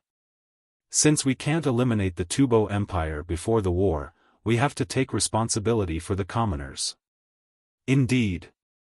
"Continue," Li Longji spoke up to help Gao Lishur. "Your Majesty, according to the data compiled by the Zhang family, the Tubo Empire and the merchants invested roughly 400,000 strings of cash to launch an economic war against Jiannan. Due to the leverage effect, the capital invested was increased by 5 times, and Jiannan city suffered a blow of nearly 2 million strings of cash. The Zhang family invested 25 strings of cash to create half of the Tubo Empire's leverage in the form of futures contracts. At the same time, through technology and public opinion, they managed to limit the amount of money invested by the Tubo Empire and the merchants to a small extent. Furthermore, they cooperated with the local merchants to solidify the reputation of the tricycles in the market. Using the excuse that the newly renovated roads were suitable for the tricycles, they launched a direct attack on the Tubo Empire's livestock acquisition method. The concrete operation plan will be sent to you later. This economic war is being commanded by Xiaobao from the Tubo Empire. When he returned, he said that he had too many regrets that he wasn't able to control the situation as he wished. Gao Lishur tried his best to explain with a calm tone. As for the various terms, the officials in the royal court knew them, and they had no choice but to learn them. Li Longji nodded. Wei Wei nodded.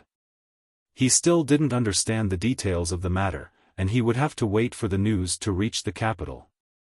This was the first time he was witnessing what a true economic war was like, and he was certain that the situation wasn't as simple as it seemed on the surface.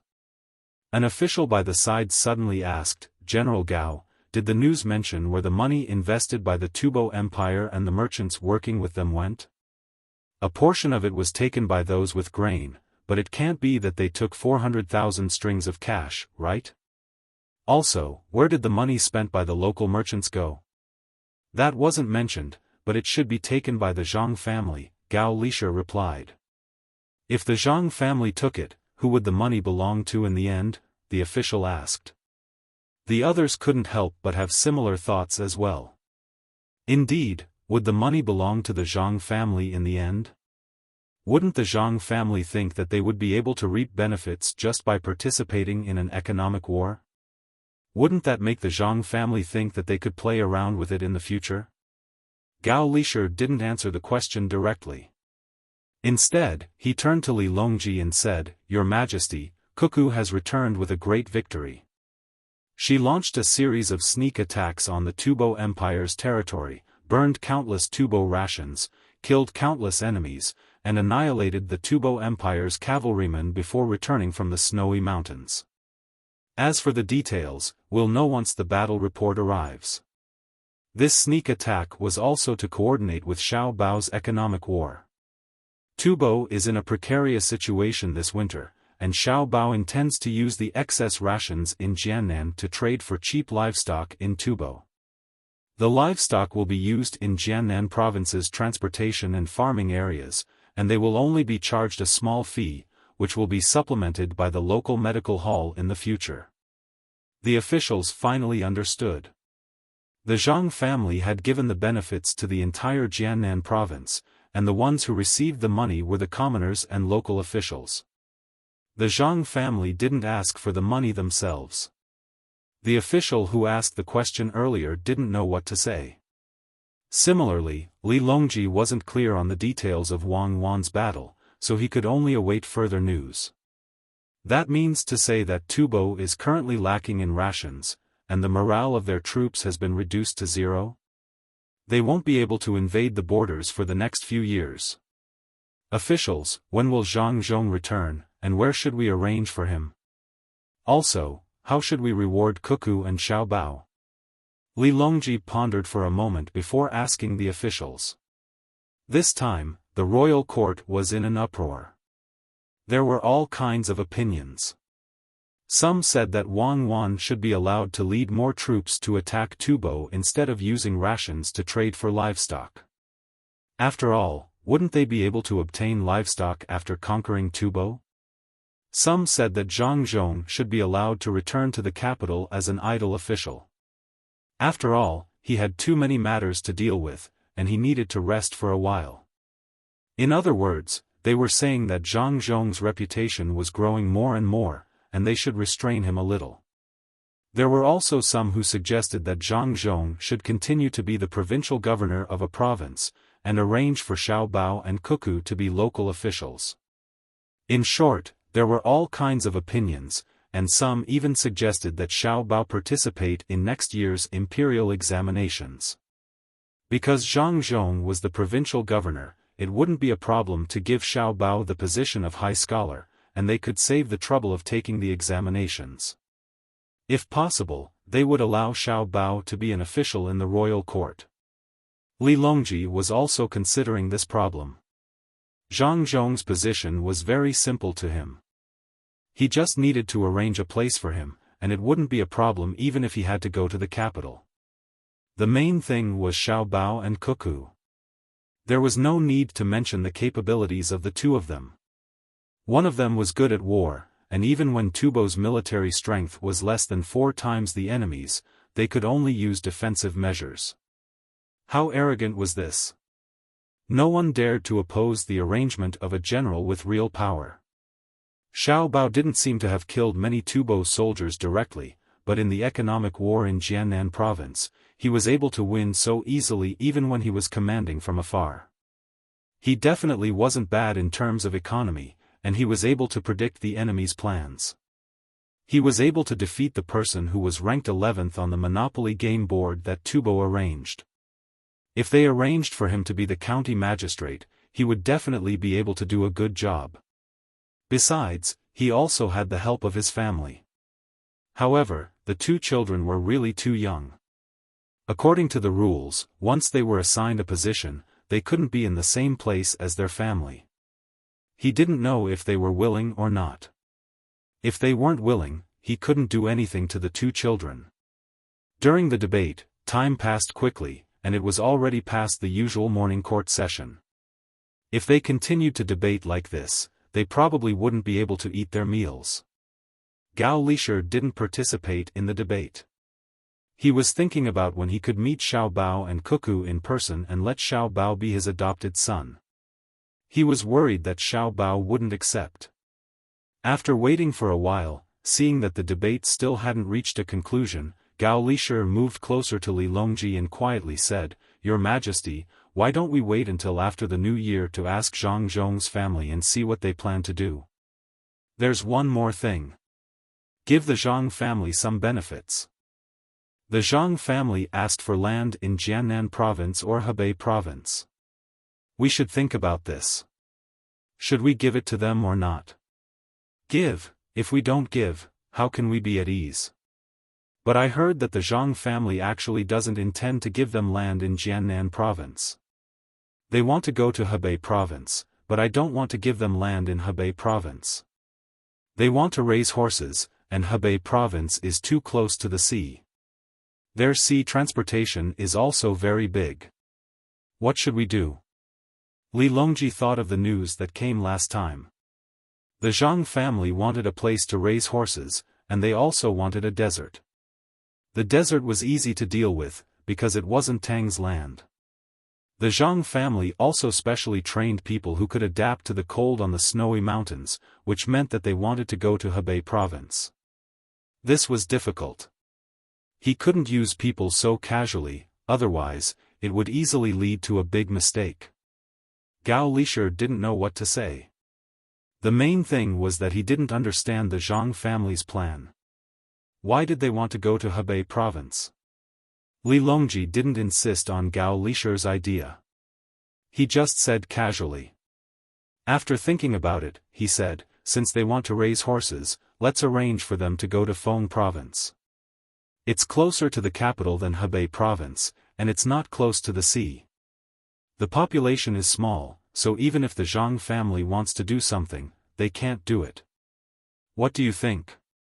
Gao Lisher nodded. In fact, he didn't want to let the Zhang family get a land there, which would make the imperial court too stingy. If there was a heavy snowfall, the road would be blocked, and it would be inconvenient to communicate with here. Even if the Zhang family sent people there, the news would be blocked. When the emperor said so, it meant that he had almost made a decision. Gao Lisher's objection didn't have much effect. Besides, the Zhang family had the ability to make money. They didn't lack a slightly bad place. Xiao Bao and the others wouldn't go to Feng province in person. Li Longji seemed to feel that it was a little bad, so he said, "You can give them a land in Feng province." At this time, Zhang Xiaobao and Wang Wan were still telling stories to the little ones at home in Izhou. They told the stories of the battlefield in Tubo as if they were fairy tales. They didn't know that there was already a fierce fight in the capital over their family's matter. They also didn't know that before the follow-up measures were used, Li Longji had already arranged the land in Feng province according to their plan. On this day, the army of the Tang Dynasty came to the desert. There was a lot of sand in the desert, and it didn't hurt at all when you fell on it. Unlike other deserts, there was a lake in the desert. The lake water was clear and blue, and there were big shells in the lake. When the Tang army arrived in the desert, there was no water, so they drank from the lake. When there was no food, they picked shells in the lake. However, the lake water was very deep. Some people in the Tang army didn't know how to swim, so they could only watch others pick shells to eat. They were anxious at the side. Zhang Xiaobao told the little ones about the desert. He tried his best to remove the bloody places and focused on describing the scenery. Then wouldn't it be fine if the people who knew how to swim picked up shells and gave them to the people who didn't know how to swim? Hearing this, Xiao Bei expressed his thoughts. Xiao Bei is really smart. As Xiao Bei said, the people who knew how to swim helped the people who didn't know how to swim. In the end, everyone was full. When they were eating, they found beautiful pearls in the shells. They didn't secretly hide them. Instead, they gave them to Sister Cuckoo, and Sister Cuckoo kept them. She kept them and brought them back for us. I know. When I swim in the desert in the future, I will also find pearls for them. Xiao Bei's reaction was very fast. He immediately knew who the pearls belonged to. When he spoke, he even made a swimming action. The other little ones also clamored to swim in the desert. They also knew how to swim. Usually, when the weather was hot, they played in the water and had long learned how to swim. All of them were good swimmers. Even if there were some man-made waves, they wouldn't drown. Yes, Xiao Bei is right. In the future, when you swim in the desert, not in the desert, but in the desert lake, remember to pick up shells. These shells, after a long time, people will come out of them. Let's see who can find them. Zhang Xiaobao was exhausted from telling stories. When telling stories to the little ones, he had to adjust his mentality to the level of a little one. He had to let himself see the world from the perspective of a little one. Otherwise, the little ones wouldn't understand. Xiao Bei nodded vigorously and asked, "What happened after that?" Then, a big fish came out of the lake. It wanted to eat the person who picked the shells. You saw the big fish, right? The big fish in the water are very powerful. Such a big fish, even if I went in, I wouldn't be able to deal with it. I could only run. If I ran too slow, I would be eaten by the big fish.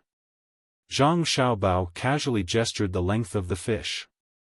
The group of little ones nodded. They did see the dried fish that they brought back. The biggest one was more than 5 feet long. It was frightening. Then what happened? Xiao Zhu asked worriedly. Then, what are we? We are the invincible Tang army. If one person couldn't beat it, 2 people would go. If 2 people couldn't beat it, 10 people would go. In the end, more than 200 of us rushed up. When the big fish saw that it was not good, it wanted to run away. Guess, did it run away? Zhang Xiaobao said with a mighty look. No. The little ones shook their heads. Yes, it didn't run away. More than 200 of us surrounded it. Someone said to the big fish that it was wrong. We just wanted to eat some shells. If it rushed out and hurt us, we would eat it. So, everyone rushed up and killed the big fish that was not convinced. We were not willing to eat the meat and left it for you. When Zhang Xiaobao was telling the story, he waved his fists and kicked to make the story more vivid. In fact, 200 people were not needed at all. 4 people of the protection team went down and pierced through the fish. It didn't take long for the fish to float up. The little ones didn't know how powerful their family's number 0 protection team was. They really thought that their brother and sister mobilized 200 people for a fish. Xiao Bei pursed his lips and said, "The big fish was too bad. It didn't let me eat. Serves it right. I ate it. Then what happened? How did I hide? Then, didn't we kill the big fish later? We found that the lake was very big, so we let those who didn't know how to swim learn how to swim. We swam in the water to avoid the Tubo scouts. As for me, in order to see where the Tubo people were, I let the water cloud take me to the sky. I flew in the sky, and when there was a chance, I let you all fly once. I flew to the blue sky and was with the white cloud. The white cloud turned into a little lamb and wanted to play with me. The next moment, it turned into a steamed bun for me to eat. At that time, I wanted to bring some back for you. But I could only eat and couldn't take. So I. Little young master, little miss, the Tubo people came. They said that they agreed to exchange livestock for food. They want us to discuss the price with them. A person came from outside the courtyard and reported to Zhang Xiaobao and Wang Wan. Wang Wan was watching Zhang Xiaobao make up a story. When she heard that the Tubo people came, she said to the person, "Tell the Tubo people to wait. Xiaobao and I will go and talk to them. We are busy telling stories to our younger brothers and sisters. They don't know what's important. Xiaobao, continue. Why didn't you bring back the steamed bun?" Xiao Bei and the others also thought that the Tubo people didn't know what was important. They were listening to stories. Zhang Xiaobao also thought so. Telling stories to their younger brothers and sisters was a big matter. The Tubo people asked them to wait. They couldn't delay the important matter. He continued, then I asked White Cloud, how can I let my younger brothers and sisters eat it? White Cloud told me a way to make cotton candy. I will make it for you all later. The little ones couldn't help but stick out their tongues and lick their lips. After waiting for a while, they followed their older brother and sister to make cotton candy. They found a craftsman to assemble the equipment. It was very simple. They just needed to heat and rotate it. Then, they put sugar into the box with holes that could produce centrifugal force. They took a pair of chopsticks and caught it. After a while, a big cotton candy came out. After the little ones ate one by one, Zhang Xiaobao and Wang Wan took a few more cotton candy to meet the Tubo people. The Tubo people sent over was a person from the Kimu tribe who was relatively knowledgeable about economics. His name was Kimu Jiji. He was a cautious person and usually didn't show his abilities. He was the leader of the negotiations. One was to talk about war, and the other was to talk about exchanging livestock for food. However, when he told others, he only talked about exchanging livestock and didn't talk about war. The Tubo people who came with him didn't understand why he did this. They arrived at Ijo the day before yesterday. Ever since they knew that Cuckoo came back after crossing the snow, the Tubo troops outside the pass all retreated. They couldn't afford to waste more food. Zhang Zhong stole some of the rations and Wang Wan burned a portion of the rations. Most of the rations were used on the march. In order to capture Wang Wan, the Tubo army had mobilized too many soldiers. The rations were constantly being depleted. If they didn't think of a solution soon, many people would starve to death this winter. They would only be able to replenish their rations during spring. Kimu Jiji could speak the language of the Great Tang very fluently. He also studied the culture of the Great Tang. After arriving here, he didn't rush to meet the negotiators.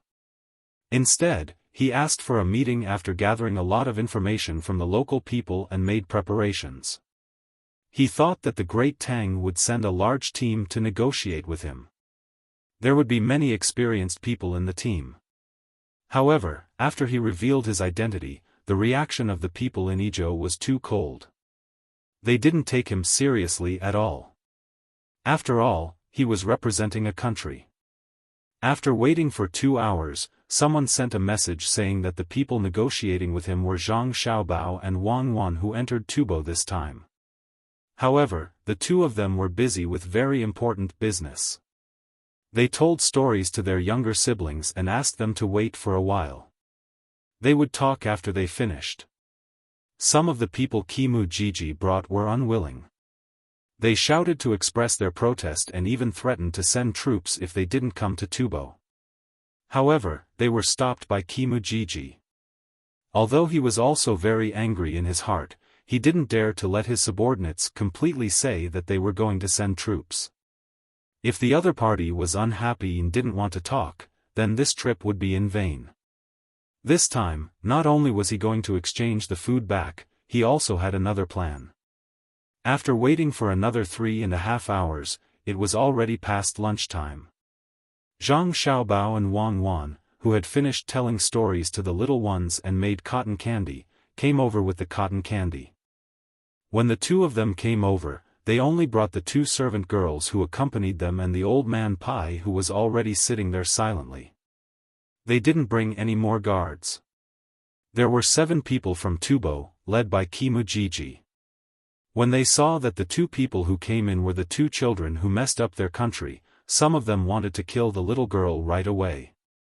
However, when this person's murderous gaze met with Cuckoo's eyes, he immediately retracted his gaze.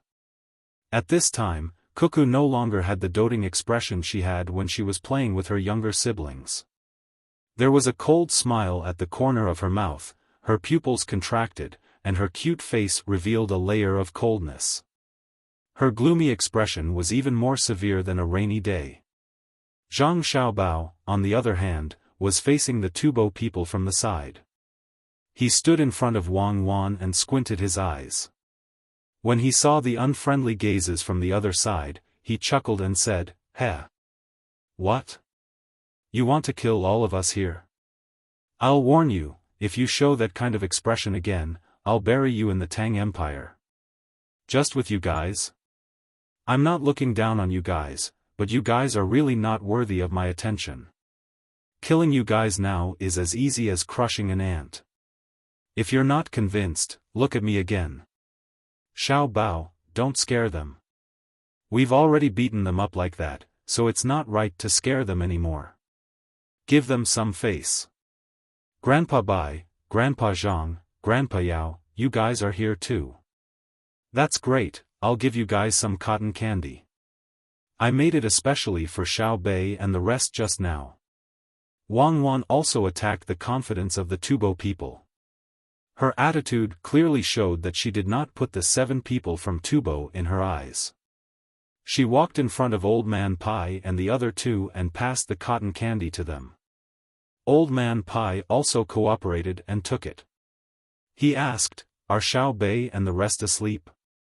"They're going to sleep immediately. Otherwise, Xiao Bao and I won't have time to care about other small matters. It's just some people from Tubo dying. How can it be more important than Xiao Bei and the rest being happy?" Wang Wan answered with a smile. Then, her expression changed. She turned around and passed the extra cotton candy in her hand to Kumujiji. "This is for you. Try the good things from Tang Empire. Go back and talk about it. Let your Tubo people know about it." Kumujiji looked at Wang Wan and held back the anger in his heart. He took the cotton candy and squeezed out a smile. "When I go to Tubo to greet General Cuckoo's family, I'll definitely try the good things from Tang Empire." "Not bad. I'm very satisfied with your attitude. Now, you can tell me why you guys are here." Wang Wan sat down on the chair Zhang Xiaobao pulled out. She licked the cotton candy in her hand and smacked her lips. Then, she said to Kumujiji. If the 6 people behind Kumujiji had not been warned by Zhang Xiaobao's words just now, they would have rushed up and used force to regain their dignity. Kumujiji took a deep breath and slowly exhaled. He said, "This time, I have 2 things to say. First, that is... Wait. You haven't told me your name. Tell me first. Tubo won't send a nameless person here, right?" Before Kumujiji finished, Wang Wan interrupted him and asked. "I'm Kumujiji." Kumujiji's brewing mood disappeared again. "Oh, it's you. Are you with Kumukuhu? Your names are similar. He was defeated by me. Fortunately, he didn't come. Otherwise, I would ask him if he still dares to come." Wang Wan continued. Kumujiji's hands under the table clenched into fists. Then, he loosened them and nodded. "We are from the same unit. But names have nothing to do with each other. The war is over. Let's not talk about the battlefield. I have 2 things to talk about. First, that is the situation of the war. I, Tubo, want to ask if the Tang Empire is willing to maintain the relationship between the 2 countries. Wait a minute. You are contradicting yourself. You just said that the war is over. If you don't talk about the battlefield, why are you asking about the situation of the war? By the way, what's your name again? I was thinking about how to make the cotton candy more delicious and forgot. Please say it again." "Sorry." Wang Wan said to Kumujiji apologetically. "My name is Kumujiji. I said the situation of the war because we are not on the battlefield now. I want to know the Tang Empire you represent. You and Kumukuhu are not biological brothers, right? It looks very similar, you're not lying to me?" Wang Wan once again interrupted Kumujiji. "Can't you guys continue the negotiations? If you don't want to talk, we will go back and come back with the army." One of Kumujiji's men couldn't help but stare at her and ask. Wang Wan looked at him contemptuously and nodded. "Okay. Tubo, you are welcome to come and talk with me. I am going to go to war again and ask you about the art of war. But this time, I won't come with less than 10,000 light cavalry. I will mobilize all the soldiers of Jiannan Circuit and send them to Tubo. Please, I won't see you off. Kumu Jiji knew that he was in trouble when he heard his men's words. Sure enough, Wang Wan's reaction was too strong. He hurriedly scolded his men, "Shut up. Otherwise, I will report this to my superiors when we go back." Kumu Jiji was furious. Why couldn't the men he brought bear it? Why did they say that they would send troops to Masha? Were they afraid of this? The people beside him also knew that they made a mistake. They lowered their heads and didn't say anything. Kumu Jiji turned back and said to Wang Wan, "Don't take what I said just now to heart. To be honest, Tubo doesn't want to fight anymore. After all, this year isn't that good. What I want to say is, can the great Tang have a truce with Tubo? And compensate for Tubo's losses? Do you have any shame? Why should we compensate Tubo? Even if you don't want to fight, I still want to fight. I still don't have enough fun killing people. In the past, you always used the tone of a victor when invading the border. You still want to do that this year? Then I will fight until Tubo gives up. If you don't believe me, we can try. I will immediately mobilize the army. I am going to send out 100,000 soldiers. Let's see how many people Tubo will send to encircle us. You don't want to fight anymore? Sure, you have to admit your mistake first. You shouldn't have harmed the people of Wangjiang. You have to compensate for the losses of Shuzhou and Wangjiang. As for the exact amount of compensation, we will talk about it after Xiao Bao calculates it. Second, compensate for the losses of the great Tang in this war, including the little tricks you guys played behind the scenes and the self-righteous economic war. You have to compensate for both. As for the exact amount, we will talk about it after Xiao Bao calculates it. Third, send more of your princesses to the great Tang. Marry them to us to show your sincerity. Send 3 of them first. Do you have 3 of them? It won't do if there are too few of them. We have to think of something. Fourth, hand over the main culprit who supported this war. I don't care who you push the blame to. You have to hand over one of them and let the great Tang conduct a public trial. That's all I have to say about the war. If you don't agree, I will immediately send troops. Also, the few of you have to stay behind. Don't think of going back. I am like this and don't dare to do things by the rules. Do you have anything to add? Wang Wan's attitude was very firm. It was to the extent that she was bullying them. The 7 people from Tubo all stared at Wang Wan with their eyes wide open. They didn't expect this last to be so belligerent. She wanted to start a fight at the slightest disagreement. If it wasn't for the fact that she was famous in Tubo, they would have thought that she was joking. But it wasn't the case now. If she really had such capabilities, when she sent out 100,000 troops, how many Tubo troops would be able to contend against her? After hearing Wang Wan's words, Kumu Jiji was worried sick. This little girl was indeed not easy to talk to. She would say whatever she thought and didn't care about reason at all.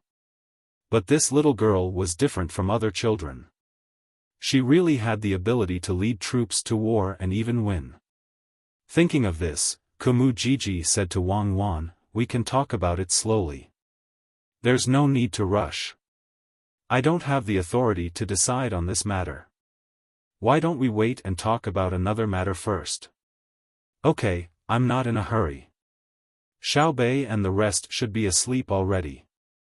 I will talk with you for a while and won't delay telling them stories. If we can't finish talking about the war today, we will talk about it tomorrow. If we can't finish talking about it tomorrow, we will continue to postpone it until spring. I will also take a break. If the wild vegetables come out in spring and we still haven't finished talking about it, I will lead the troops to talk to the people who can really talk to you. When we reach your capital city, I think everyone will know what to talk about. When the wild vegetables come out, Xiao Bao, what do you think? Wang Wan pinched a piece of cotton candy and threw it into her mouth. She smacked her lips and said to Kumu Jiji. In the end, she asked Zhang Xiaobao a question. Zhang Xiaobao was calculating how much compensation he would need from the other side. If they won the war and didn't earn a sum of money from the war, wouldn't it be a loss? It was not in line with his and Cuckoo's style of doing things. Hearing Wang Wan's question, he said, I'm not in a hurry. Really, I'm not in a hurry at all. Anyway, we have enough food this year, and we don't lack animals. Let's drag it out until spring next year. That's the time when we don't have enough food. Cuckoo, you fight on your own. Don't worry about not having enough food.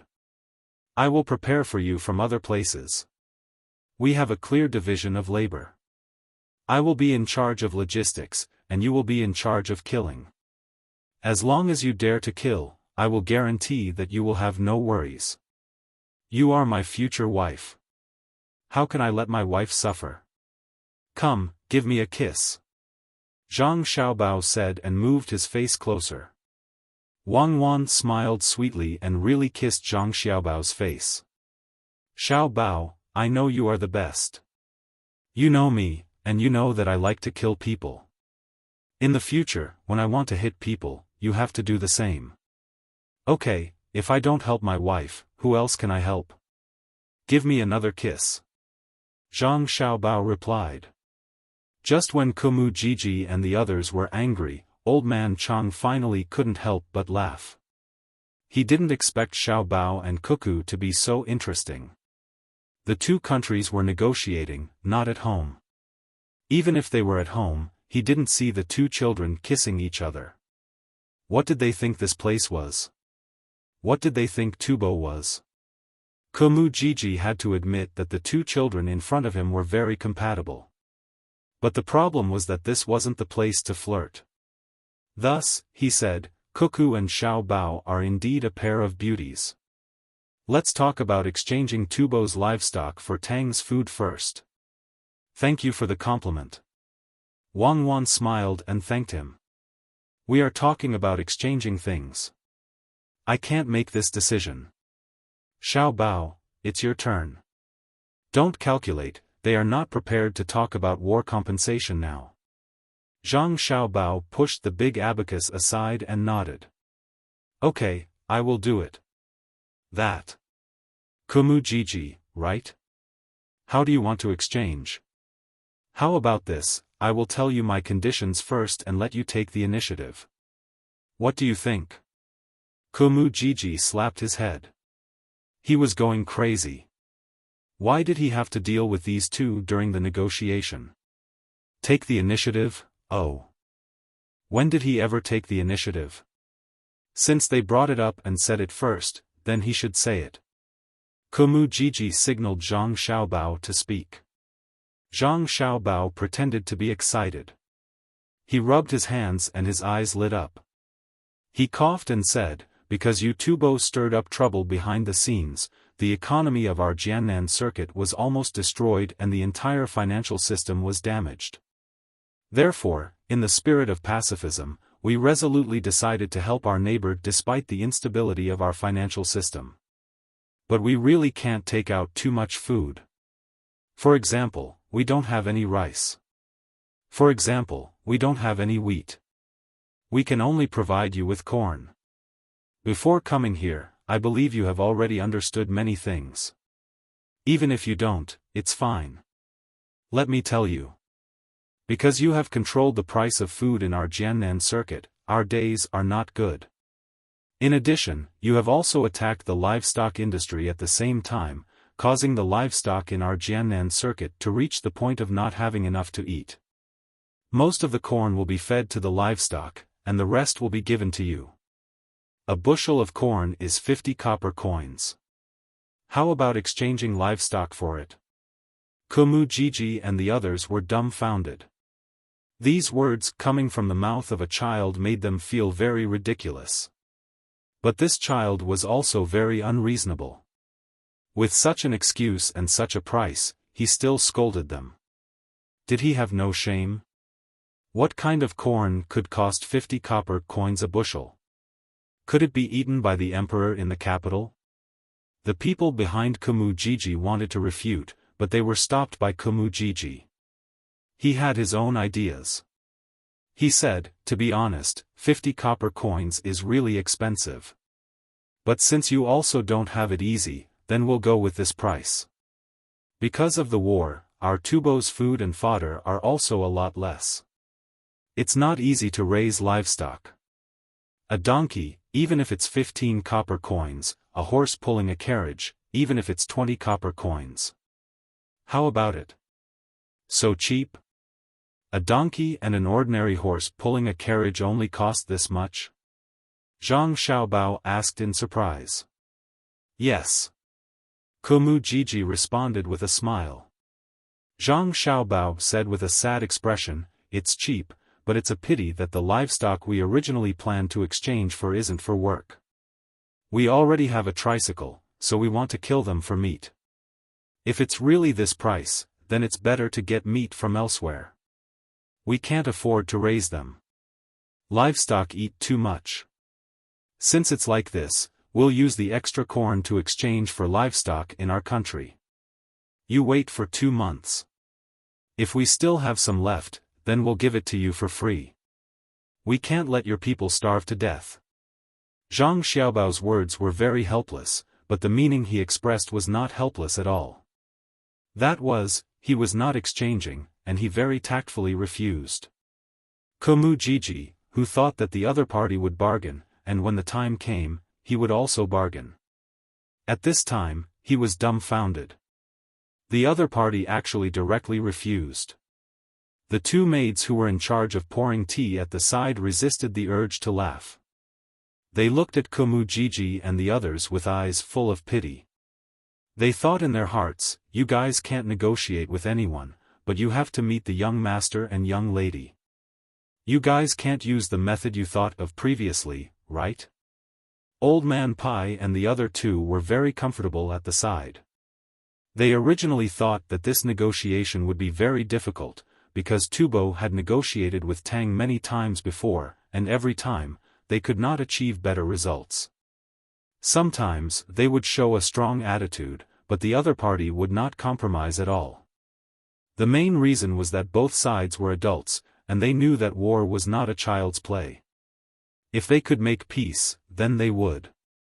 Unless they were confident, then they would take the risk of threatening with war. Unexpectedly, when it was 2 children, the other party was helpless. Children were not like adults, who thought about many things. If they felt that something was right, they would do it according to their own ideas. If an adult threatened to send troops, the Tubo people would not believe it. However, if Cuckoo said to send troops, there was absolutely nothing to doubt. This was because she did not consider other things at all, and did not consider the internal situation of the country. She just wanted to fight. Amazing, this was really too amazing. The 3 old men had this thought in their minds at the same time. They did not think that Cuckoo and Xiaobao did not know the price of war. However, the 2 children clearly knew in their hearts, but they still used the advantage of their age to put pressure on the Tubo people, and the effect was so good. However, how would Mujiji know the ability of Cuckoo and Xiaobao? He was indeed frightened. The 2 children were really easy to do things, so he asked tentatively, then how much do you think it should be to eat meat? Eat meat? Eating meat is not that expensive, and it's not like you have to eat donkeys and horses. Do you have cows? If you have cows, the price will be more expensive. A normal cow can be sold to you for 15 strings of coins. After all, the cows of Tang Dynasty are not that delicious, and the imperial court is in charge of them. If it's a donkey or an ordinary horse, it's useless. We can use poultry as a substitute. Our family does this, so it's very easy to raise them. If we sell a chicken at my farmstead, it's worth 20 copper coins and weighs about 10 catties.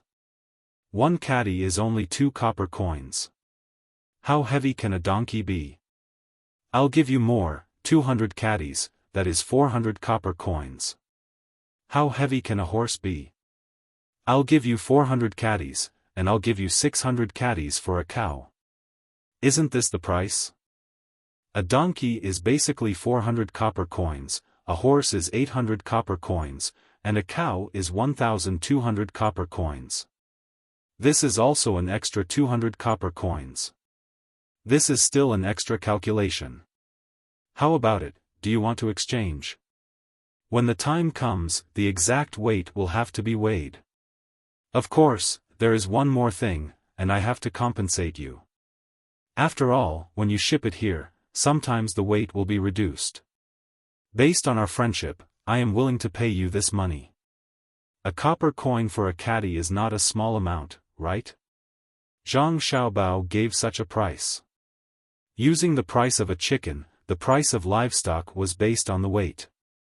In Zhangjia Zhuangzi of Sanshui County, the internal price of a cow could be sold for 20 copper coins. That was a lot. Who would buy someone else's cow for no reason? How is this possible? That is a donkey and a cow. Not to mention the use, even the taste is different. Kumu Jiji argued. He definitely could not sell it at such a price. How is the taste different? Indeed, it is not as delicious as chicken.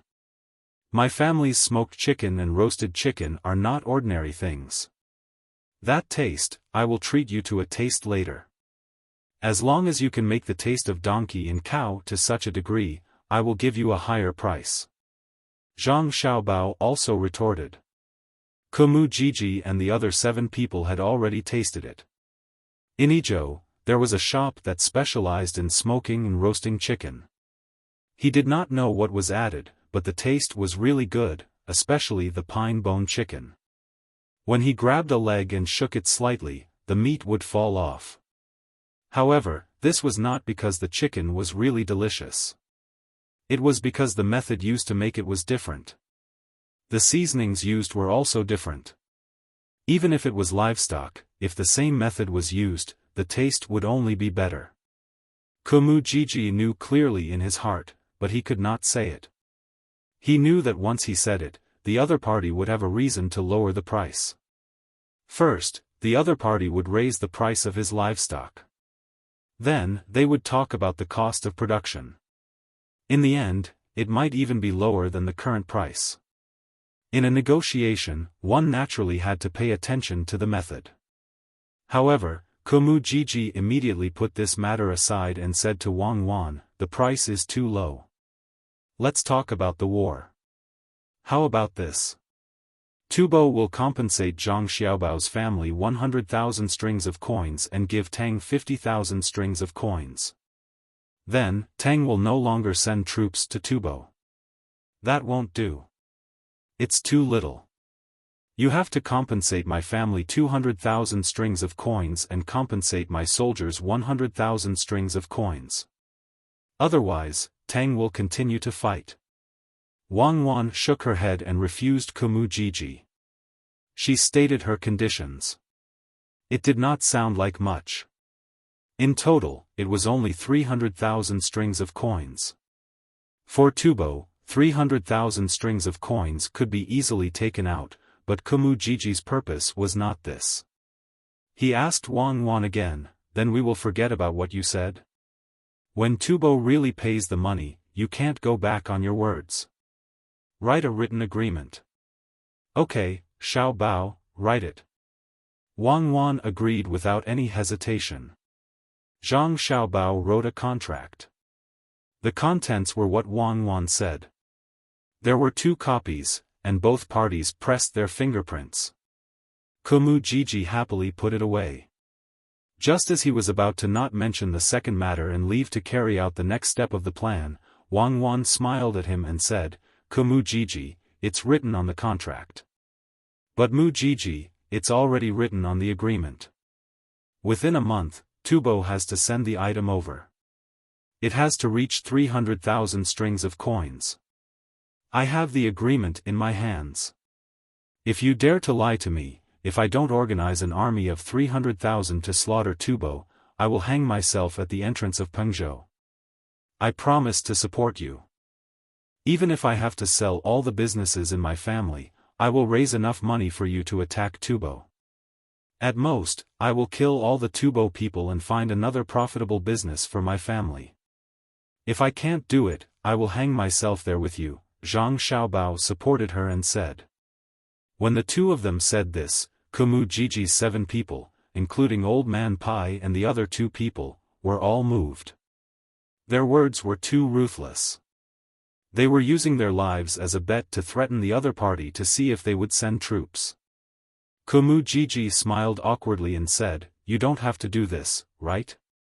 "Yes, I will do what I say. Just like when I entered Tubo and killed tens of thousands of your people, my words are final. No one can change them." Wang Wan stared into Kumu Jiji's eyes and said word by word. "Okay, I will definitely give you 300,000 strings of coins. I will send it over within a month." Kumu Jiji didn't dare to doubt this little girl's determination. She was so big that she could do anything. As soon as Kumu Jiji agreed, Wang Wan smiled and turned to Old Man Pai and said, "Grandpa Bai, quickly go to the capital and send a letter. Tell them that I have made the decision for the imperial court.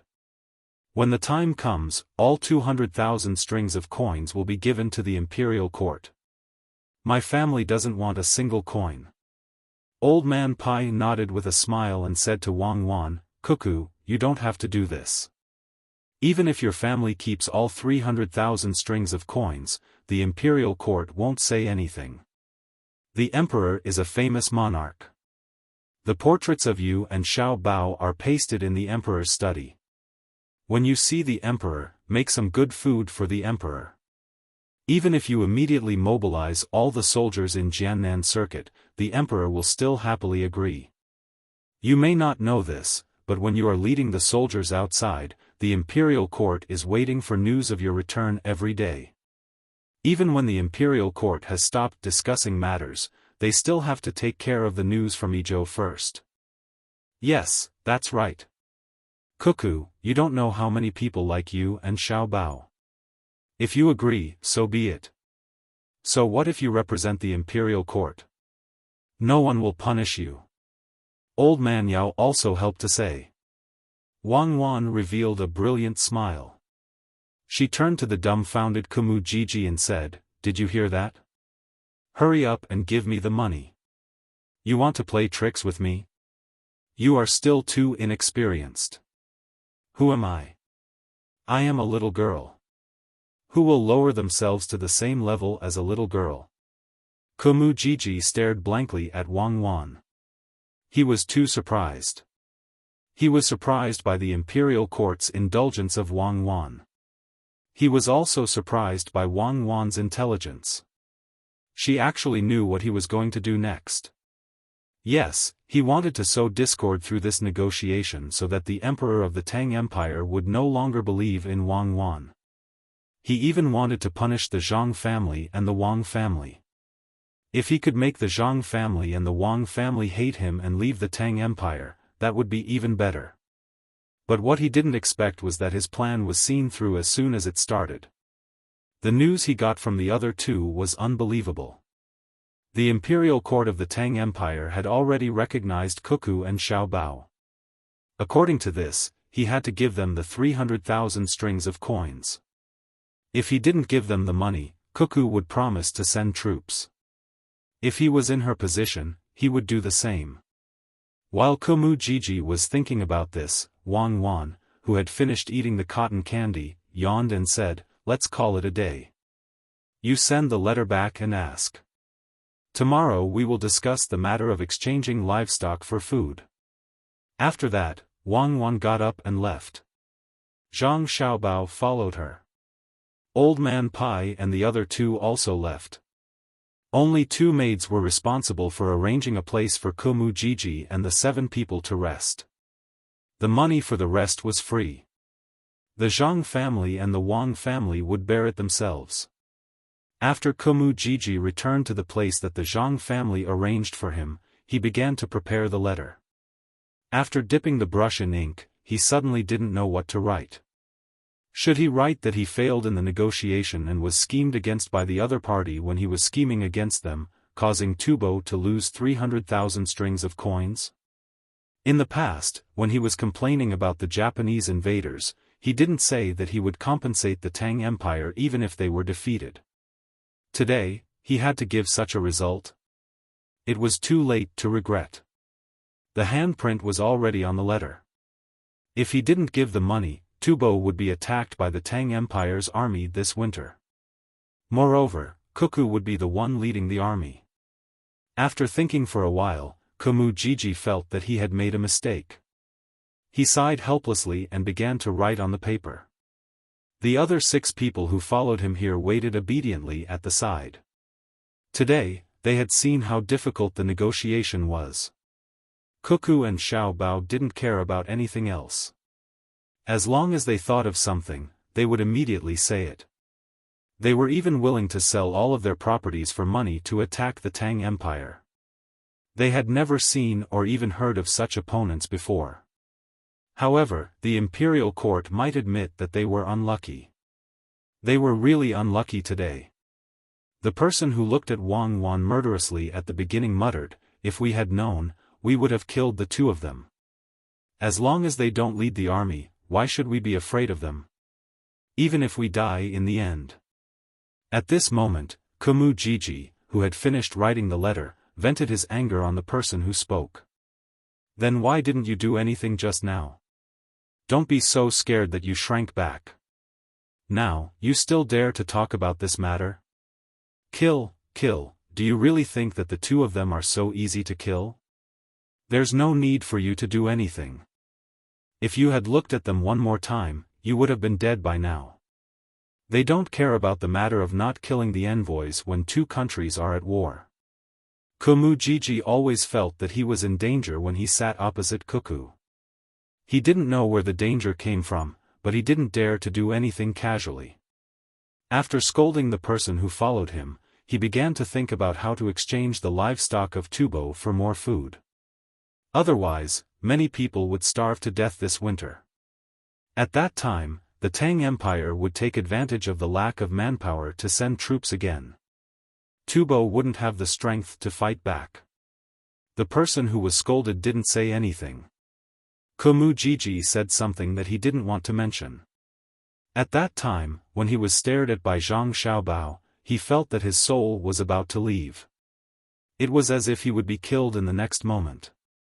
The other 5 people also became silent. They were very helpless about the result of today's negotiation. They couldn't help much and couldn't show the Tubo's imposing manner. The other party kept saying that they would send troops. What imposing manner was there to speak of? After Komujiji sent the letter away, he felt as if he had just been fished out of the water. His clothes were drenched in sweat.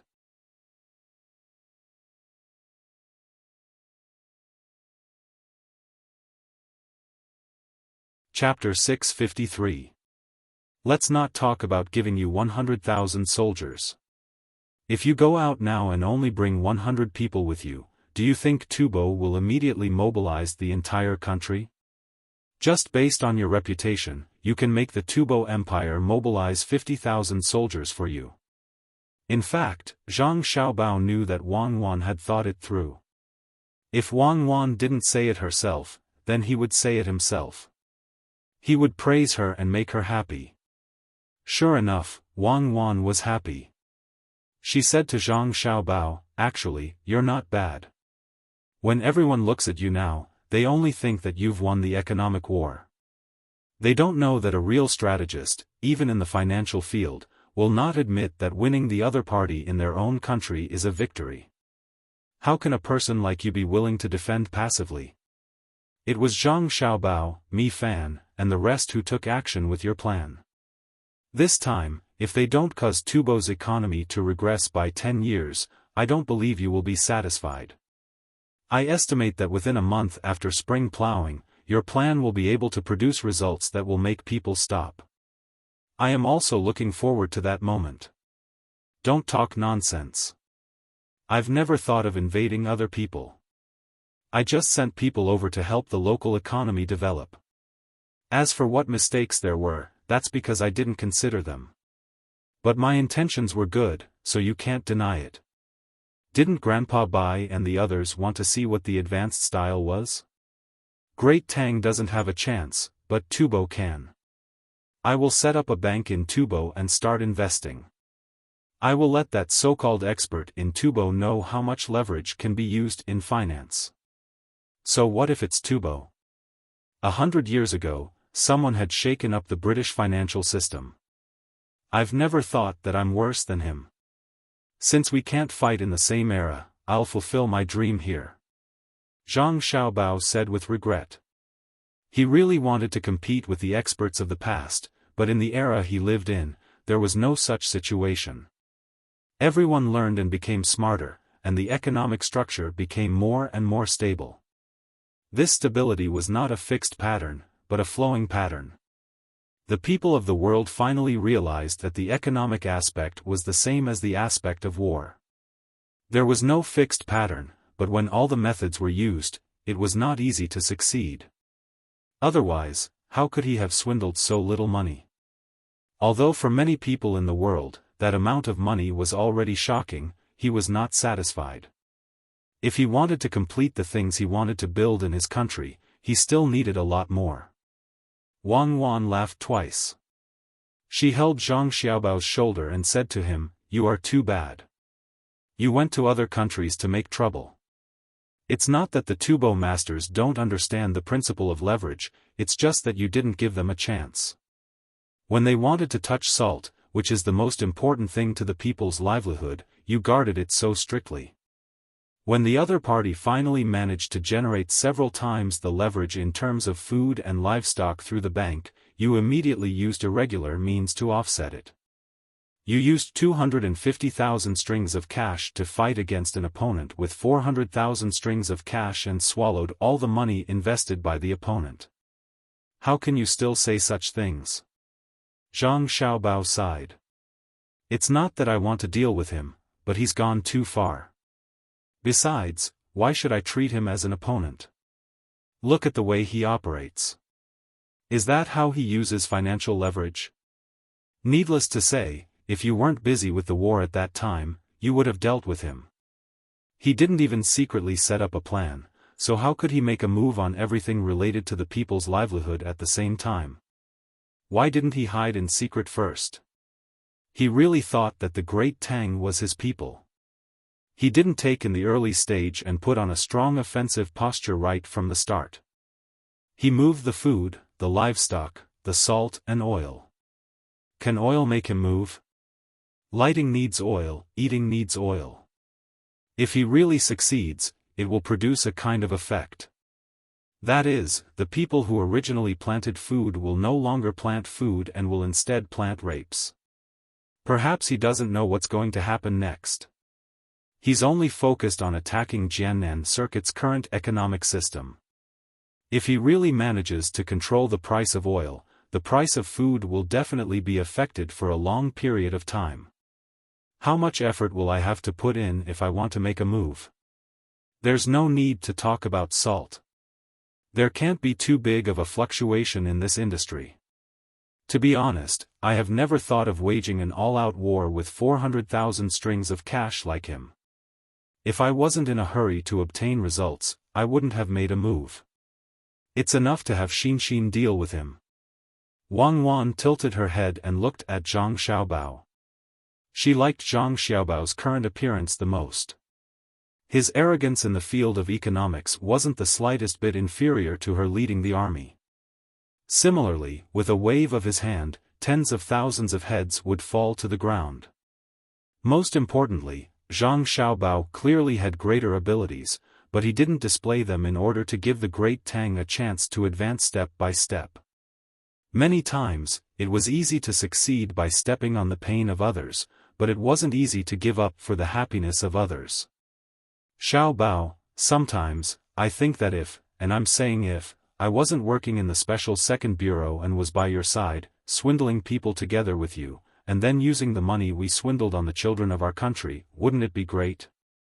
The moment you saved that child, the one who made a move wasn't you, but me. That pine hair bomb definitely wouldn't have exploded. It's too easy to deal with an ordinary person. Wang Wan sighed emotionally to Zhang Xiaobao. Zhang Xiaobao forcefully shook his head. Don't. If you had made a move at that time, I would have definitely captured him. I don't have much time left. Don't look at how formidable I am. My body is already finished due to the lack of nutrition and survival experience. At that time, there was no other way, not even if I knew the reason. I don't regret it one bit. That idiot really thought that I would give him money. In truth, I couldn't withdraw any money from those bank notes. They were already empty. The happiest thing was that I brought you along. At the very least, I won't be lonely in this life. You're too selfish. I still have family.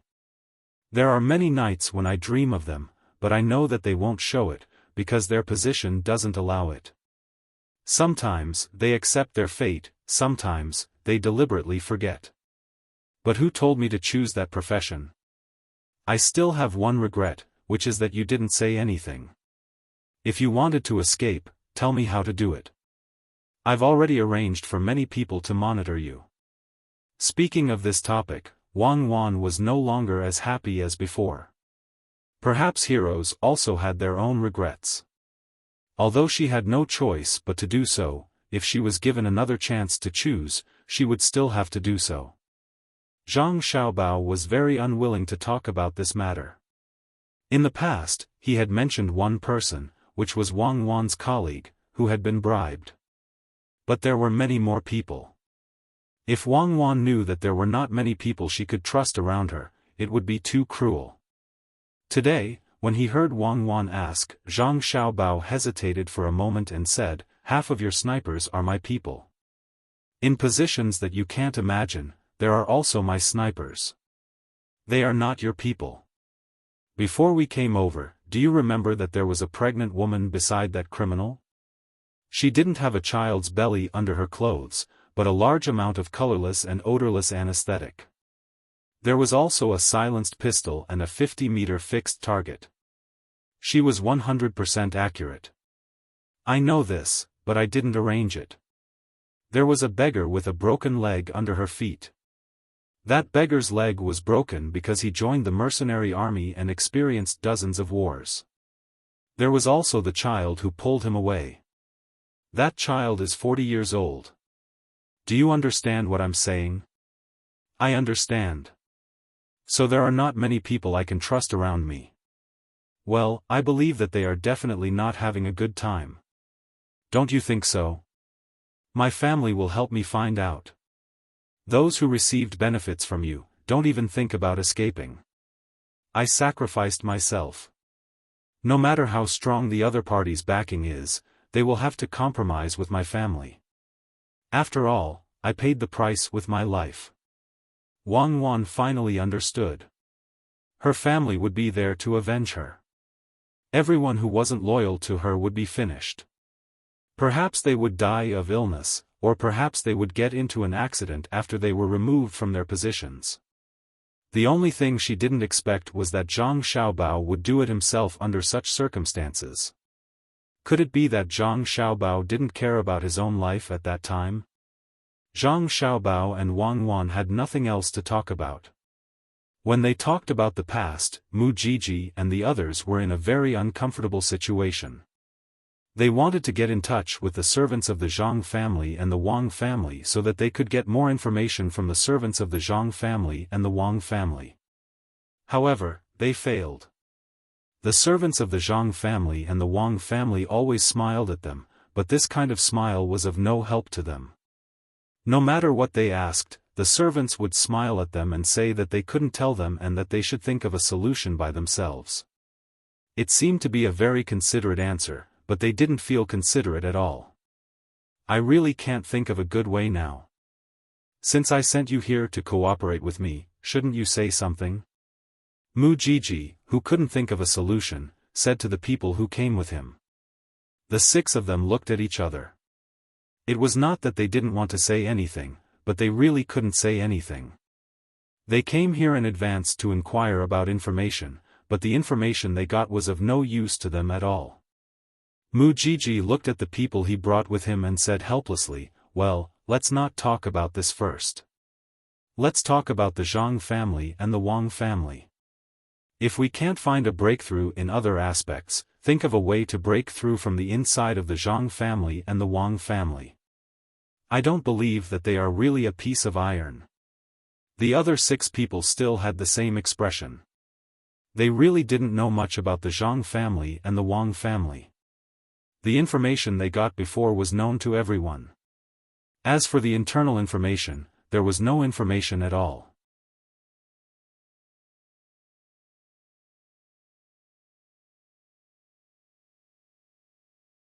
Chapter 654.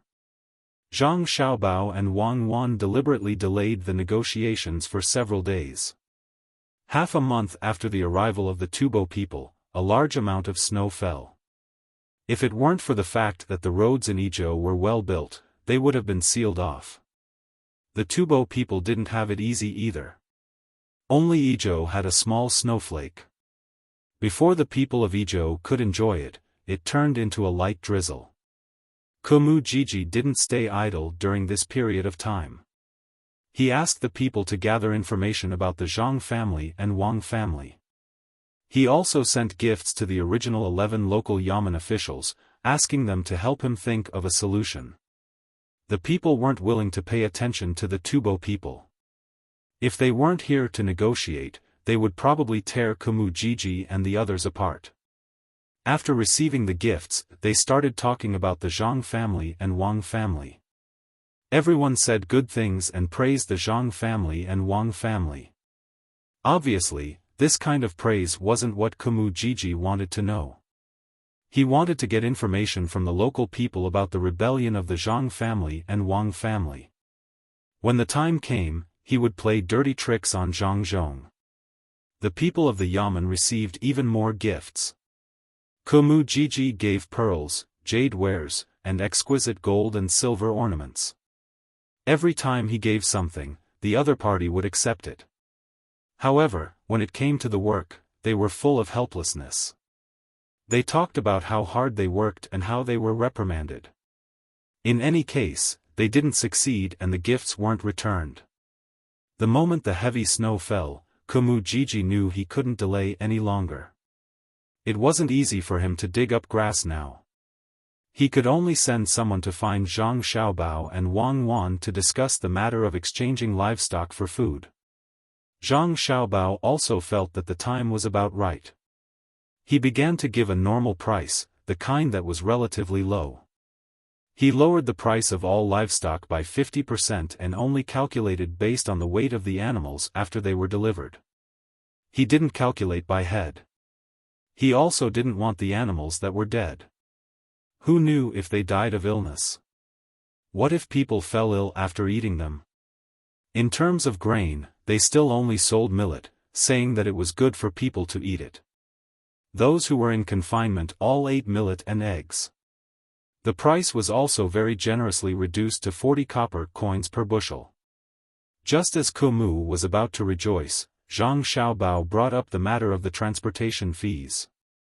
The war had just ended, so it was impossible for the Tubo people to rush in all at once. They needed to hand over the goods at the border of Pengzhou. This section of the road was not easy to travel now. It was snowing, so they would need to increase the transportation fees by 20%, which amounted to 48 copper coins per bushel. This price was already 3 times the normal price, but Mujiji reluctantly agreed. He was afraid that Zhang Xiaobao and Wang Wan would suddenly go back on their word. He didn't know if the written agreement would be useful or not, so he quickly sent people back to Tufan to collect livestock. After calculating, it would cost a lot of money to transport the livestock over, and it would cost a lot more to transport the grain back. If he really waited for the Tubo people to eat it, the price of a bushel of millet would be estimated to be more than 100 copper coins. However, Mujiji wasn't sure if the Tubo people would agree, but a notice had already been posted in Izhou. They would only accept millet and use old grain to exchange for new grain. The exchange rate was 1:1. 2, that was to say, a caddy of old millet could be exchanged for a caddy of more than 3 taels of new grain. Once the notice was posted, the people who heard the news and felt that the transportation fee was worth it thought that Zhang Zhong had gone crazy. If there was new grain, who would want to eat old grain? If other people exchanged grain, they would use it to brew wine. They would use less new grain to exchange for more old grain. However, Zhang Zhong was different. He had transferred to a place closer to Izhou. Even if he added the transportation fee, he would only receive an extra 3 taels of grain, which was exactly the same as the original amount. But Mu Jiji also found out about this matter. He went to Zhang Xiaobao and Wang Wan and said that he wanted to exchange for new grain and not old grain. Zhang Xiaobao took out the contract and showed it to him. There was a sentence on the contract: Tubo is willing to use the specific standard of livestock recognized by the Great Tang in exchange for the grain stored by the Great Tang after a certain number of people in and around Izhou of the Great Tang's Jiannan province in the past year. In other words, Zhang Xiaobao had added punctuation marks according to the Great Tang's habits. However, he didn't add any punctuation marks in this sentence because he was afraid that someone would find fault with it. In order to ensure that there would be no mistakes, it was also written at the bottom of the contract that the Great Tang had the final right to interpret the contract. Mu Jiji looked at the line of words and thought for a while. He finally understood what it meant. At the beginning, it meant that there had to be at least enough grain for the Great Tang's people to eat before the rest could be exchanged with him. After all, some people had stored grain at home. When he read the contract, he understood it this way. However, he didn't know that it didn't mean this at all. Wasn't the previous year's grain just old grain? So it turned out that they wanted to exchange this portion for him? Then the price would be even higher. After the people of Tufan got the result of Mu Jiji's negotiation, it was too expensive to exchange grain. However, considering that they only had to compensate 300,000 strings of coins and they didn't have to worry about Cuckoo attacking them again when she was in Izhou, the price seemed to be lower. Although they didn't pay in the past, they didn't pay even if they couldn't win. This time was different. In the past, there was no one as ruthless as Cuckoo to lead an army. She had to wait until her family left Izhou and she recovered. She had to survive through this winter. Therefore, she agreed to collect the livestock. The better ones would be kept and the average ones would be sent to the Great Tang. She also reminded them not to forget to give the livestock more water before the exchange. If they didn't drink, they had to force them to drink. In the exchange of goods between the two countries, some places were far away and it would take at least a month to complete. This was considered fast. By that time, it would be the new year. Zhang Xiaobao and Wang Wan also sincerely wished Mu Jiji well, hoping that the people of Tufan could have a good new year. Suddenly, the people of Tufan could live and work in peace. The two countries could maintain peaceful coexistence, strengthen economic exchanges, and work together to create a harmonious and stable border environment. Mu Jiji finally knew why the people of War were so afraid of Cuckoo. She was too shameless. If you didn't beat me, kill my people, and burn my grain, would I not have any grain to eat? They also had to strengthen economic exchanges. According to this exchange, if there were 2 more times, Tufan wouldn't need anyone to fight. They would be gone. Old Man Pai and the other 2 followed them at the beginning.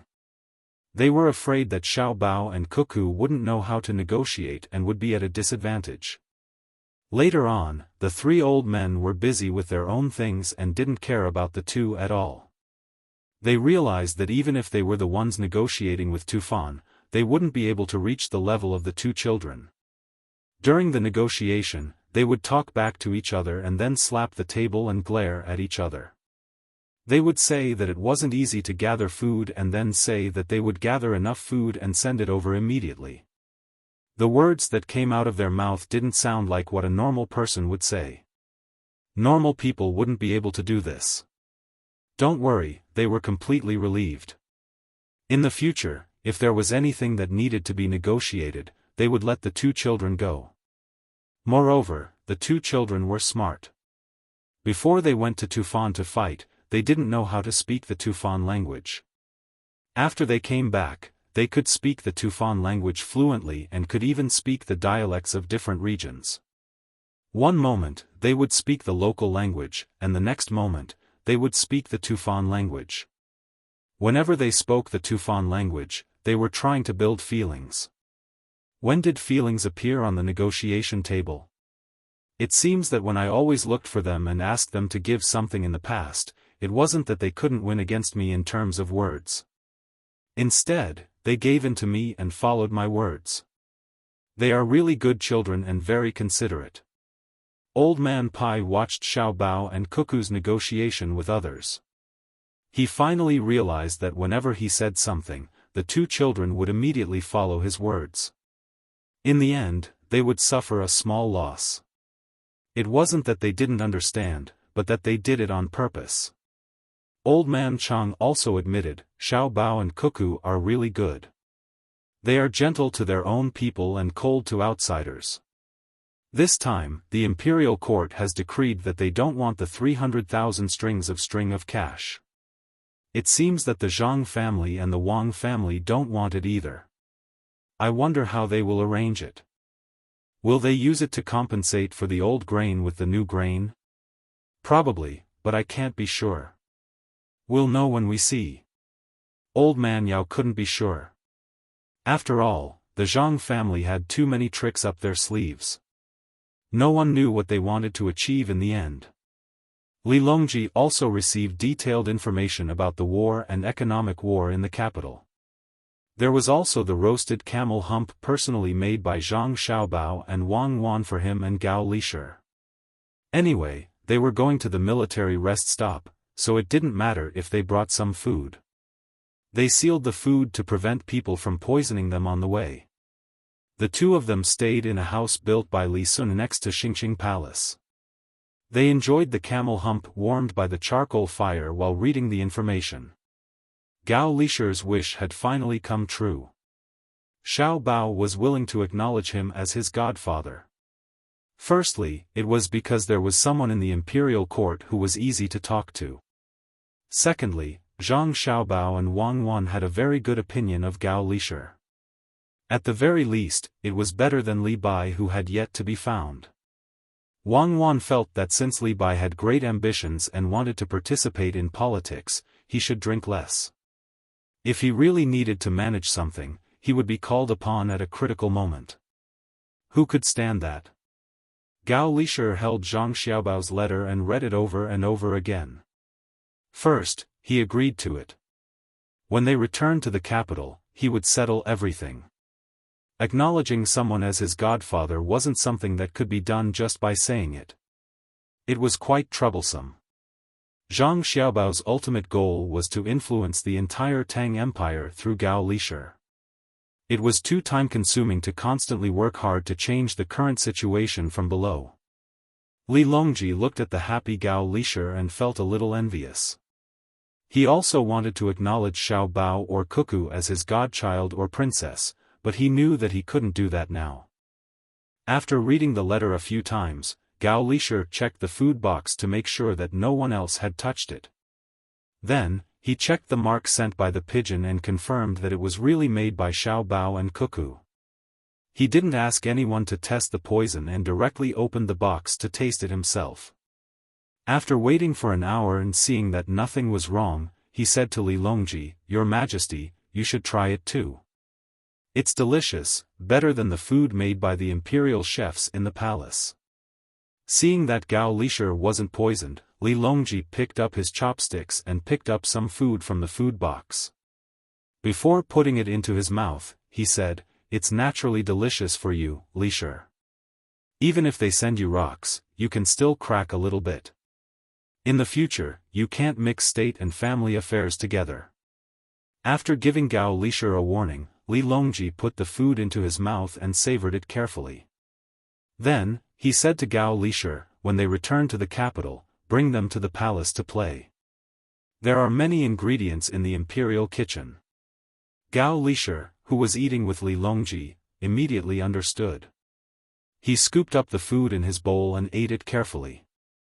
Then, he stopped eating and gave the rest to Li Longji.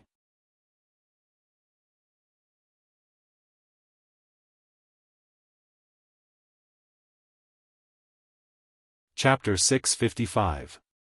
Li Longji ate quite well this time. Originally, the amount was enough for 2 people, but he ate all of it. He was so full that he took Dashan pills and chewed them in his mouth. He even looked at the empty food box with a reluctant expression. Gao Lisher only ate and didn't eat. He kept smelling the food and swallowed his saliva. He decided to find some time to go to Savant's restaurant to see if it was similar. That restaurant was also owned by the Zhang family. The palace maid beside them brought tea. The 2 of them slowly drank the tea and looked at the information that was sent. From time to time, they would talk about what they would do if they were in the same situation. Someone apologized and spread the news that the emperor ate the food that was sent to Izhou. In a short time, many people who were paying attention to this matter knew about it. When the ministers heard about it, they didn't have any reaction. Xiao Bao and Cuckoo specially prepared the food that was sent over, so how could they dare to poison it? Besides, the emperor couldn't eat it first. The concubines in the palace didn't feel anything when they heard about it. Wasn't the emperor fine now? However, the people in the imperial kitchen were different. It was their job to make food for the emperor, but now it was taken away by someone else.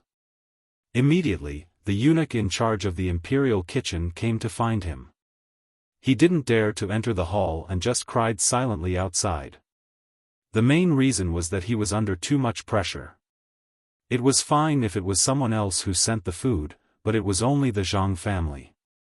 The Zhang family had a restaurant in the capital. If the emperor was happy and replaced the current imperial kitchen with the Zhang families, how would he manage it in the future? Could he buy an egg for 5 copper coins? Li Longji and Gao Lisher didn't know that someone was crying in grievance. They were still looking at the information and discussing matters. The people guarding outside saw that someone was crying, but they couldn't report it. The emperor was in a happy mood, and they couldn't afford to be punished if they disturbed his mood. It wasn't a big matter for the country. The little eunuch could only secretly wipe his tears. He wondered what exactly made the emperor eat and whether the imperial kitchen should also make some. Lisher, what do you think should be done when Zhang Zhong comes back after the new year?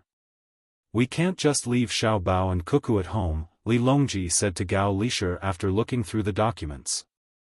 Your Majesty, this subject believes that Zhang Zhong will be going to Luoyang to stay there for at least a year. Otherwise, if he returns to the capital, it will be very easy for him to not be able to handle the various matters. As for Xiao Bao and Cuckoo, they can be placed in Luoyang as minor officials. It would be fine even if they were county magistrates. Gao Lisher considered for a moment before replying. Li Longji nodded in approval of the first arrangement. However, he had his own thoughts about the second arrangement. Why don't we arrange for you to move to Wanyan County, which is located at the foot of the capital? That way, you can spend more time there. Don't the Zhang family and the Wang family still have 4 children? There's nothing to be afraid of even if there are only 2 of them. This subject feels that we should ask them when we return. Gao Lisher also wanted to arrange for the 2 children to be by his side, but he was worried that their families wouldn't agree. Li Longji didn't say anything this time. It could be considered that he approved of Gao Lisher's suggestion. At this moment, the sky outside turned dark again. A gust of wind mixed with snowflakes blew in through the open doors of the hall. The snowflakes melted in the air and disappeared without a trace. Li Longji felt the sudden coolness and sized up the house that his nephew had built for him. He sighed, sigh. I wonder if there will be heavy snow this year. If it continues for a few days, some places will be affected. If the snow in Izhou is also heavy, they might not be able to set off immediately after the new year. Why don't we let them return now to avoid the snow blocking the road? It's better to ask first. Otherwise, we will have to spend the new year on the road. Gao Lishir was worried that the road would be uncomfortable. The matter that Li Longji and Gao Lishir discussed was quickly sent to Yizhou via a military relay station. Zhang Xiaobao and Wang Wan secretly ordered people to work. The two of them didn't want to spend the 300,000 strings of coins they earned on the local people. They already had other ways to take care of the local people. The money had other uses. Xiaobao, when do you think they will find out? I'm afraid that they won't agree. Wang Wan held a snowball and gently rubbed it on her hand as she asked Zhang Xiaobao. I don't believe that they will be so kind as to make a deal. When the time comes, we will be even. It's winter. I hope that the snow will be more uniform this year and not fall in one place. When the time comes, some places will be short of water and some will be affected by disasters. We can't just stand by and watch. We don't have enough manpower, so we have to part with some of them and it will affect the arrangements when we return. Zhang Xiaobao was afraid of the muddy road when the snow melted, especially in this place. When they returned, they couldn't take the Yellow River or the Yangtze River by boat. Then let's go back early. Don't spend the new year here. We still have to make other arrangements.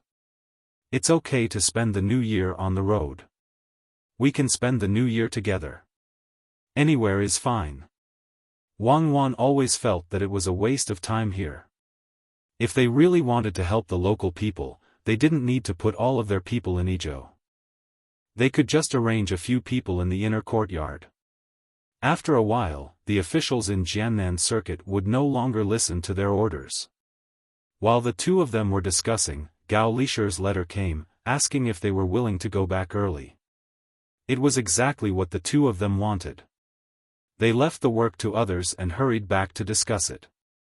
No matter where the family would spend the new year, Xiaobao and Cuckoo would be the main focus. This would provide a very good environment for the two of them to develop. When the people in Yizhou heard that they were leaving, they didn't want to do anything. Normally, they wouldn't ask Zhang Zhong to do anything for them. As long as Zhang Zhong stayed in Yizhou, they would feel relieved. Now that they heard that Zhang Zhong was going to leave after the new year, the clan leaders came over to persuade him. Zhang Zhong had already made his decision.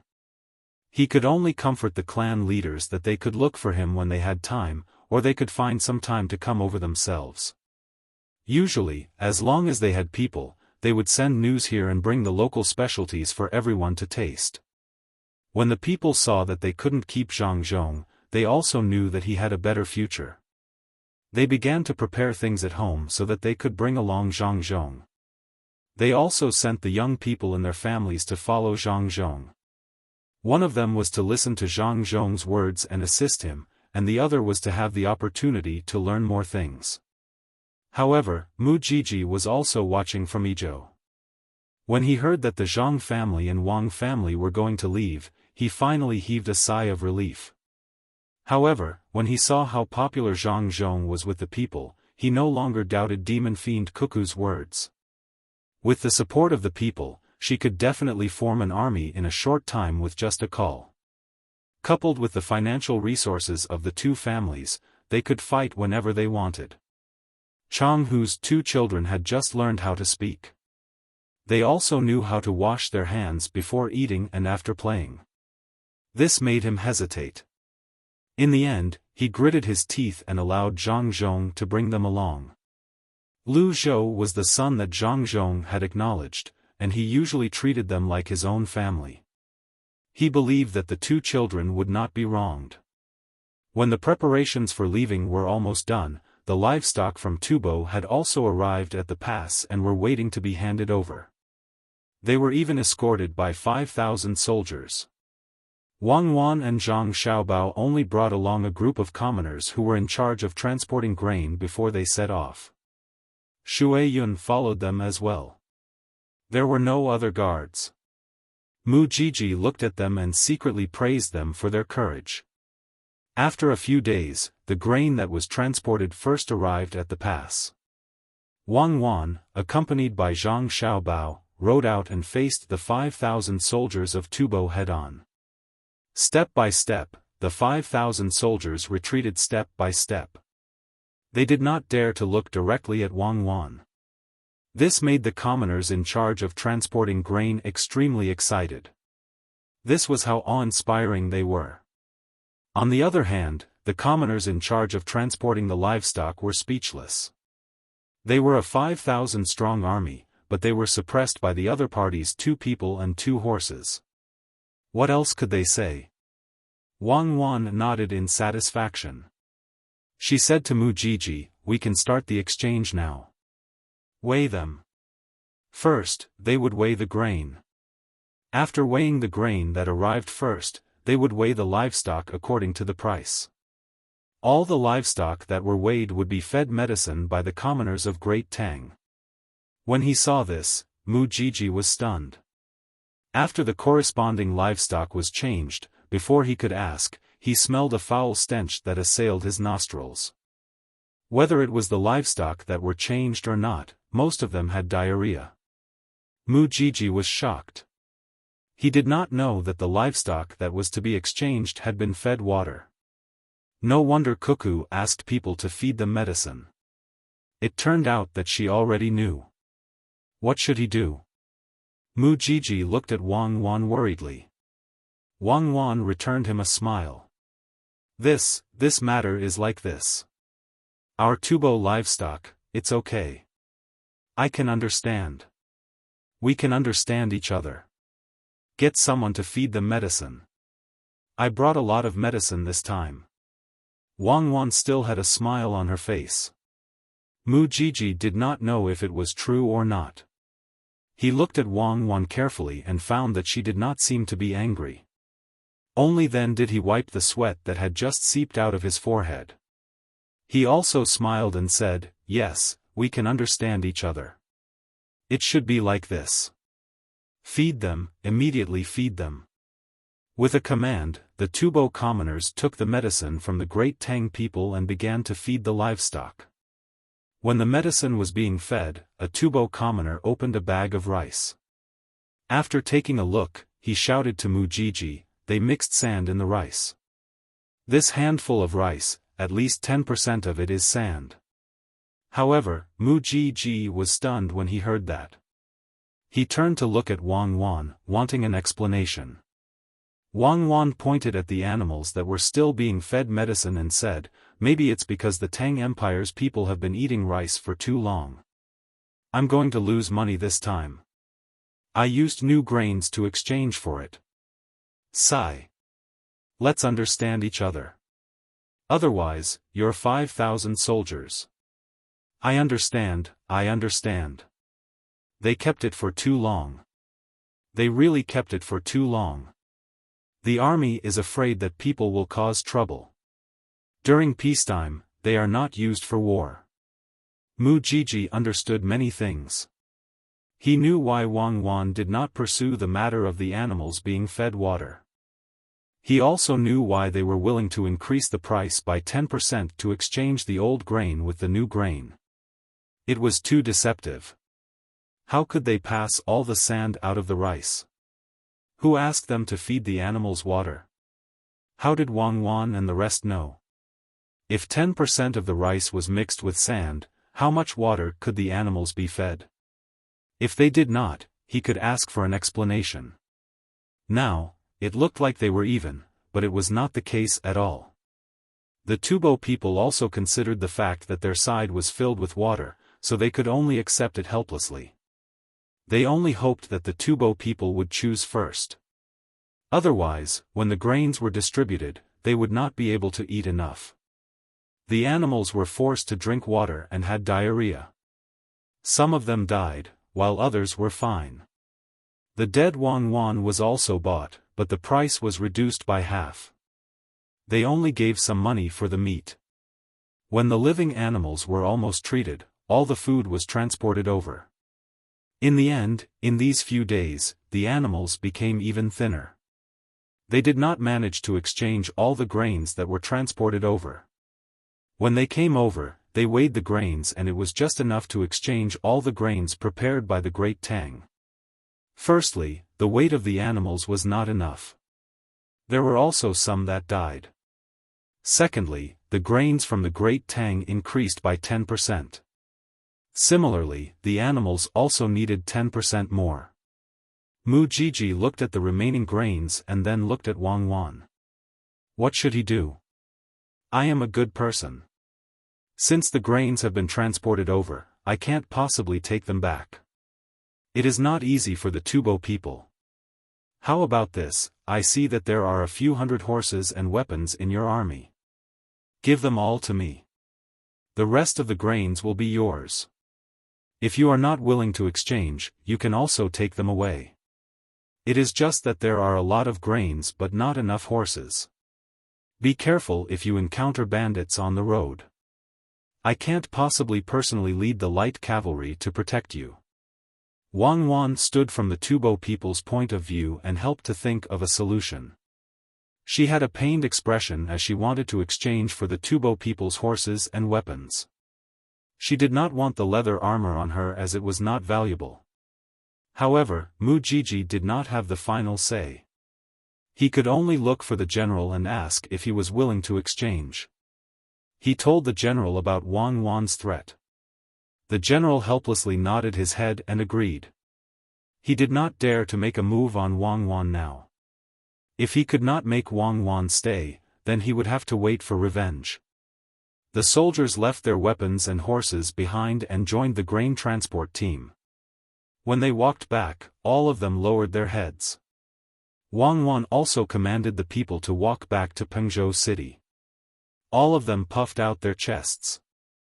The officials from Pengzhou also stood on the city walls and watched. They were worried that the Tubo people would capture Cuckoo and Xiaobao. They did not expect that everything would go smoothly and they would be able to return.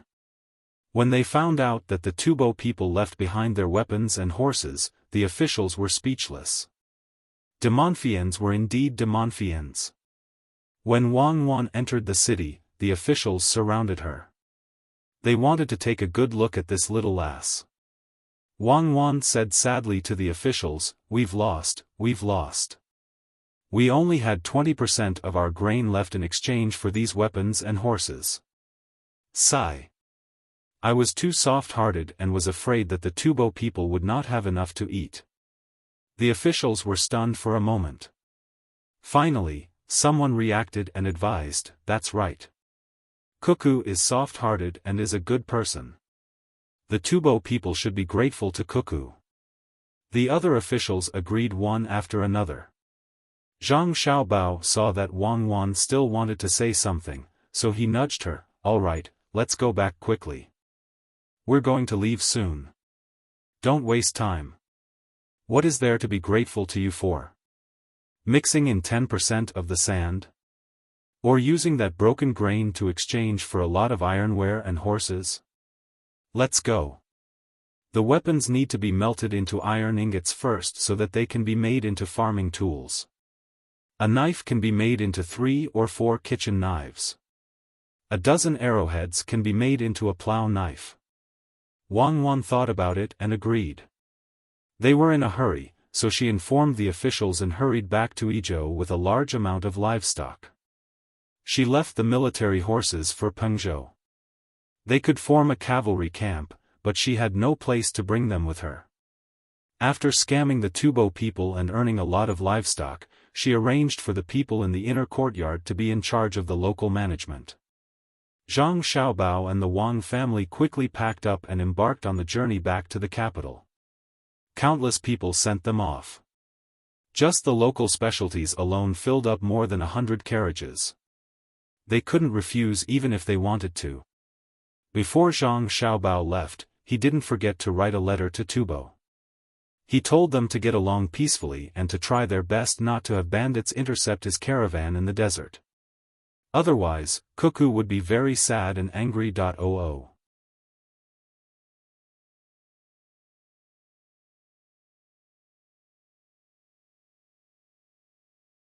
Chapter 656.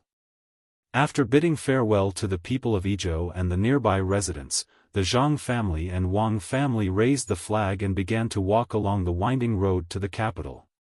From here to the capital, it was a distance of nearly 2,000 li, enough to take some time. Walking 20 to 30 li a day was considered fast, but when the road was difficult to walk on, they couldn't move even one step for a long time. In addition, there was a large amount of snow this year. Even Izhou and Chengdu had light snow, not to mention other places. 5 days later, when Zhang Zhong saw the team carefully protecting the livestock on the road, he found his son and daughter-in-law and said to them, Xiaobao, Cuckoo, the road from Jiannan Road to the capital really needs to be repaired. Zhang Xiaobao and Wang Wan looked at each other blankly, and their expressions changed. The words coming out of Zhang Zhong's mouth were more frightening than asking Zhang Xiaobao to use 50,000 strings of cash to fight an economic war against 400,000 strings of cash, or asking Wang Wan to lead 1,000 people to fight against the Tubo army. Zhang Xiaobao smacked his lips and asked with concern, Father, are you tired? Why don't we let someone carry you and go to the bend in front? That way, we can speed up a bit. I'm not tired. Even if I'm tired, it's fine. There are so many people helping each other and resting while walking. But the people are tired. Don't we have explosives and cement at home? We'll use explosives to blow up the mountain and reinforce it with cement. We've already repaired it from Izhou, and it's still being repaired there. It's just right to connect. Zhang Zhong frowned and said with concern for the people.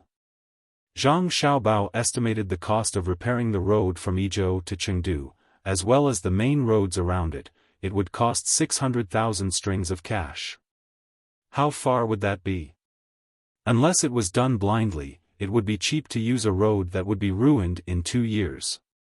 His father obviously didn't mean to repair the road that only cared about political achievements and didn't care about the people. How much would that cost? If they were to convert all of the assets of the Zhang family and the Wang family into money and ask Li Sun to fork out some money, they would be lucky if they could build a third of the road. Furthermore, it couldn't be too wide and they would have to take a detour when they encountered mountains. There was also maintenance to be done. One was cold, and the other was hot. There was no such technique to lay a foundation, and the sand and soil layers were easily damaged. If there was a flood, how much money would they have to invest every year? Zhang Xiaobao felt that this mission was too difficult. It was as difficult as ascending to the heavens. If the heavens were good, he could just make a big hot air balloon and go up. How much would that cost? Seeing that his son was not speaking, Zhang Zhong suggested, or you can build a canal. You too have to think of a way. Father, it's better to repair the road. We have to wait. When we occupy 2 more islands overseas, we should have enough money at home. How can we get other merchants involved? If everyone works together, the road will be repaired, and we can even let the merchants who have to work hard to maintain it. Zhang Xiaobao first drew a big picture for his father and agreed.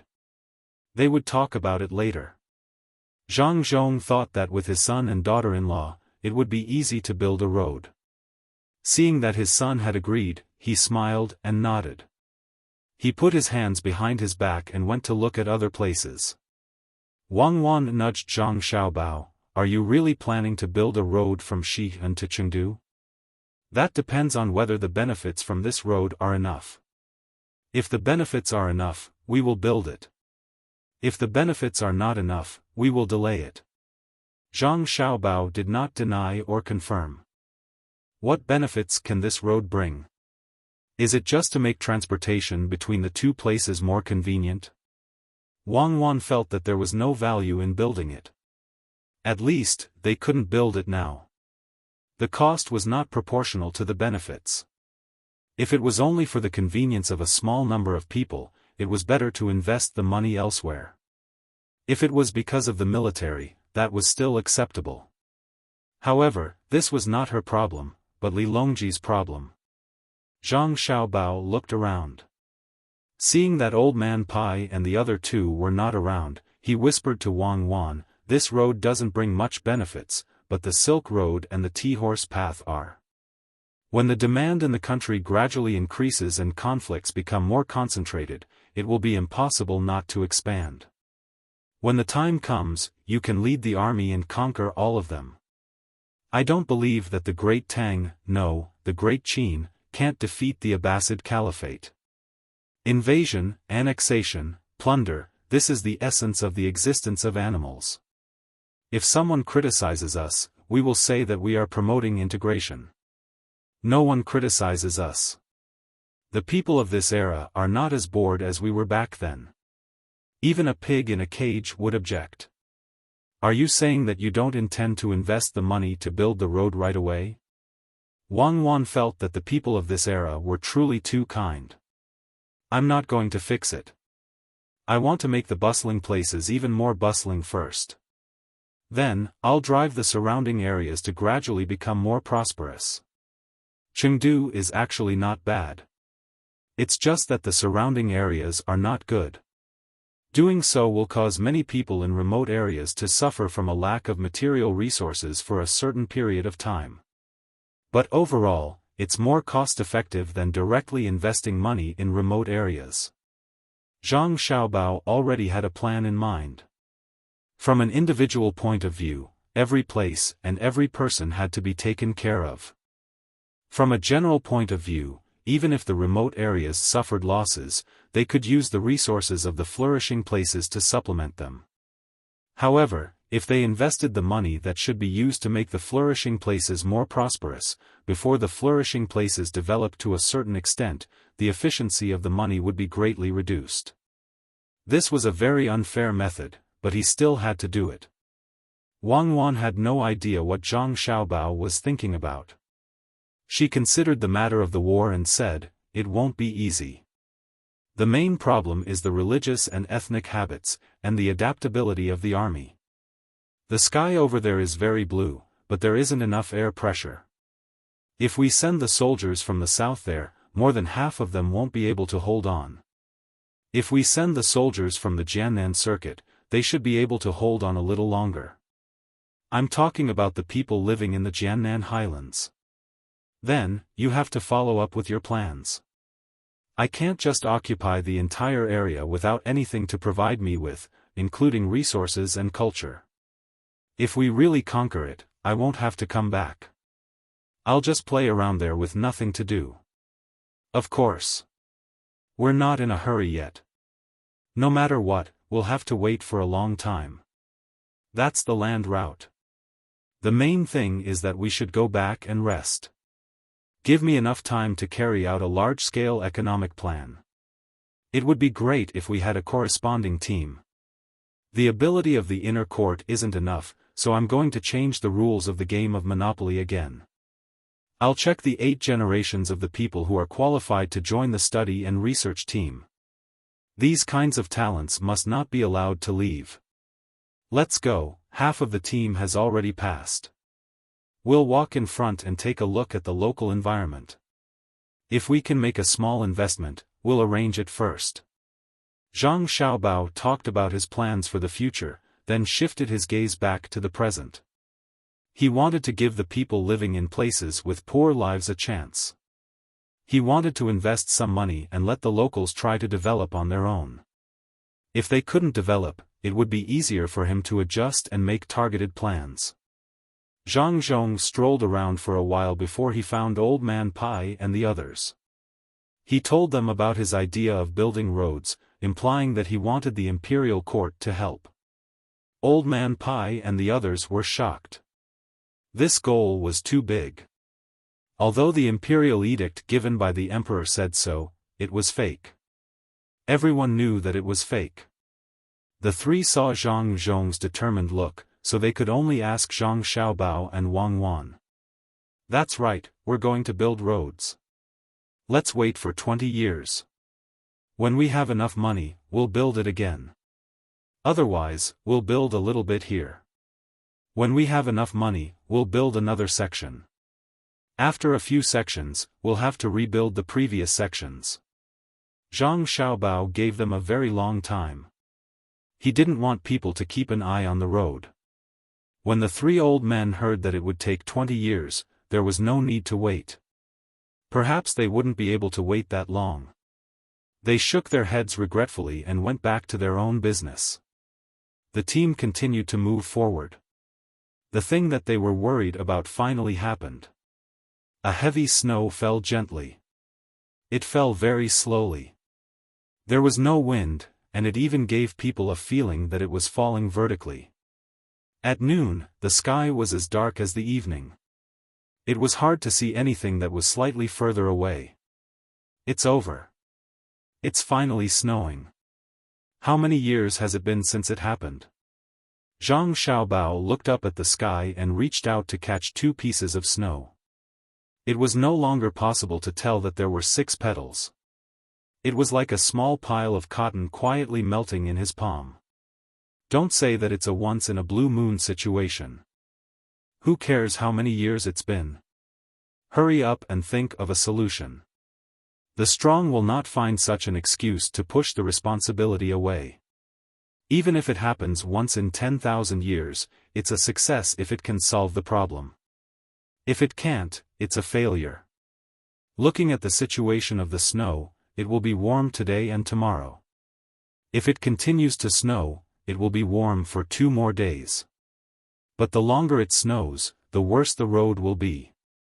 At that time, whether it's warm or cold, it will be difficult to travel. I don't want to analyze the problem. I want the final result. Wang Wan pushed the problem to Zhang Xiaobao. Zhang Xiaobao blinked a few times and said, "Why is it my problem? Don't worry. What's a little snow? Our team is strong.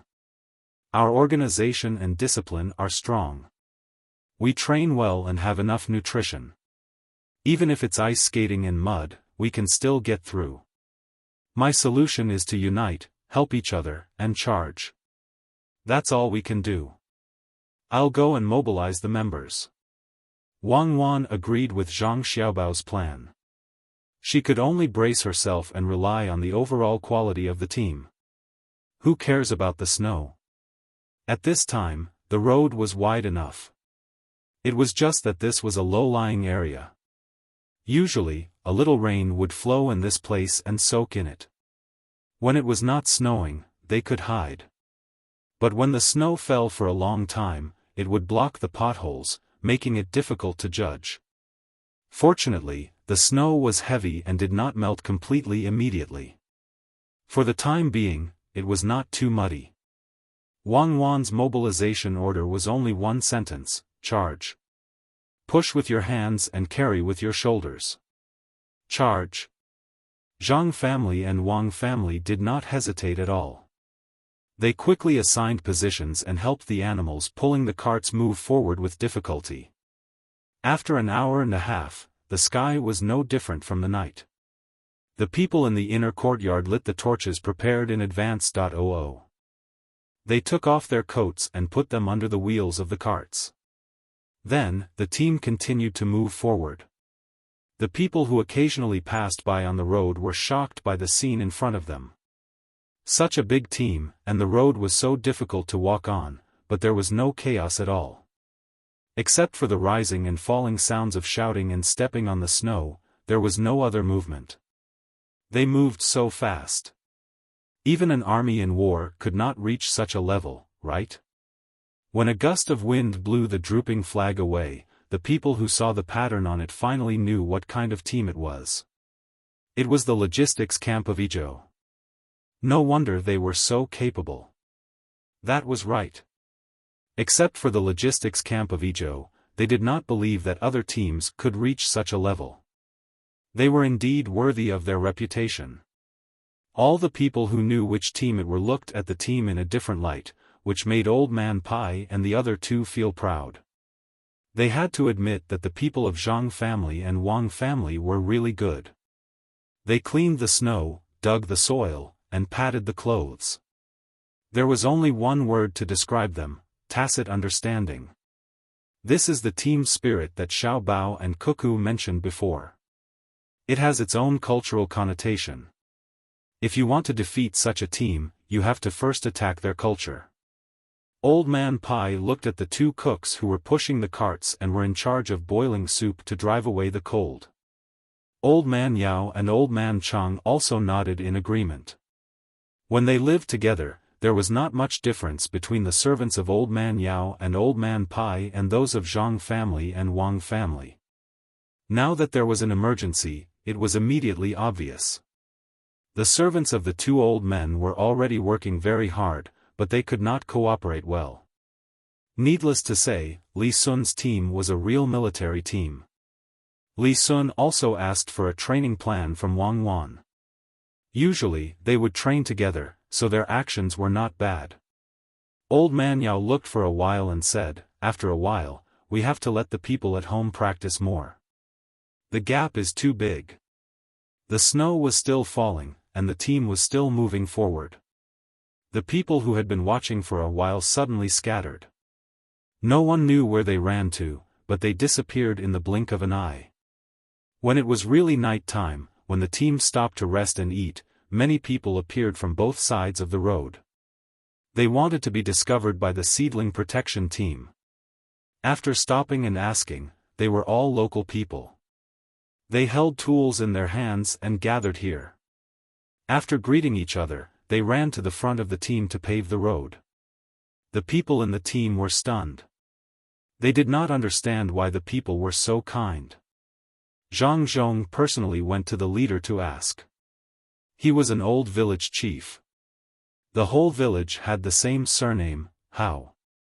He was here to pave the road. Old Man Hao was simple and honest. He said to Zhang Zhong, "We have heard about what happened to you. We also benefited from exchanging old grain for new grain. There are still 22 animals that you have not collected yet. When the snow stops, you can collect them. It will be more convenient to plow next year." When the army went to Pengzhou, your logistics camp did not let a single soldier freeze or starve on the road from Yizhou to Pengzhou. You did not let them suffer any delays on the road. You also helped us defeat Tubo. Today, when you go home, we want to learn from you and pave the road for you. When you set off tomorrow morning, I guarantee that the road ahead of you will be smooth and unimpeded. Hearing the old man's words, Zhang Zhong's eyes reddened. He pursed his lips and nodded. He did not say anything else. He turned back and repeated the old man's words to Zhang Xiaobao and Wang Wan. Then he lowered his head and ate his meal. At this time, on the road ahead, someone holding a torch ran over. He shouted as he ran, "Village Chief Hao, my village has also started work. 20 miles, we have a good place. Continue to work. Tomorrow morning, we will definitely be able to pave the road." More people are rushing forward. Some people have already run to tell the villages further ahead. When the time comes, let our logistics camp people also walk on a smooth road. I just want to say, don't worry. Let's go. There is still a shortage of people there. I have to run back. After this person finished shouting, he turned around and ran back. Just like when he came, he ran in a hurry. The road was not good and he staggered after a few steps. Zhang Xiaobao stood up and looked at the busy figures in front of him. He said to the servant girl next to him, "Give me the money box." The servant girl turned around and went to find Jiang Wang clan. After a while, she came back and handed the money box to Zhang Xiaobao. Zhang Xiaobao opened the money box and took out 1,000 strings of coins from it. He said, "When it snows heavily, the local people will have a hard time. This snow probably won't stop for a while. If people come to pave the road, their houses will be in danger. Also, their animals will be easily frozen to death. In addition, their tools are already old and many of them will be damaged. It will not be easy for them to work tomorrow in the spring plowing." Speaking of this, Zhang Xiaobao gave the money to his father and said, "Father, give this to each village. 500 strings of coins. Give 1 to 2 villages. Let them go to Yizhou to buy tools and more animals. If they can't spend it all, let them stop their work and compensate them with the rest of the money. Let them use the free time to saw wood, cut stones, build a good stable, raise more animals, and pave the road. Zhang Zhong also felt that the money should be spent. He took the money and went to find old Hao. At this time, Li Sun next to him asked puzzledly, since they can pave the road for us today, why didn't they do it before? How do you know they haven't done it before? The terrain here is low. Once the dirt road is built, it will be damaged. How much time will it take to repair the stone road? If they have the time to do some work and earn money to support their families, they will be able to survive. They only lack an opportunity, or in other words, a startup fund. With this money, as long as they are not too stupid, their lives will gradually improve. Zhang Xiaobao understood the inner workings of this kind of poor village very well. As long as others helped them, they could make changes. However, many times, because the contribution was not proportional to the income, or because the return of funds was too long, no one was willing to take out the money. If the villagers hadn't come to help his team pave the road, he wouldn't have taken out the money to help. After all, he had already given some of the animals to this place. The locals also benefited from exchanging old grain for new grain. When Li Sun heard Zhang Xiaobao's words, his eyes lit up. He said, after we pass by these 2 villages, I will pay for the next 2 villages. As long as they help pave the road, I will give 500 strings of coins per village. How many villages do you think we will meet along the way? I didn't see, but there should be a lot on the military map. If we all help pave the road all the way to the capital, I don't think our money will be enough. Villages are not only on the side of the road, but also in depth. For example, the Hao family's village is on the south side of the road. Is there a village further south? Is there a village on the north side? Right now, they are doing this from the bottom of their hearts. They don't expect us to give them anything in return. When we give them money and walk all the way, many people may come from further places for the money. No, I have to tell my father to keep it a secret first. After we leave for 10 days, we will take out the money and use it. Zhang Xiaobao explained a few more words to Li Sun. Suddenly, he realized something and hurried to find his father. Li Sun thought for a moment and said to Wang Wan, is it because those who do good will not be rewarded, and those who do evil will not be punished? No, absolutely not. Xiao Bao is worried that the money given may not be able to achieve good results. First, we will change the economic conditions of the villages that are willing to help us pave the road. This is a pilot project. If it is successful, we will promote it later. If it fails, we will conduct a specific analysis. Wang Wan began to worry about money when she thought of this development model. If she only used her family's money to do this, she wouldn't even have enough money for the pilot project. When Zhang Zhong gave the money to Hao Cuanzheng said that he didn't want it. They came to work voluntarily, not for the money. Hao Cuanzheng said to Zhang Zhong, you are a good official. Everyone knows that your family led the army to fight for their lives in Ezhou and made a lot of money. But your family didn't keep a single penny. They spent all of it on the people around us. You opened a business with your family's money. You don't want to help yourself to get benefits, but we can't pave the road for the sake of benefits. When Zhang Xiaobao came, the two were still trying to persuade each other. In the end, Zhang Xiaobao said that he wanted to use this place as an experiment to see if it could help more villages to live a better life. When the village was rich in the future, Zhang Xiaobao and Wang family could come to buy livestock or food. The village would give the same price to Zhang Xiaobao and Wang family first. Only then did Hao Cuanzheng accept the money and promise to give half of it to the neighboring villages after 10 days. He also said that if they raised more livestock and poultry in the future, they would cut them down while planting them. If they sawed down a lot of wood, as long as Zhang Xiaobao and Wang family came to buy it, they wouldn't sell it to others even if it was cheaper. With the support of money, Old Hao immediately had other thoughts. He called people to come over and asked the villagers to look at the time. If there was enough time, they would pave the road wider. He didn't explain the specific reason now, so as to avoid leaking the fact that he had received money. Old Hao thought clearly. Since he had money to help, he would take advantage of this opportunity to pave the road in one go. It would save him the trouble of doing it a second time. The next morning, when the team set out, there was still snow on the road. It had fallen at night, so the sky hadn't cleared yet. The women who stayed in the village all rushed over with their children and elders. More than a dozen houses had collapsed, so they were waiting for their own laborers to go back and fix it. The cooks of Zhang Xiaobao and Wang family prepared more food for the villagers and then left in a hurry. Once the road was repaired, it was indeed different.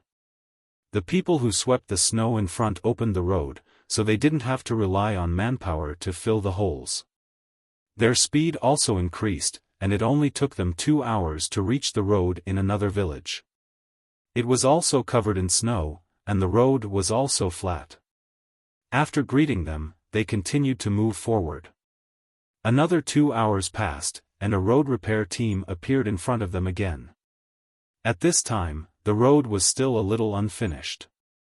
The news came late, and the villagers were still working hard. This is the power of the people's hearts. Just because it's your Zhang family's logistics camp that came over, it made a road that was difficult to walk on smooth. Your Zhang family's flag is very useful.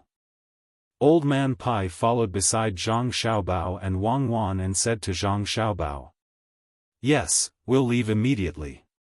My family doesn't want to reach the level of winning the hearts of the people and ruling the world." Zhang Xiaobao curled his lips and replied, Don't leave. The logistics camp was set by the imperial court, not your family. It's a good opportunity to let others see how much glory it is to listen to the imperial court, build a place, and lead troops to victory. You're tuning into the Xiaofan's Wuxia Tales YouTube channel. Don't forget to subscribe and join us on this journey to catch the most captivating stories.